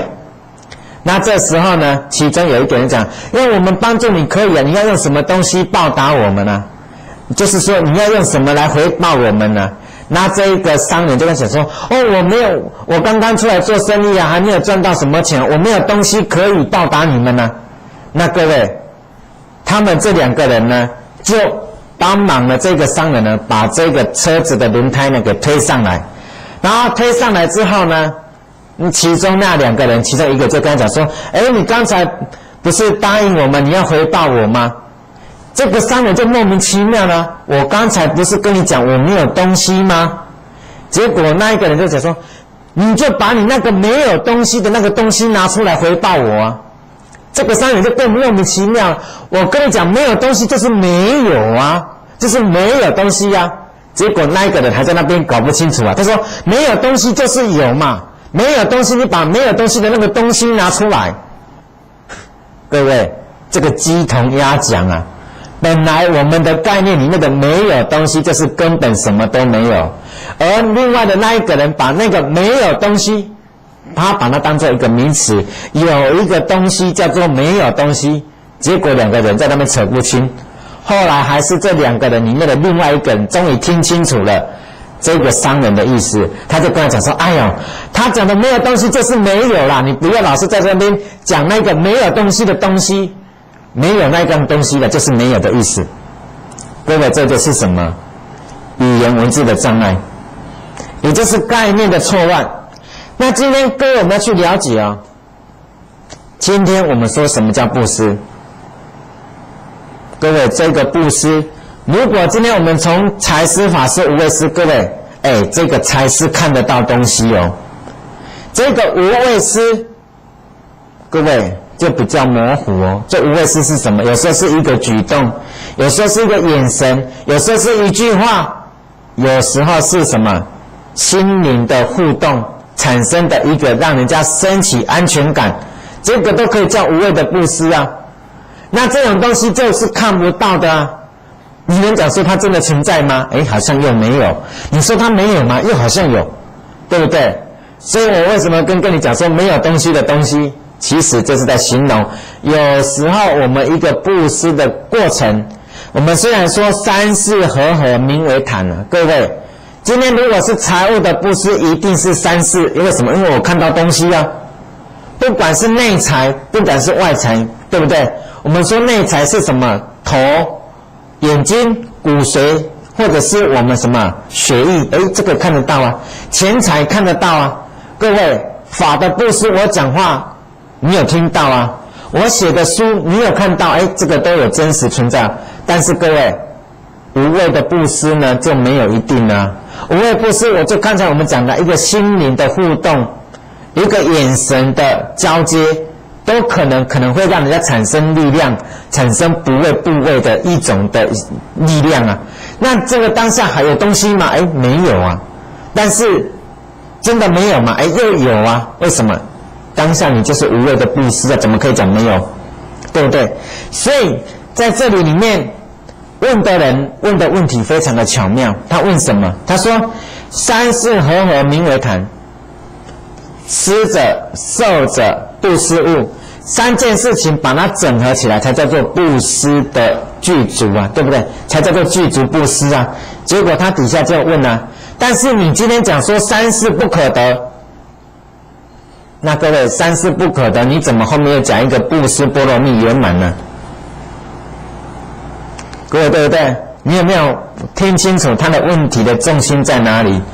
他的重心的问题就问说，好，你今天说三件事情和合才叫做布施，但是你现在又跟我讲说这三件事情都不可以执着，三件事情不可得才叫做布施波罗蜜圆满。那如果这三事不可得，又哪里来一个布施？各位你了解意思了吧？三件事情和合才叫布施，结果你现在又跟我讲说三事不可得才叫做布施，然后又那你这样子的话，到底是有布施还是没有布施？到底有三件事情还是没有三件事情？各位，他问的就是这个。其实电视机前面的各位啊，我要告诉你的，这就是我们学佛要产生的一个概念。这个概念是什么？理跟事要把它分清楚。今天我们说三事和合，指的是各位物质上的事项上的东西。为什么？各位事项上的东西，比如说用我来做比喻好了。各位，我现在在电视上讲经弘法，各位你在电视机前面听，对不对？好，就我现在在说法的过程，我这是布施法给你，我是布施者。电视机前面的各位，你打开电视机听我在讲经，你们就是接受我的法布施，对不对？好，布施的人是谁？卢松法师。接受的人是电视机前面的你。那各位，什么是东西？我讲的声音，我的言语举止，这个就是法。各位，那有没有？有嘛？好，这个布施是不是成立了？各位，事项上真实有哦。电视机上看到卢松法师，有我在听，有听他讲的法。但是各位，这是事项上的。但是在理上呢？在真正的理上，各位，你是五蕴和合不可得哦，我也是五蕴和合不可得哦，我讲的法也是因缘和合不可得啊。各位，一弹指过了，声音消失了，我讲的法讲完之后也消失了。各位，我的存在你的存在都是因缘和合，一口气不来的时候也消失了。所以从理上来说，我没有真实存在，你也没有真实存在，法也没有真实存在，当然是三事不可得啊。所以各位你了解了吗？他的意思就是这里，一个是从事项上来看它是真实存在，一个是从理上来看它是根本就不存在。但是各位，也就是因为理上来看根本不存在，所以你完全不执着的时候才叫做谈波罗蜜具足圆满。各位，这你了解了吗？也就是我们常常讲的一句话：理事要圆融啊！你千万不要在理上又把它牵扯到事项上的东西，然后在谈事项的时候，你又把那个理上的东西扯进来，各位，你就会变成扯不清了。就到最后变成什么？公说公有理，婆说婆有理，其实两个都没有理。为什么？因为两个扯不清。所以这也就是我们学佛深入佛法的义理的时候，我们要产生一个概念：当我们在事项上，我们就事项上的问题来讨论；当我们在理上，我们就理上的问题来讨论。然后这样子才不会把它搞混杂。然后两个厘清清楚之后，我们再把它结合进来，才能够真正了解它里面的意思。各位，这样子你了解了吧？那今天因为时间的关系呢，我们只能谈到这个地方。我们现在来回向，愿以此功德普及一切我等与众生，皆共成佛道。阿弥陀佛。屏东佛恩寺上如下松法师启建30系念法会暨佛学讲座，1月14日于屏东佛恩寺，电话0877955568，台南、高雄、屏东地区备有游览车，欢迎踊跃参加。阿弥陀佛。观音菩萨妙难求，累劫修正为众生，闻声救苦渡彼岸，苦海常作渡人舟。佛恩寺将塑造一尊用天然花岗石打造的观音大佛，这是一个非常殊胜的因缘。如松在此广邀各位居士大德们，大家万人花心，共结万人缘。因为经典当中告诉我们，塑造佛菩萨的形象，能够让自己具足一切圆满。什么叫做一切圆满？就是福报成就、智慧成就、功德成就，你所求的一切都能够如你的心意。所以这是一个非常殊胜的因缘，期待大家共同一起来发心这个殊胜的因缘。阿弥陀佛。发心护持佛恩寺观音大佛圣像，划拨账号4227-673，户名佛恩寺我家心，电话0877955568，7795148，阿弥陀佛。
生命的精彩，感谢菩萨，春风化雨，慈悲不停息，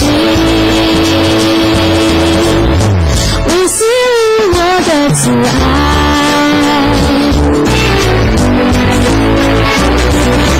感谢天给我希望和力量，感谢你法语万物有尽的大爱，感谢菩萨，春风化雨，慈悲不停息，法愿。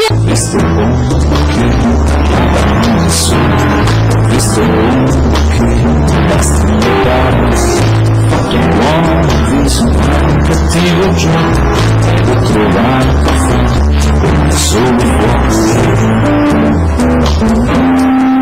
山姜的花洗发精以姜结合手工研制而成，姜能深层洁净头皮，促进新陈代谢。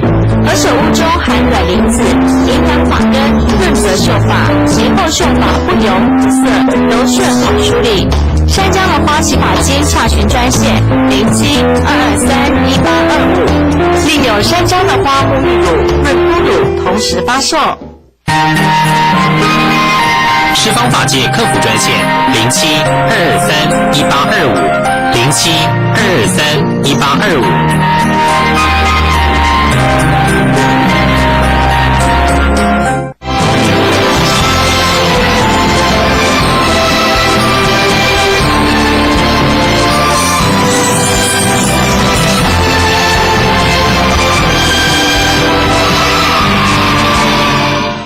南无观世音菩萨。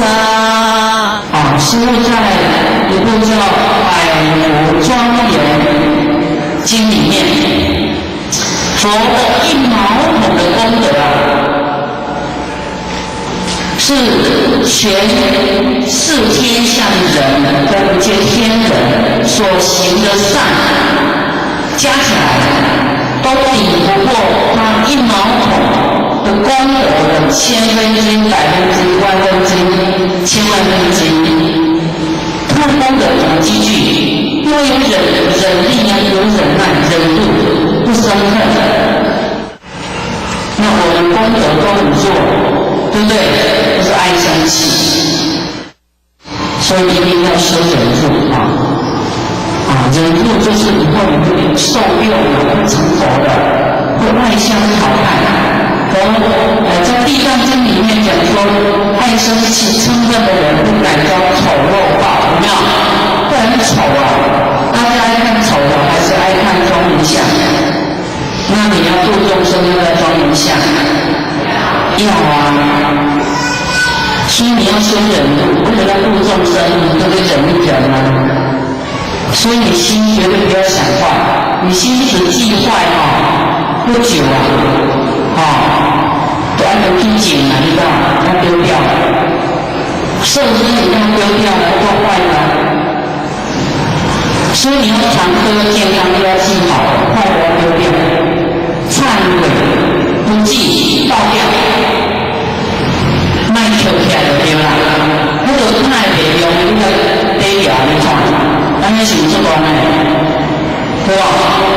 丢掉咱你来叫清净背后咱一个刚刚做掉来，康过后，怎么又背后背后背后背西背后法水法药，还有怎么样？常住不坏逢场注释因为我写错了他不做感化不做光他累劫都可以，就是本来就不生不灭不会坏会生会灭是你的念头一下恶一下善一下小钱越善良的只要恶只要坏你追求一个富贵健康健康给你一点点你若卖钱分配较足好势你无想到拢会好你若是讲我来你求命我不想命舍因得万报你舍掉你的求就得到万的回来，都为一切众生对果报会很庞大工作布施、持戒、忍辱都讲了，现在要讲到精进，这些都是菩萨道要修的功课，要做的事情要修的这些项目。我们做什么呢？都要精进做善修行都要精进。那恶的可能不能精进恶的不赶快放下好的都要精进听经要精进，不能懈怠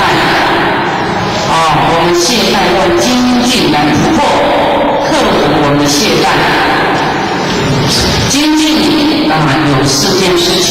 第一，树叶奉法未成谢谤，奉法不是依教奉行佛对我们开示，我们要依教奉行这个法就是一个定律真理的定律我们说世间的奉法就是法律这个法律也是要约束我们造恶，约束不要去造恶，我们犯法啦，触犯法条啦触犯真理啦触犯真理就是说你其实真理不是叫触犯就是说你因果做恶因，做恶因就有恶果这个就是真理。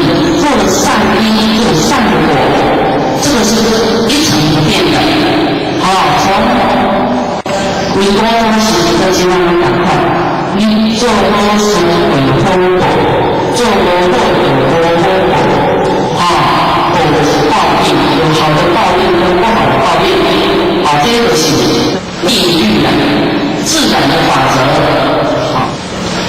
我们树叶中一根来对啦天光暗时呢咱讲依教奉行咱去做无好的要鞭策自己未成这个懈怠枉费特别就对啦咱自己来青菜依教奉行我讲咱有自己心要有智慧要受咱家己修好意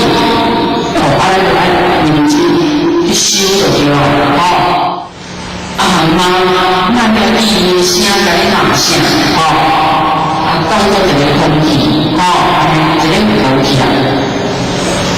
你就会记起来你当这个念头你就是心情就当作过去有忏悔心惭愧心专念就无代志经济就是爱你讲我当就是爱你不管依教奉行当行出去行出去时常你讲一两天来放风一个一两天再讲我心情不是安尼不是安尼你若放风一两天在咧做偌大年所以修炼是时时切切你都说家己不是讲你想要修才来修无修我就爱修你无修放纵自己的身体有当时做的有不堪收拾歹修为你讲我做我哪礼拜无人面前难过每年中摆才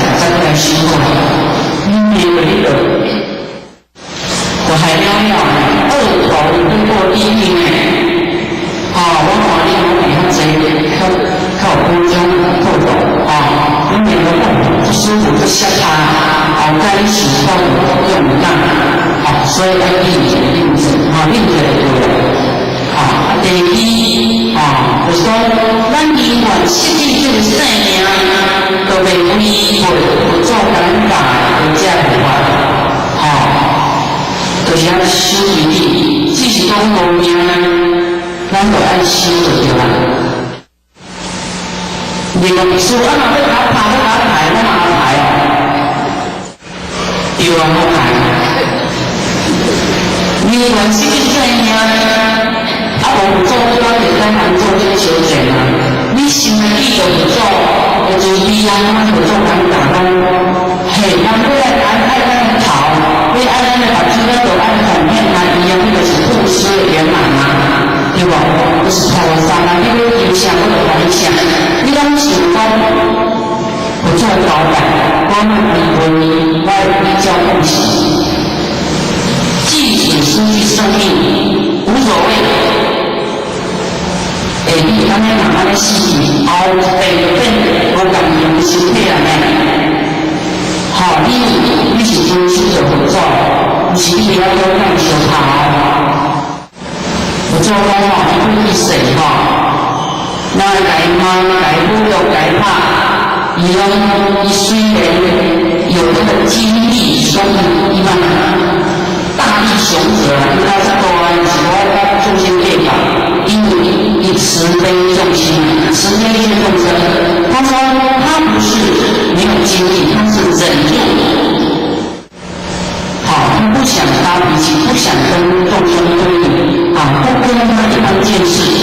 然后呢，佛得到什么？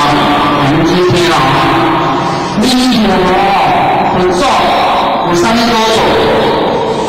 不做呢，听到你刚刚平开的那个落座的地凸起来，凸起来跟落位，拢变平平。不做听到就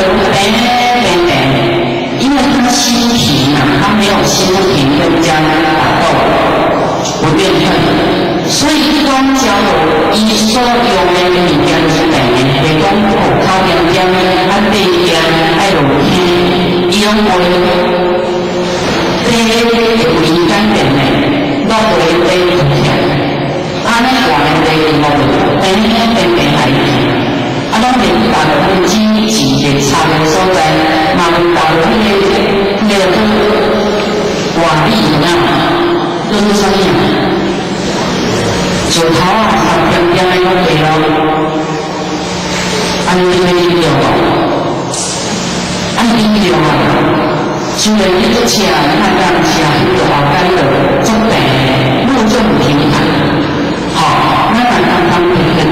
那你人生很坎坷，就是因为贵丽水那边心不平嘛，不忍住，后看那生命是关键的。那你知影变哪死无？你知你后看就病会关键啦，要忍住。所以即使说要失去生命呢？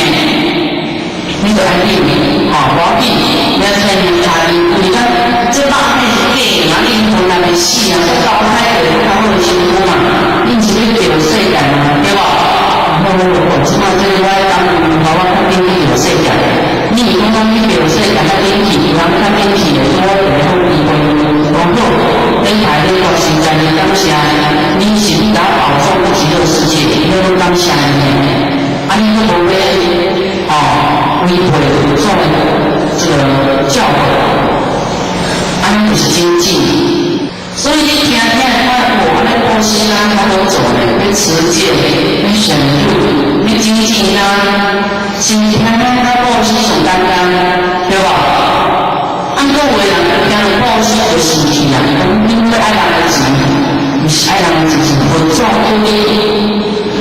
要舍你的健康下一代也很干我们一世人愈善，看钱愈重，你也真目标你袂目标，你贪心，因为感觉家己是善你后摆就是会善，你感觉家己是好命够用你就较难被报心，对吧？迄就是咱的心很善你若好命，你的心就到我真有道，真好命，我感恩每万看你的善他们都做人有什么帮助家，这个呀，安想一个忽然知足常乐，一个万谈，你安尼高高讲好，我比非洲多好，非洲因3比8，那我人要减肥，给他不住出来所以咱有种幸福很有的吃福报，要习福是好好用我们这个身体来修福报。我们来讲到好好给疗愈，我重要的要慈悲众生，要发心发明，今天好好休息要精进，不为不是不为道教那个道教佛教的道教是都道稳重成佛知道有教化。你往七岁我们多多吃就对了。有三，勤重生点，不以谢倦。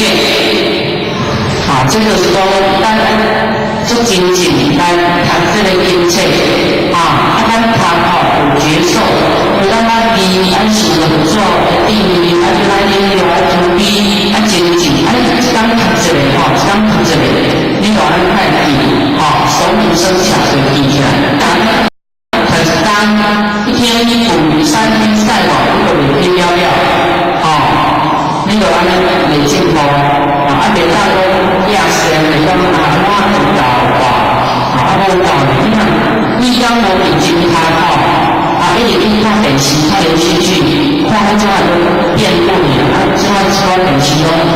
无聊的，唔知你讲啥，做浪费时间的对吧？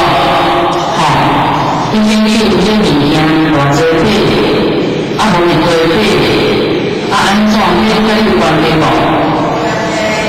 无关系啊，菩萨再跟你有关系呢，你有地位呢，大家只要看咱的生死啊，虽然去看伊个发出光阴，你看对咱的生命有帮助广欲救济，诸为恶者，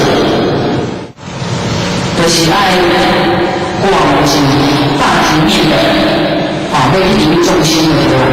不是讲我一无公司你看规体那个要广大的救济一切有情众生还得离开这个生死苦害生死苦害的都为是上大的恶业，三界火灾你若无离开这个轮回，你若无逃避其你若无伫咧这个天道人化阿修罗地狱恶鬼畜生，你看那招来招去，我都离开，这个是上危险的。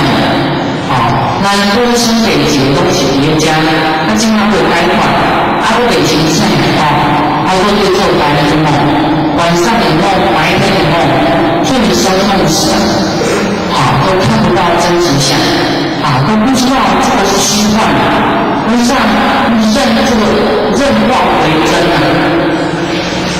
颠倒的梦想心经有没有讲？远离颠倒梦想，就念念梦想其实不要妄想，你的生命就可以不动了，就涅槃如不动，能够平止苦难。你两个就觉得同修一个念头，一个生命，一个生命，一个生死。所以我是一个时候想善的，想利众生的，想成佛的。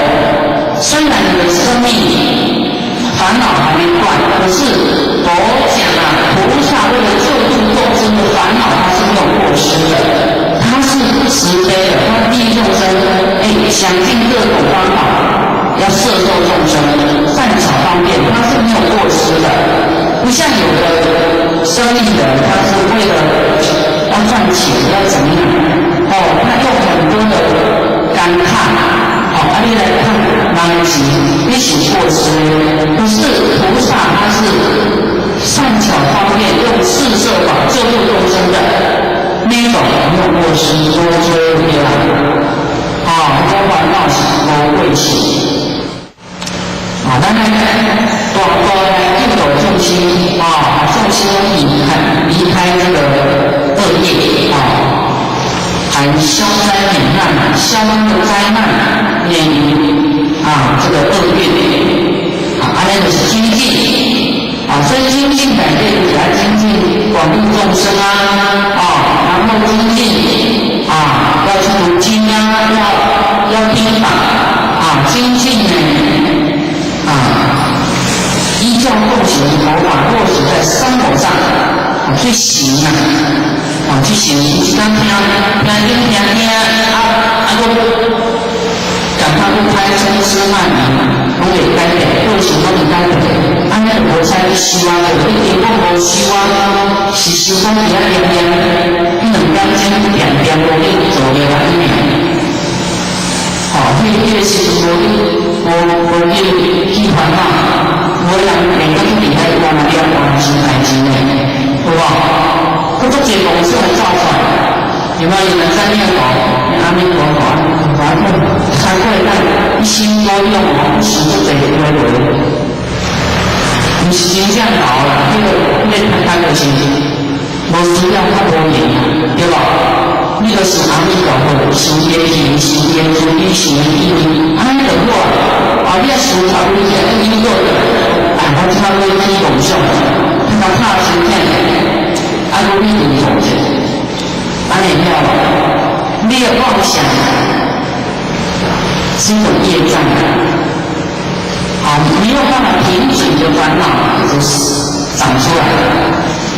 持戒也精进，布施也精进约束自己也需要精进，意念正法要精进树叶动大，未成有污妄没有说忽然忘记的，明自持生命，不敢为道教，为道教就是说佛所教化的，诵习生经典，不以为懈倦不能觉得疲倦，别当亚生别当公天就近众为恶，不使心怀怨。就是负重心不辛苦都袂当管气怨袂当管这个重心无当温万天无来攻击这都有变哀怨，这个要改变。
本节目播出时段：周一至周五早上9点至9点半，周一至周日晚上11点至11点半，敬请大众准时收看。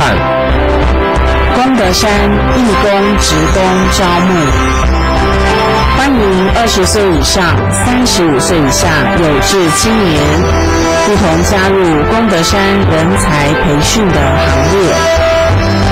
译者请假03-3599-855。台湾户外法会莲花之旅。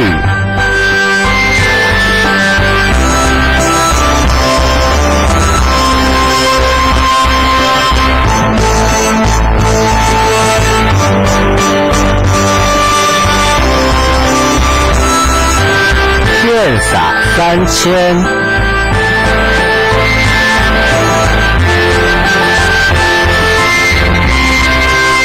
国外弘法法训，马来西亚、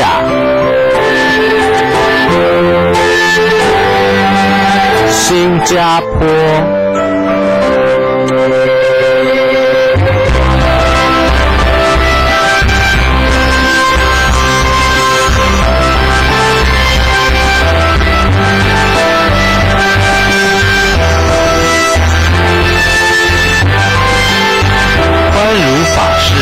电视弘法，邀请您来护持。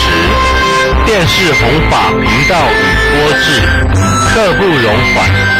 邀请十方大德发心护持，尽一己之力，将殊胜大悲菩提法于电视媒体永久流传。欢迎大众鼎力共襄盛举。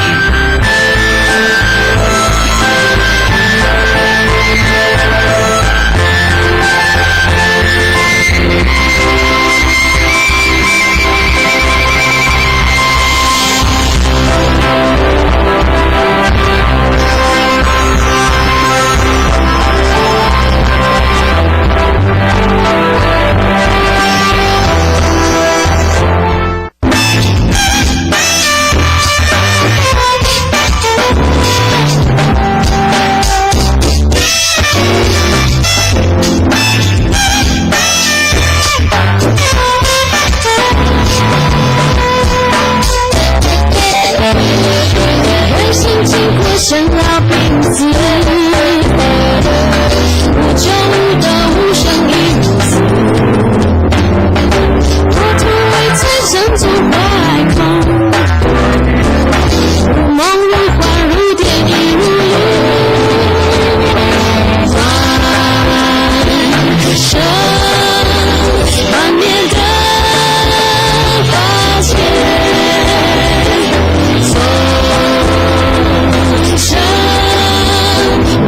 相所真，生3000大千世界，万非心所照，妄想信念生出一念。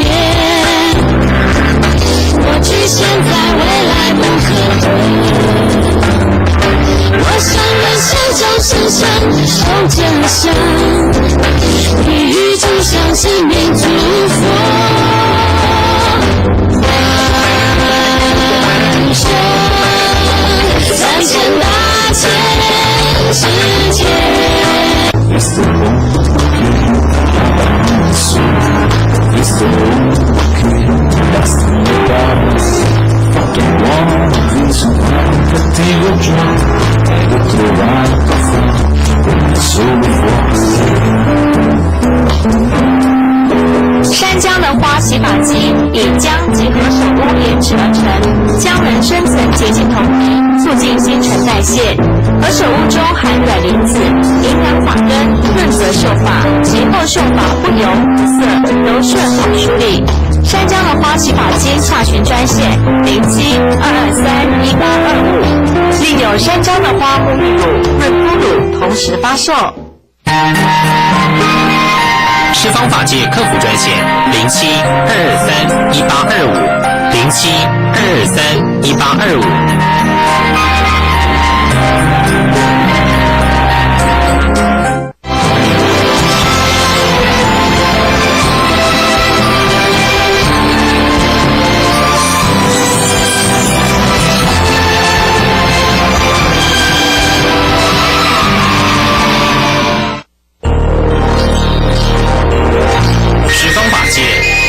超然客观的态度，报道国内外佛教动态。除了佛教，我们也着重于医疗、养生、艺术及慈善爱心动态报道。十方法界卫视。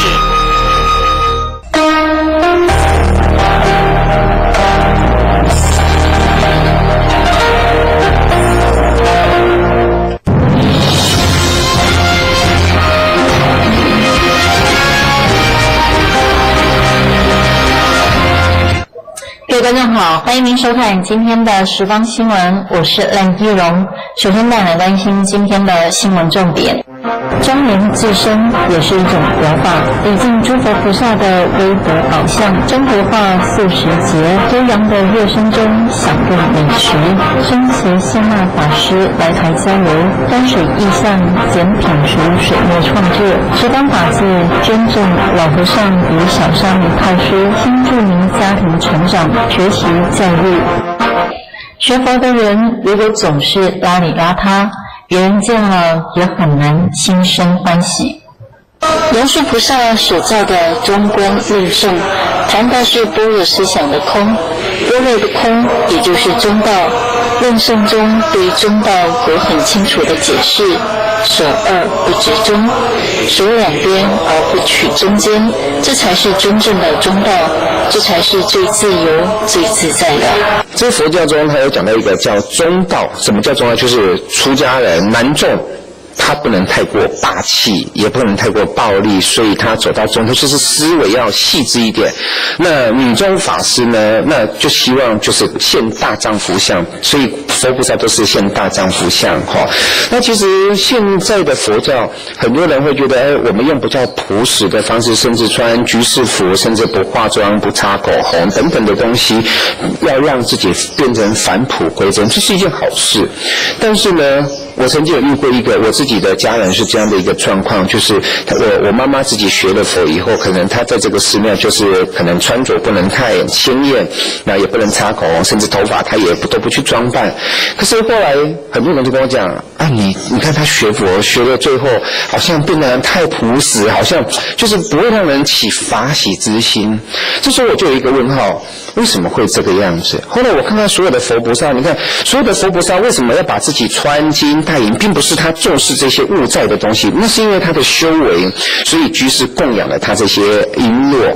如果学佛的人不讲究仪表，总是邋里邋遢，别人见了也很难心生欢喜。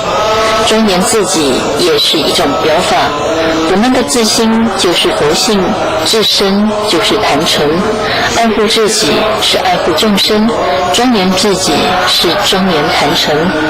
化妆的时候，如果是为了庄严自身坛城，那么化妆就是积福，就有功德，就不会造业。十方新闻记者赖一荣桃园采访报道。佛菩萨的宝相庄严，能够令大众启发内心的光明良善。美是一种心灵喜悦的感受与体验，所谓清净即庄严义也，庄即庄严，严即严饰。华严经提到庄严，一是具德义，二教示义，也就是以庄重、恭敬、肃穆等美德装饰国土，故以功德严饰道身，如为佛像贴金、彩绘，使其形象端庄肃穆，称为庄严。佛菩萨像的华美光彩，称为法相庄严。他为什么把自己穿得这么的庄严？其实他为了一件事情，叫广度众生。所以我们常常讲一句话是这么说：万象庄严的相貌可以度众生。所以呢，我们在大千世界，我们只讲求一个叫美。美呢，无言即美。有时候人长得庄严，然后甚至不讲话，他都可以度众生。你看佛菩萨，他永远都是微笑的。所以呢，我常常讲，你看佛菩萨，他把自己打扮得这么漂亮，可是他做了一件事情，眼睛眯眯的。佛教来讲叫慈眼度众生，可是对我来讲并不是，我觉得他在睁一只眼闭一只眼，因为有人批评他，有人诽谤他，他觉得他睁一只眼闭一只眼。他嘴巴为什么没有看到牙齿微笑？因为他觉得无言即美，不需要讲太多。支持你的人不会因为一句坏话就不支持你，但是不支持你的人，他不会因为你一直跟他讲了很多好话，他就支持你。所以佛家来讲，对我来讲叫无言即美。其实有时候反而不讲话也是一种美。所以呢，我常常讲，万象庄严的相貌，它可以度众生，可以让更多人引接，让更多人能够得闻到佛法。所以呢，我们这边以美为主。佛教造像是佛法艺术化的展现，其特征包括极尽之美的表现，以相表法的象征性及宗教仪轨的规范性，学习觉者之相的佛法意涵，礼敬诸佛菩萨的威德宝相，启发内心光明良善的心念与法喜自在，这是佛法艺术化的真义。时报新闻记者赖依荣桃园采访报道。生活化素食节，希望能够推广素食、健康与环保概念。以推广素食、健康、环保等概念的生活化素食节11月27号圆满落幕。这一次的活动是在台南龙崎文衡店举办，入场人次超过4000人，突破以往的纪录，场面人潮汹涌，相当壮观。今天非常高兴，我们生活化素食节可以在文衡店第4次的举办。那我们的团队还是秉持了说吃素、救地球、环保。那我们的整个会场今天也算是非常成功，台南地区的好朋友他们都共襄盛举的把这次会场举办得非常好。那我们的节目也举办得不错，像石鼓，我们这次特地邀请到石鼓团队，他来跟我们赞助，那我们也非常感谢他们，因为石鼓在南台湾，它算是一个非常庞大的一个团体。那我们今天非常感谢他们。那我们今天的工作团队也非常的用心，在这一次的会场蛮大的，感谢文衡店，它可以提供我们这么好的会场，跟我们一切的赞助。那这些协助厂商，像全远素食跟礼善素食团队都可以一起来协助我们。那非常感谢我们所有的协助人员与这些产品的人员，各主厨他的优良的产品，他的素食可以跟整个世界可以慢慢的结合。那我们希望我们的国人可以多用素食来提倡我们的身体，那对我们的身体有好处。那我们团队以后会更朝这个方向，跟主厨团队一起研究更好的主食团队甚至素食，来提供给全世界的国民一起来沿用这种东西。感谢大家，谢谢。举办生活化素食节活动，最主要的目的就是提倡吃素救地球。时报新闻黄慧茹、许建义台南采访报道。结合近100家的素食小吃，让大众在悠扬的乐声中享用美食。生活化素食节聚集来自各地近100家的素食摊贩小吃，让民众感到十分惊讶，原来素食也可以这么不一样。同时舞台区也有许多的表演，让民众在享受美食的同时，也可以放松身心，聆听音乐或是观赏表演。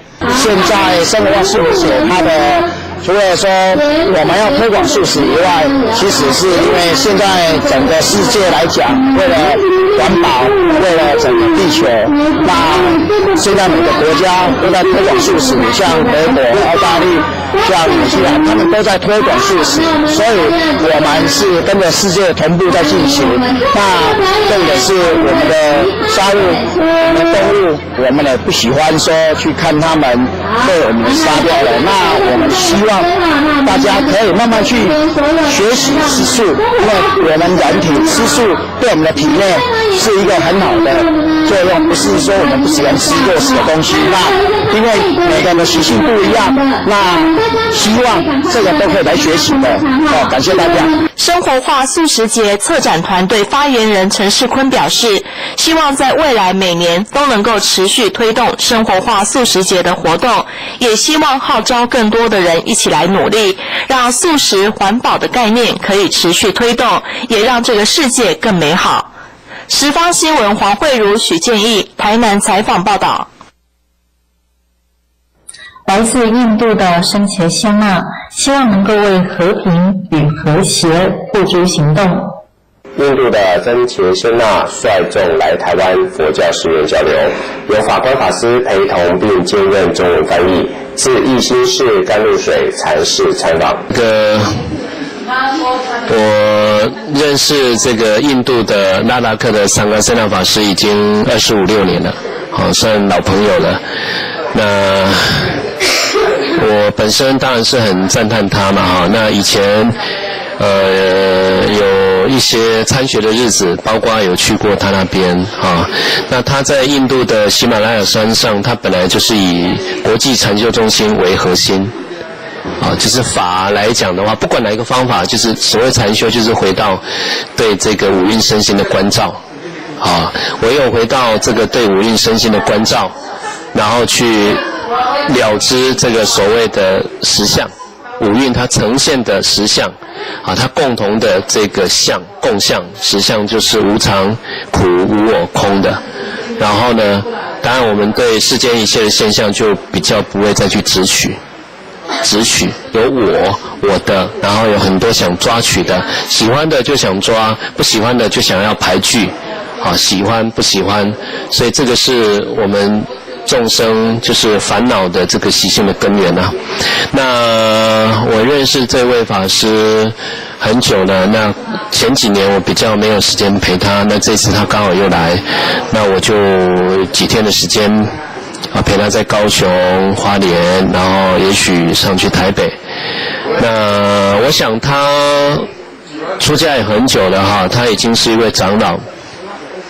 那他除了国际禅修中心，就是希望带给有缘的人佛法，跟带领人家能够回到这个五蕴的关照，这个为核心。来自印度拉达克摩诃菩提国际禅修中心的真茄仙娜法师，真茄仙娜法师是一位了不起的精神领袖及社会工作者，真正的在为世界和平与和谐付诸行动。透过禅修及社会服务，达到尽善尽美的极致。赞叹真茄仙娜法师在中印边界创办学校、医院救济善行。他说这次很高兴来台湾参访。十方新闻王天陈上高雄采访报道。借由不同的媒材创作，呈现心中的意象山水。简品厨对水墨画的热爱与执着，促使他持续追求水墨画创新。2011年参与刘国松现代水墨研习班，致力实验多元媒材拓印技法，寻找多样性肌理墨纹作为构成画作的元素，再融合传统水墨精神，随类复形，透过细腻的意象整合，写出半抽象半具象、变化多端、气韵生动的山水景致，融合传统与现代，呈现大自然高山流水的水墨新风貌。因为酷爱壮丽、令人心旷神怡的山水景致，这一次展出的作品便以此为发想，创作山水主曲、雪韵序列等，借由不同媒材创作拓印的墨制水纹，不同样貌呈现。作品画面的构成基于传统精神，在白线墨纹中展现水墨风貌，呈现心中的意象山水。每件作品都期望让人有如沉浸在浩瀚的大自然之中，忽而云海弥漫，忽而水汽磅礴，时时又回到静谧无声之境，变化莫测，留下深刻印象。在墨彩洋溢的挥洒中，开展多元化布局，并以传统水墨为基础，融合西化的色彩和技法，追求新意境及自我风格。时方新闻记者赖一荣台北采访报道。十方法界捐赠老和尚与小沙弥套书，希望能够和大众分享。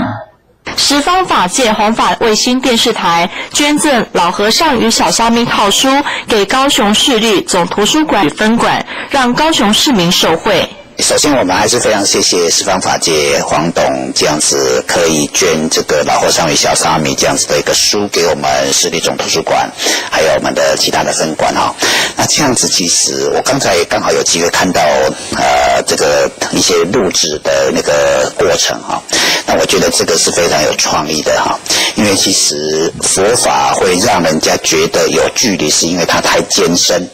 那透过这样子的一个对话脚本的设计，还有很可爱的角色扮演哈，然后可以把那些佛法用很浅显生动的例子介绍给市民哈。我觉得这样子的一个 idea 是非常的棒的 idea 哈。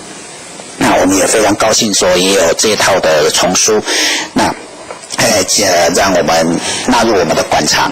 那未来我们也是鼓励市民朋友们哈，如果说您对佛法有兴趣，那可以透过这样子的一个简单易懂的一些书籍的对话，然后帮助你们对佛法上的了解。好，也谢谢十方法界。高雄市总图书馆馆长潘正仪表示，透过老和尚与小沙弥的套书，以生动活泼的方式演绎佛教义理，可以让许多年轻人了解佛法。十方新闻黄慧茹、许建义高雄采访报道。接下来带您一起来了解新住民家庭的成长。新住民二代的学习能力与学业成绩，来自于身心健康与家庭经济状况等等许多落后或不良的家庭社经地位高度相关。我觉得因为来这边上课的因缘很奇妙，因为这个班最主要是以新住民为主嘛，那当然校长的用意他是希望有台湾的人可以协助，然后我们就都进来了。那一开始其实读书对我们来讲基本上就是年纪有了，基本上对读书这件事情的那个需求原先没有那么强烈，那只是一开始来的时候是想说要陪他们一起来读书。那当我们进入到这个高美一中开始上课的时候，我发现上课真的是太有趣了。你会觉得上这样的课程，在这样的氛围里面上课，你完全没有压力。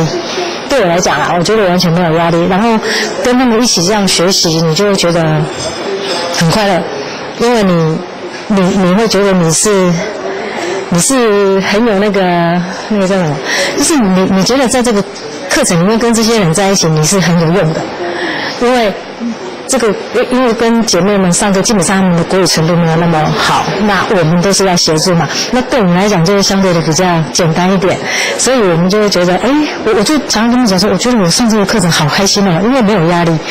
然后在整个课程，像以校长来讲，他教国文，以前我们都读过国文嘛，可是我们都不知道原来有很多东西的学习方式是不一样的。然后因为校长他教的方式不一样，他就是以姐妹为主嘛，那他会给他们文章，然后就透过文章也会更了解一些可能我们以前小的时候跟年纪大一点在上课其实是不一样的，那种心态是不同的。东南亚新住民二代将成为台湾未来在东协这一块新兴市场的贸易尖兵。东协一体化后，在全球经贸的竞争力后市看好，东南亚各国将成为国际企业投资设厂的新宠儿。时报新闻网电视陈一上高雄采访报道。透过教育，让新住民朋友也能够善用自己跨文化的优势。台湾企业进入了全球竞争的高竞争区域，正因为东南亚市场被视为深具开发及发展潜力无穷的天地，相关人才的需求量不难想象。培育拥有东南亚文化理解能力与语言能力者，成为台湾企业进入东南亚新市场的重要人才。我最大的收获是，交到一些很好的同学，就是我们这班的同学大家都很好，这是我交到好朋友。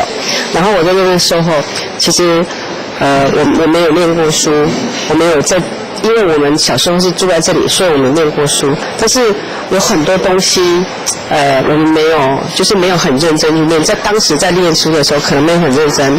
那现在呢，在念书的时候，我觉得，我们会用很认真，而且很想要知道老师每一堂课在教，我都会很认真的听，因为我觉得他收获很多。譬如说，怎么样去做一个很简单的东西，譬如说我们在学老人常青的课程，譬如说要做实作课，但我以前我们在做的时候没有那么认真，但是我现在发现，其实它是非常有意思的，里面的含义是很多的啊，所以我觉得我在这边的收获。像我现在自己会像国语，就是说教国语就好。以前可能在写国语的时候，就是知道怎么拼音，这很简单的，我就知道拼音，拼了我就会写字。但是我们有很多成语，还是说里面的意思，不太会去很认真的去理解它。但是我发现，我们现在的老师在教国文的时候，我发现我对这个国文还蛮有兴趣，就是每一个字它的解释或是它的方式是不一样的，可以用很多方式来解释。老师也很认真的教我们，然后我也很认真的学习。我发现国语除了注音以外，就是注音我们懂了，但是里面的意思就是要怎么样把那个意思说得很清楚，或是那个意思可以有好几种。比如说一个东西它可能好几种的意思，那以前我们可能都不太去注意这些，但是我觉得我现在会觉得看文章的时候，我就会比较特意的去看这个字里面可能有好几种意思，那我们就会去采挪那个意思。我觉得来这边的收获会让我以前读了几年书，但是我发现在读了这一段时间的收获比以前读了几年的书觉得还更多。新住民学子能够了解自身多重文化背景的优势，增强自信心及善用新住民母语专长，对新移民与下一代做人力培训，期望借由乡下扎根，培育台湾未来在新兴市场的贸易精英。时报新闻的陈一上高雄参报道。休息一下，待会儿回来关心佛教动态。老吾老以及人之老，幼吾幼以及人之幼。十方法界关怀弱势族群与照顾弱势儿童，以佛教因果轮回培养正确人生观，阐扬伦理孝道，提升社会风气，超越山头，跨越派系，虚拟万法环绕全球，坚持公平、公正、包容的立场，以传播正信佛法为己愿。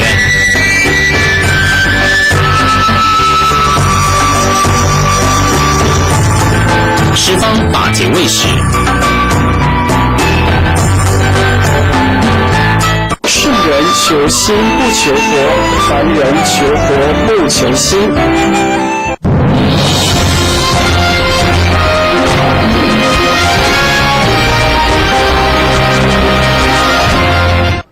一起来看看今天的佛教动态。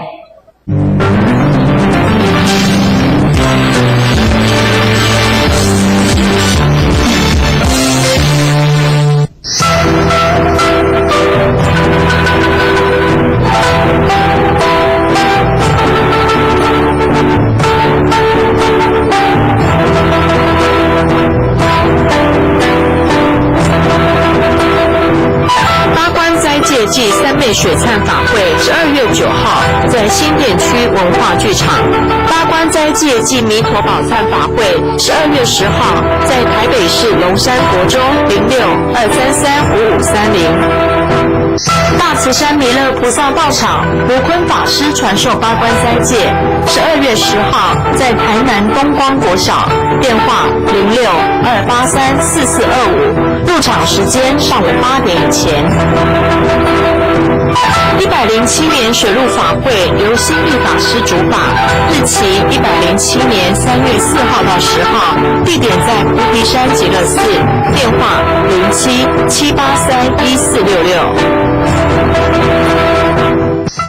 感谢您收看今天的十方新闻，祝您事事顺心如意，再见。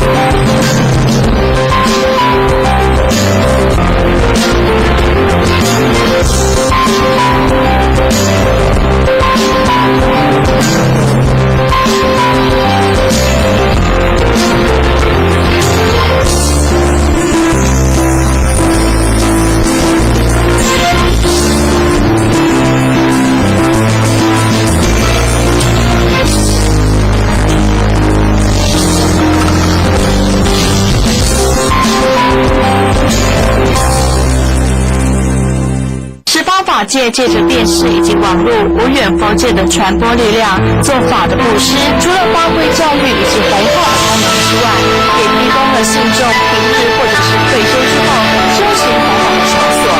任何弘法事业都需要大众发心布施，点滴布施，广结十方缘。您的布施供养能让法音永远流传，一切福报功德圆满成佛资粮。划拨账号42274784，42274784，户名十方法界基金会。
界卫视开播1年多来，深受佛教界以及十方善信爱戴以及支持，所制作的十方之歌也受到观众热烈回响，并且踊跃护持。我们以感恩的心，再推出精心企划护正宝送好歌第2波的活动，13首经典歌曲只送不卖。您护持节目制作经费，我们送您十方之歌系列 CD 一片。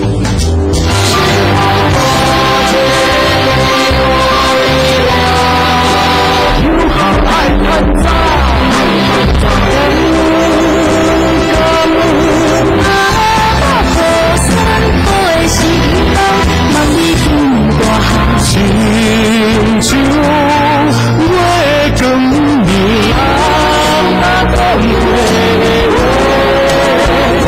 我心在乎，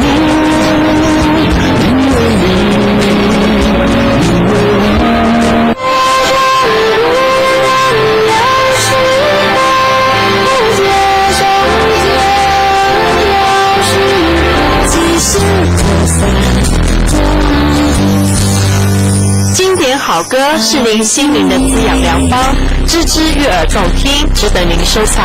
护持账号42274784，户名十方法界基金会。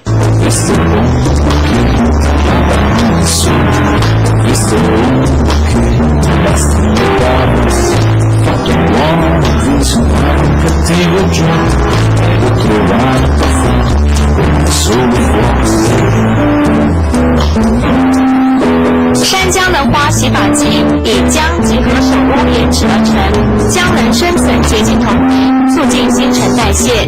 何首乌中含软磷脂，营养发根，润泽秀发，其后秀发不油不涩，柔顺好梳理。山姜的花洗发精洽询专线07-223-1825，另有山姜的花沐浴乳、润肤乳同时发售。十方法界客服专线07-223-1825，07-223-1825。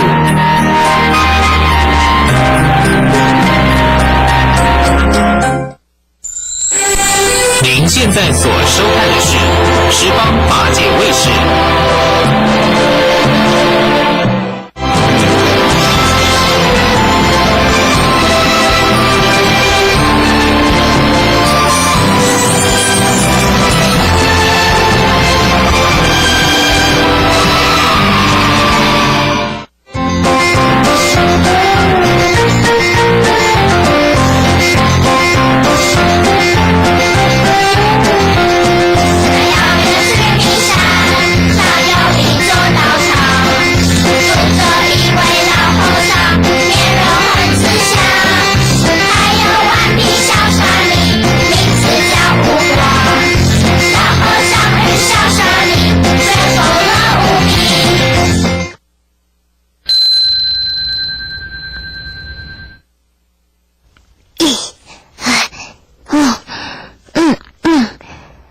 以把你偷偷藏起来。师傅上次说要做什么蚂蚁搬食物的实验呢？根本就是要把我的蛋糕没收。嘻嘻，他不知道我还藏了一个